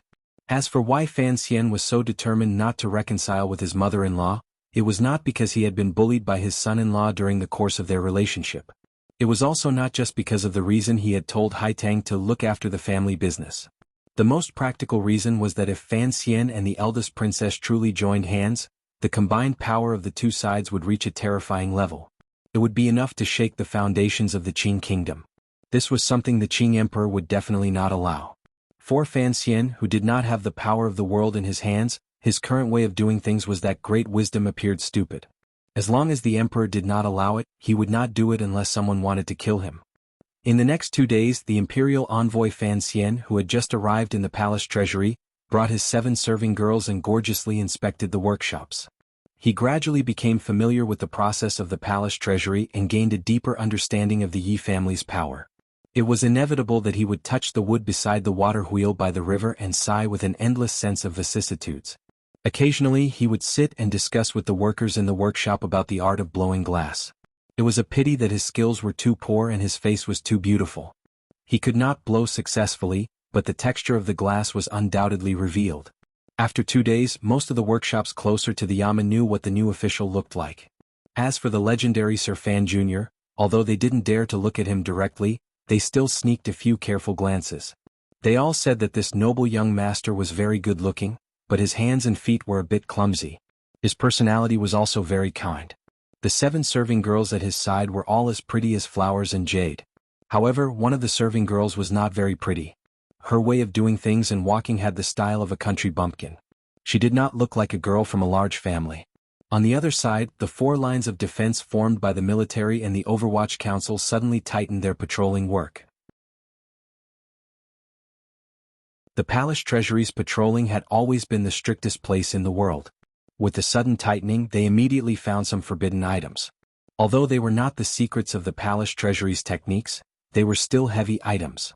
They were light pieces of paper, but they were heavy land deeds. As Fan Xian had expected, the first reaction of the treasurers and related officials, including the masters of the 3 large workshops, after the 3-day order came out was to find a way to move the most valuable things on them out and give them to their friends and relatives outside the palace treasury. However, after encountering a strict search, the officials and treasurers finally lost all hope. They knew that the new imperial envoy would not allow them to move their property. If they kept the property on paper by their side. God, if they didn't make up for the deficit in 3 days, wouldn't their property be confiscated? Furthermore, how could these people be clean? If the imperial envoy wanted to find fault with them, death was the word left and right. Danda and General Lin's work was clearly effective. From the second day onwards, no one tried to move their property. A cold wind began to blow between the manors of the palace treasury and the 3 large workshops. As for who the source of the wind was, naturally there were spies sent out to quietly find out. It was night. Heavy rain fell from the sky in Min, and the river swelled. Although there were no problems because of the dam, the cold wind howling angrily and the turbid waves rising into the air had already begun to make many people feel strange. The treasurers who felt a strong sense of danger began to link up. From top to bottom there were more than 200 treasurers. They all had their own plans in the face of the 3-day order. Some of them still had a conscience and were prepared to return the stolen money and start anew. Some of them were afraid of Fan Xian's power and began to secretly prepare to report their colleagues' illegal actions to fight for their innocence. Even more people began to gather in the manor of the masters of the 3 large workshops and secretly discussed how to handle this matter. After the 3 masters of the 3 large workshops were beaten, they could only lie in bed. Although they were in 3 different places, the hatred in their hearts toward Fan Xian and the bitter resentment in their eyes were of one heart. In any case, they were not willing to lower their heads to Fan Xian because they had done too many bad things. Even if they lowered their heads, they would probably not be able to escape death in the future. Among the collusion of these treasurers, the confidant that Xinyang had left in the treasurers also played a vital role. Using the name of the princess far away in Jingdo, he assured the treasurers that the court's first concern was still the production and profit of the palace treasury and not the small pieces of silver that they were greedy for. What about 1 chopstick? What about 10 chopsticks? In any case, most of the treasurers finally huddled together tightly and began to smash like bowling balls toward Imperial Envoy Fan Xian, who seemed to know nothing and only knew how to take a beauty with him. On the last day of the 3-day order, Fan Xian followed the rules of the previous 2 days and stayed in the yamen to discuss matters in the morning. Although the treasurers had not voluntarily handed over the stolen goods and admitted their guilt, many of the officials had returned some silver. As for whether or not they had returned the full amount, that was a matter for the future and could be discussed later. At least on the surface they had acted respectfully. There were also some treasurers who secretly admitted their guilt and took the initiative to climb up to the Overwatch Council to be tainted witnesses. Naturally, Fan Xian accepted them with a smile. It looked like the other party was indeed not a piece of iron. The palace treasury's casting skills were indeed not up to standard. He drank his tea and looked at the fine rain outside the hall in a daze. He slowly thought of the heavy rain last night. Would the Qin kingdom suffer another flood this year? It looked like he had to hurry. Otherwise, before the silver his father wanted could be transported to the banks of the Yangtze River, the banks would collapse again. Sir. An extremely panicked voice exploded like a muffled thunder, waking Fan Xian from his thoughts of a saint. Fan Xian looked with bewilderment and saw a group of officials in completely drenched robes run in. These officials were all people who had gone to each workshop to announce the 3-day order's deadline. Why had they all run back? The person in the lead was the second in command of the palace treasury, the deputy of the transport company, Wuxia. With a face full of shock, he pulled at the front of his robes and rushed in without a care for the dirty water and wet shoes. Sir Ma, why are you so panicked? Fan Xian looked at him and furrowed his brows slightly, putting on a chow air. Sir, it's not good. Although Ma Jia had long known that the treasurers would certainly retaliate against the 3-day order, suddenly hearing of this matter, he couldn't help panicking and quickly came to report to Fan Xian. The 3 large workshops are on strike. Fan Xian was slightly startled and stood dumbly on the stone steps. Ma Jia thought the imperial envoy had also been shaken by the sudden bad news. He wiped the rain from his face and smiled bitterly. This is good, this is good. The 3 large workshops were on strike. This was something that had never happened since the Qin kingdom had taken over the palace treasury. In reality, Fan Xian had not killed anyone. The methods he had used were not as bloody as the eldest princesses. However, the problem was that Fan Xian had issued the 3-day order and had the power of spies in his hands that the eldest princess did not have. He had also blocked the treasurer's plans to transfer their family property. It was the same as preparing to swallow up the money the treasurers had harshly withheld these years. What was money? Money was the life of most people. Thus, the treasurers dared to use such a shocking move as a strike to fight Fan Xian to the death. Fan Xian was only slightly startled and immediately came to his senses. A faint smile rose to the corners of his lips. In reality, he was not shocked by the intensity of the treasurer's reactions. He was just thinking that this world also had a strike. "Sir, what do we do? Should we first take back the 3-day order?" Ma Jie asked with a face full of hope. He did not approve of Fan Xian issuing the 3-day order. Now that the treasurers had truly gone on strike and the 3 large workshops of the palace treasury stopped work for 1 day, how much silver would the court lose? Who would be able to shoulder such a large crime? Even if Fan Xian's family background was different from normal people and he was not afraid of the opinions of the people, the emperor would not easily forgive him. Contrary to the expectations of Ma Jie and the other officials, Fan Xian gently stroked the glossy strands of hair on his head and stretched his neck. A faint trace of excitement appeared on his face. As expected, they did not disappoint me. They made a big commotion. This is good. When I catch up, I will kill them all. Ah. The officials stood stupidly in the fine rain. On the wooden beam of the yamen, a pair of swallows danced gently. In the sky full of rain, Fan Xian wore the black robe of the Overwatch Council and led the officials of the transport company, a total of over 20 people, hurriedly to the first workshop that had called for a strike. The officials stood outside the workshop and found that they could not hear the sizzling sound of the furnaces. There was also no black smoke coming out of the workshop. There was a death-like silence. Everyone couldn't resist casting their gazes on Fan Xian, thinking, how exactly was he going to deal with this silent protest? No one knew that the Qinian unit and the swordsmen of the 6th Bureau who had followed Fan Xian to Jiangnan were already wearing raincoats and waiting silently not far from the workshop for orders. Even further away, General Ye's face was heavy as he clenched his fists tightly. His heart was perturbed as he spoke with Su Wenmao beside him. His mind was completely on the workshop that was on strike. Behind the two of them, a battalion of soldiers with knives and spears in their hands were waiting. The people on strike in the first workshop were all gathered in this large workshop. There was still the remnants of heat from last night inside the workshop. This was where they were responsible for making glass. Fan Xian walked with steady steps into the workshop and raised his head to glance at the tall roof of the workshop. He sighed in admiration and said, "The rain protection is done well." The workers were huddled in 2s and 3s at the back. Their faces were full of fear. These lower-level workers did not know why they had suddenly stopped work. Looking at the newly arrived imperial envoy, their hearts were filled with fear. In front of the workshop, a dozen green-robed treasurers forced themselves to remain calm and bowed to Fan Xian. "Why hasn't work started?" "Good to let you know." Master Xiao, who was still injured behind him, glanced at Fan Xian with a hateful gaze. "Last night, the rain was too heavy and extinguished the furnace. It washed away the mold, so there is no way to start work." The master and treasurers were not idiots. They knew they couldn't openly say they were on strike. Otherwise, if Fan Xian really went crazy and raised a knife to kill them all, they could still justify it. Thus, they could only find some reasons. In reality, they were still using the strike to threaten the other party. Perhaps this was the so-called art of negotiation. In terms of poetry, Fan Xian could be said to be an artist, but his job was often to destroy art without any sense of beauty. With a heavy face he said, "The molds are ruined and the furnace is wet. What about the second workshop? Could the molten steel that could burn people to death have also solidified?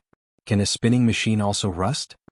Without waiting for Master Xiao to reply, he narrowed his eyes and said, "I think you treasurers are the ones whose brains have truly become rusty. There was no such thing as negotiation. Fan Xian only needed someone to make trouble.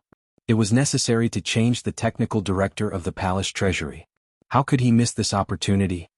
Come, cut off this Master Zhao's head for me and use his blood to warm the furnace." Fan Xian clapped his hands and said evenly. Master Xiao paused as if he didn't understand the meaning of the imperial envoy's words.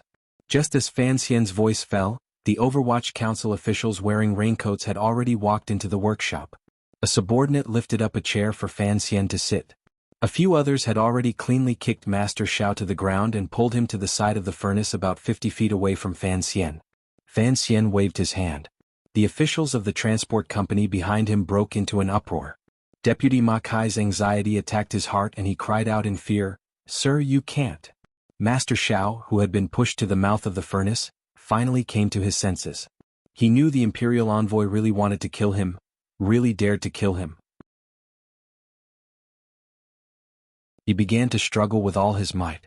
His feet kicked against the dirt on the ground, making a rustling sound. With a sobbing tone he cried out, "Spare me, sir, spare me." There were many fools in the world who could not see through the ways of the world. It was a bit too late to beg for mercy when they were about to lose their lives.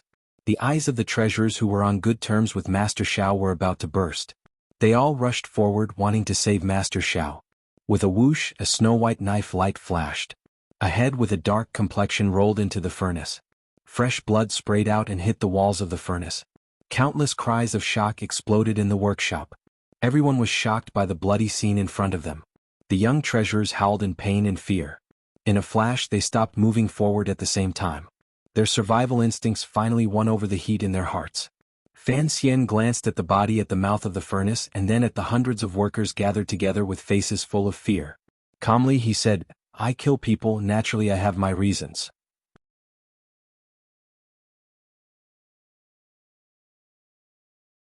Chapter 352. The rain pattered down and hit the roof of the workshop with a pitter-patter. It formed a clear contrast with the death-like silence below the roof. The workers in the workshop gathered fearfully at the very back. The terror on their faces was not hidden, but everyone's hands had already begun to unconsciously touch the metal shovels and wooden boards. No one knew what would happen next.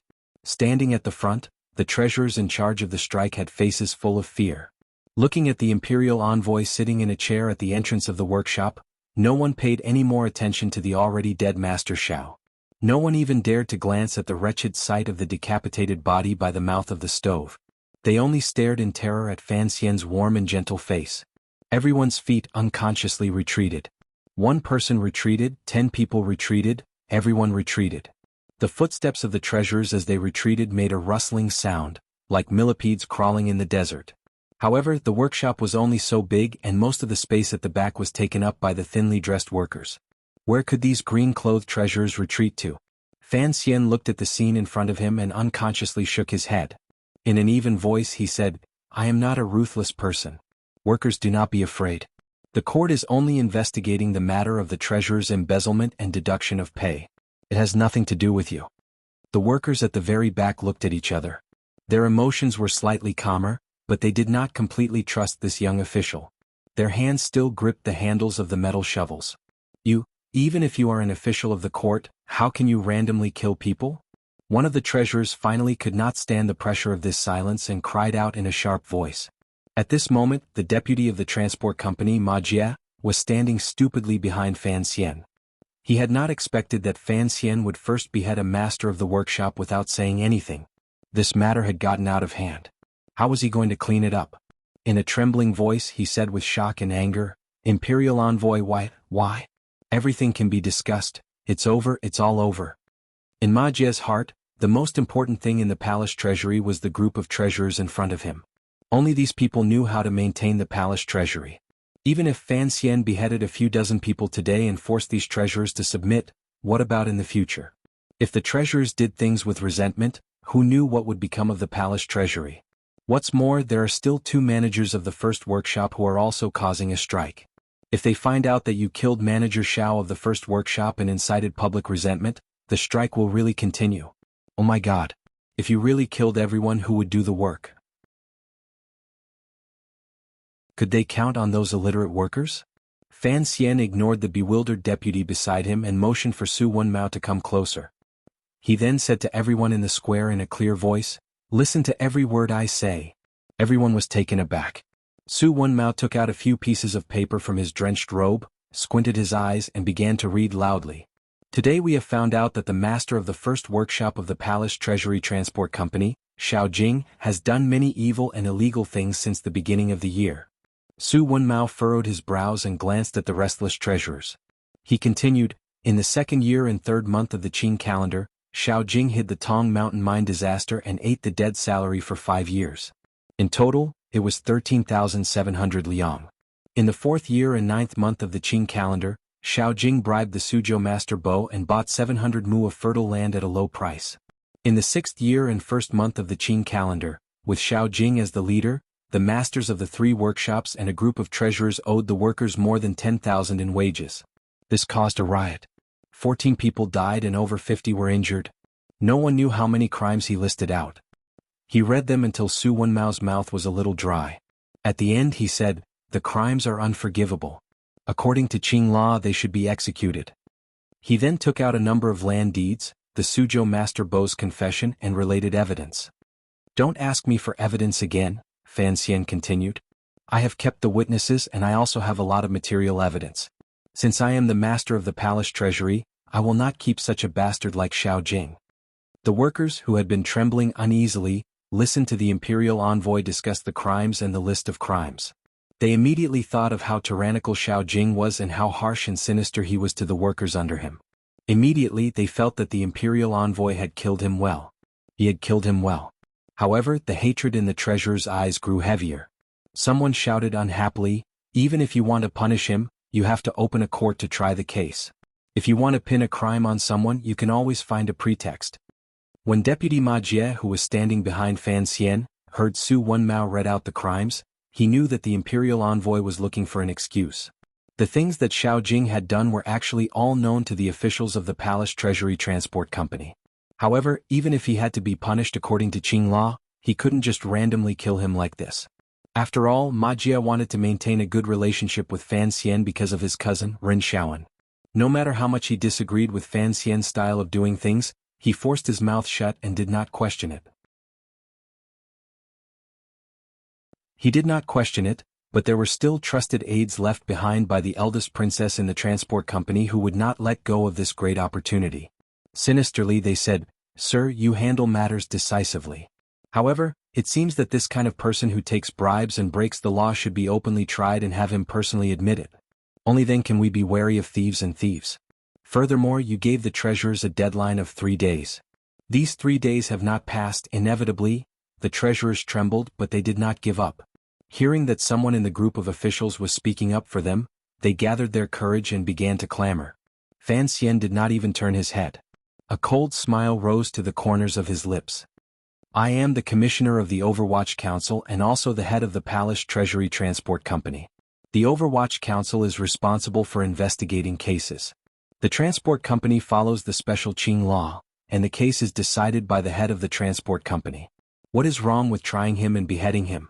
Besides, I am not using these crimes to behead him." He lowered his head slightly and smiled. "Inciting the workers to make trouble, go on strike and resist the emperor's edict. Do you think I cannot behead such a disrespectful person?" The Qing law was meticulous. For something like killing, it was fine to do it in secret. However, for Fan Xian to kill openly like this, he needed a good excuse. If he only used Xiao Jing's illegal actions as a rope to justify his killing, it would give the officials and treasurers a good opportunity to refute. Beheading a criminal without investigating the case would not be justifiable in any yamen. However, Fan Xian was a very practical person. He had clearly investigated Xiao Jing's crimes, yet he said that he was beheaded because he disrespected the emperor's edict. Edicts were the most illusory of things. As the imperial envoy, he had the final right to explain. Furthermore, it was necessary for the Overwatch Council to investigate Xiao Jing's crimes. In the future, when the case was brought before the emperor in court in Jingdo, these crimes of forcefully buying good farmland and bullying people to death would be enough to stop any doubts after the fact. Killing at the moment to establish power and collecting evidence after the fact to stop the mouths of the people was a long-term plan. One person had already died in the large workshop of the first workshop. The workers had high hopes for the imperial envoy. The treasurers were as timid as mice. Although the officials had ulterior motives, they could not accuse Fan Xian to his face. The situation slightly stabilized. After another period of time, the second and third workshops also calmed down. However, because those two places were handled by General Yi and Danda, it took a bit more time. These two people were not as daring as Fan Xian. They only dared to capture people and not kill. The treasurers of the other two workshops were escorted by soldiers into the large workshops. The workers were strictly forbidden to stay in each workshop. Even so, the sudden influx of 200 green-clothed treasurers still made the large workshop immediately appear crowded. However, with the cold light of the military's knives and spears and the Overwatch Council's arrows pressing in, no matter how crowded the crowd was, no one dared to move. Seeing this scene, the officials of the transport company who had followed Fan Xian into the workshop were shocked. Only now did the officials know that the imperial envoy had long made arrangements for the situation on the last day of the 3-day order. Furthermore, he seemed to have long guessed that the treasurers would have an extreme reaction. For a moment, the trusted officials of Xinjiang were all disappointed. It looked like the chaos today would not be too big. At the same time, they were hoping that Fan Xian would be more ruthless later. It would be best if he could offend all of the treasurers. In the future, the palace treasury would decrease production and quality would drop. Let's see how you explain that to the emperor. After the workshop was quiet for a while, Fan Xian stood up from his chair. The small puffs of water that had been in his robe flowed to the ground. He looked at the group of treasurers in front of him. He saw that there was still dissatisfaction in their eyes. The treasurers who had been escorted here from the second and third workshops still had arrogant expressions. It was as if they did not know what had happened. "Everyone is here," he said with a warm smile. He smiled warmly and said, "It rained heavily last night and the fire in this workshop was extinguished. What about your side? Also, the workshop treasurers are clearly 30 or 40 li away. Why are you all so close to the yamen today? Even if the workshops have stopped work because of the rain, you should still go to your own workshops to keep an eye on them. It is still early. Have you all already gone and then turned back?" He continued to talk to himself. The treasurers, through the explanation of the treasurers who had been left behind in the workshop, finally knew what had happened. Their faces gradually paled. Fan Xian shook his head and said, "This is good. Everyone's crime of going on strike has been confirmed. It will be easier for me to kill." After Master Zhao's unusual and straightforward death and the spread of words, the treasurers finally knew that the imperial envoy was a ruthless character who killed without blinking. Hearing these light words, the treasurers exploded with a buzz. Some begged for mercy, some cursed viciously, and some rolled their eyes as if trying to see if there was a dog hole in the workshop they could crawl out of. The crowd gradually dispersed. The situation was slightly chaotic. However, the army and Overwatch Council on the outside kept a close watch and forced everyone back. 2 people squeezed out from among the treasurers. They were not bystanders. They were the 3 leaders of this strike, the main treasurers of the second and third workshops. Earlier, these 2 masters had been high-spirited in the largest workshop under their jurisdiction. Eloquently, they had directed the treasurers and workers to go on strike. Their words flowed like a river and their aura was astonishing. Although the workers looked weakly and unintentionally at the 2 of them, the hundreds of treasurers had been moved by their words. They thought that given the intelligence in their heads, the court would not be able to punish them severely. Of course, these 2 masters had also strictly ordered the treasurers to be incomparably respectful toward the imperial envoy. What they wanted was for the silver in their homes not to be taken by the court and not for them to truly rebel. Unexpectedly, not long after the strike, countless soldiers and secret agents of the Overwatch Council charged in from outside the workshop. Faced with weapons, the 2 masters' words immediately lost their power. They obediently allowed themselves to be captured and escorted here. Along the way they were still confident. They thought to themselves that they knew what they were doing and that the imperial envoy would not be able to do anything to them. Unexpectedly, the imperial envoy did not know what he was doing. After standing in the crowd for a while, the 2 masters finally realized that Master Xiao, who had plotted with them to go on strike, had died. The 2 masters stood outside the crowd and looked around the workshop. Finally, they found Xiao Jing's body by the mouth of the stove. In an instant, the bloodstains and head stunned their hearts. The 2 of them cried out sorrowfully, "Sir Xiao, Sir Xiao." There were knives and spears all around them, so they didn't dare to go to the side of the stove and cry out. However, they still raised their heads and glanced at Fan Xian with a venomous gaze. They knew that they would probably not be able to escape today. Fan Xian did not look at them. He only tilted his head slightly and listened to Dan Da's report.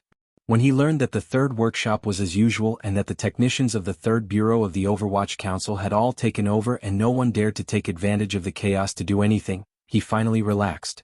At this moment, a tiger guard who was supposed to be stationed in the manor quietly moved past the officials and came to Fan Xian's side.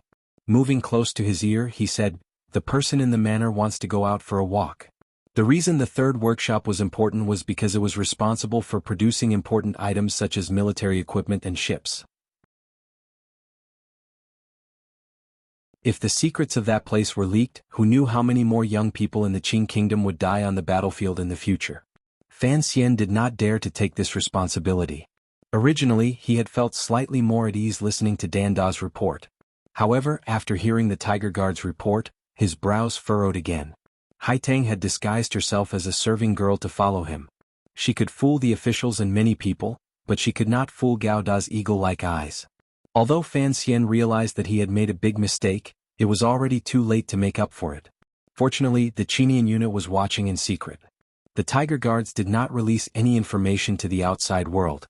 Only then did he feel slightly more at ease. He began to wonder again. However, now was not the time to deal with this matter. The person the Tiger Guard was referring to was Hai Tang. It looked like that village girl knew that there would be a commotion today and probably wanted to take advantage of the opportunity to do something. Fan Xian calmly said, "Don't go out. Keep an eye on her. Use all methods to keep her in the manor today." 7 Tiger Guards against Hai Tang was the standard arrangement on the meadow last year. Fan Xian was not worried about anything.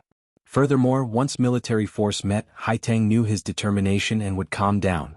After dealing with his own matters, Fan Xian turned his gaze back to the scene and said, "Tie up these 2 criminals who instigated trouble and fought against the court." Soldiers had long gone forward to tie up the 2 masters. Although the treasurers' faces were filled with fear and hatred, no one dared to go forward to help. For one, there was the violent machine in front of them. For another, these treasurers had earned their fill of silver these years and truly did not have the courage to fight ruthlessly. The more money a person had, the more cowardly they were. Fan Xian saw this matter very clearly. "Sir Fan." The 2 masters did not resist. Somewhat numbly they allowed the soldiers to tie up their hands. However, the second master continued to stare faintly at Fan Xian's face. "If you want to kill me, then kill me. But how will you explain this to the court in the future? Are you threatening me?" Fan Xian smiled. "On the way here I once said something. If Butcher Zhang is dead, do I have to eat furred pigs? Without you little treasurers, do you think I won't be able to take care of the palace treasury?" The second master laughed wretchedly and said, "Is that so? We have indeed underestimated the imperial envoy's determination, but you also seem to have underestimated these unremarkable workshops." His last words were practically shouted out. It was clear he had already lost all hope, but he also had the ruthless thought of seeing how Fan Xian would destroy the palace treasury even if he became a ghost. Fan Xian glanced at Su Wenmao. Su Wenmao took out another file from his robe. With a serious face, he began to read out the names one by one according to the names written on the paper. Zhang San, Li Si, Wang Ba, Long Jiao. Following the names of these minor characters being read out one by one, the faces of the dozen people in the group of treasurers immediately became deathly white. They didn't know if they were about to be beheaded like Master Shao of the first workshop. A few of the more timid ones' legs trembled, and a large patch of their pants became wet.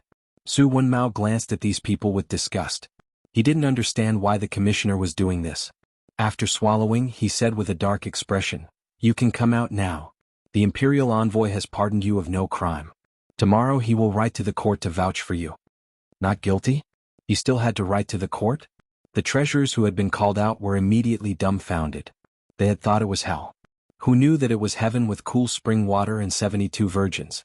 Under the puzzled, suspicious, and jealous gazes of the treasurers around them, these dozen treasurers walked out of the crowd stupidly.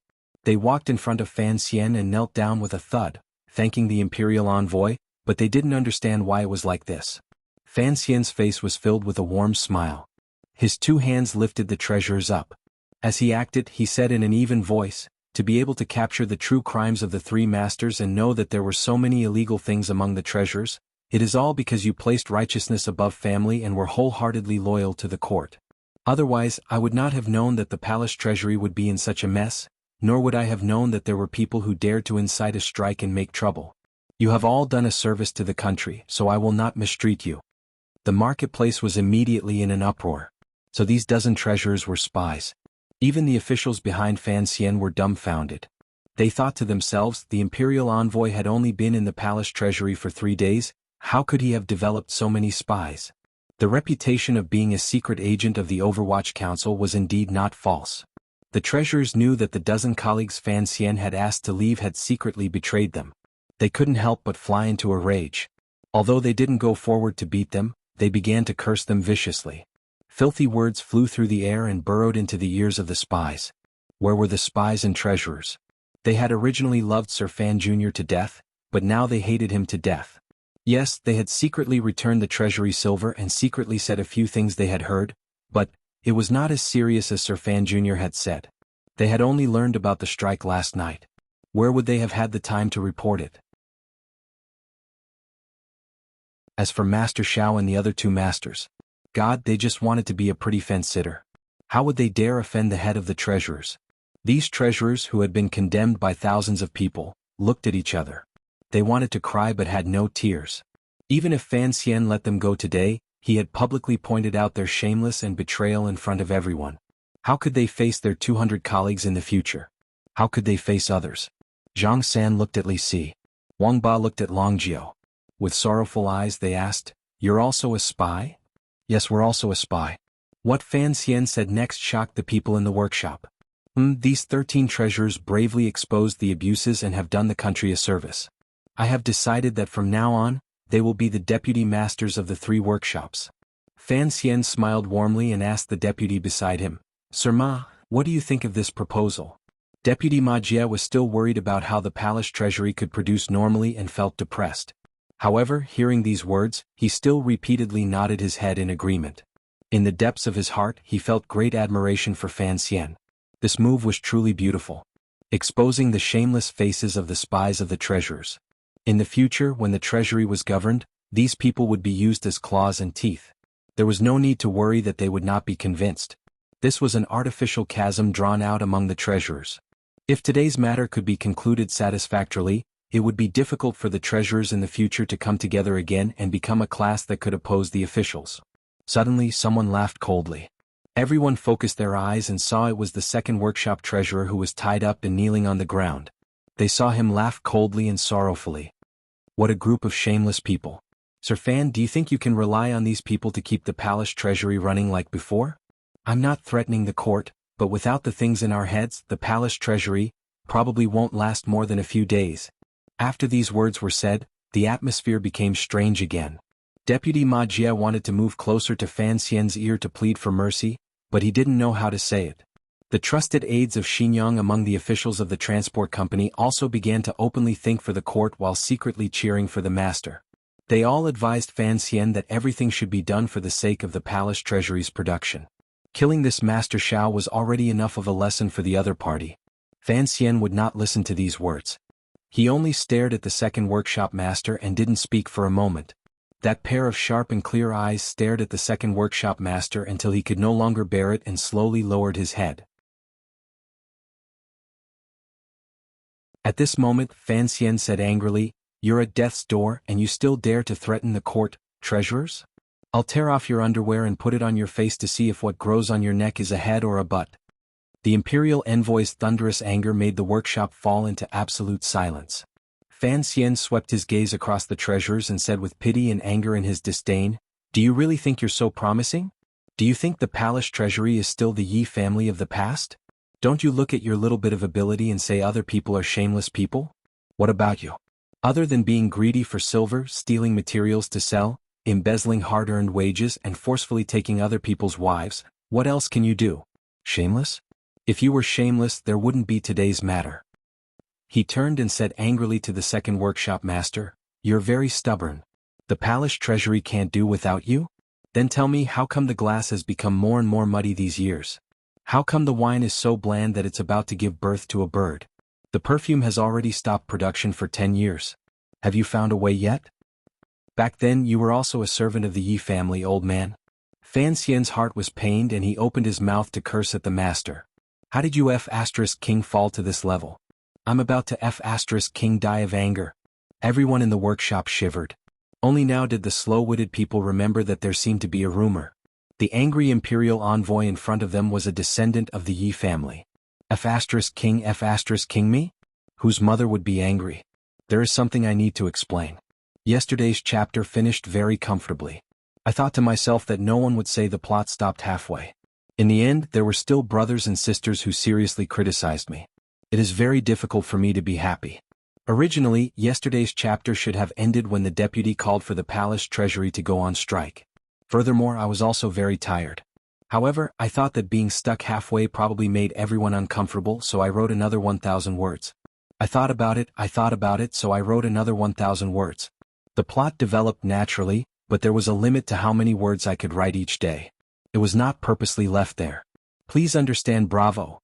Thinking about it from another perspective, it meant that the current plot was rather attractive. Haha, I comforted myself. Of course, this paragraph does not count. Alright, my spirit is a little weak. I'll report this first. To be continued. If you want to know what happens next, please go to www.cmfu.com. There are more chapters. Support the author and support the original reading. You're tuning in to the Han Lee's Wuxia Adventures YouTube channel. We're so grateful for your support, and don't forget to subscribe to join us on this incredible journey through captivating stories. Your generosity through donations truly makes a world of difference, as it's the primary source of revenue that allows me to expand and enhance this channel for you.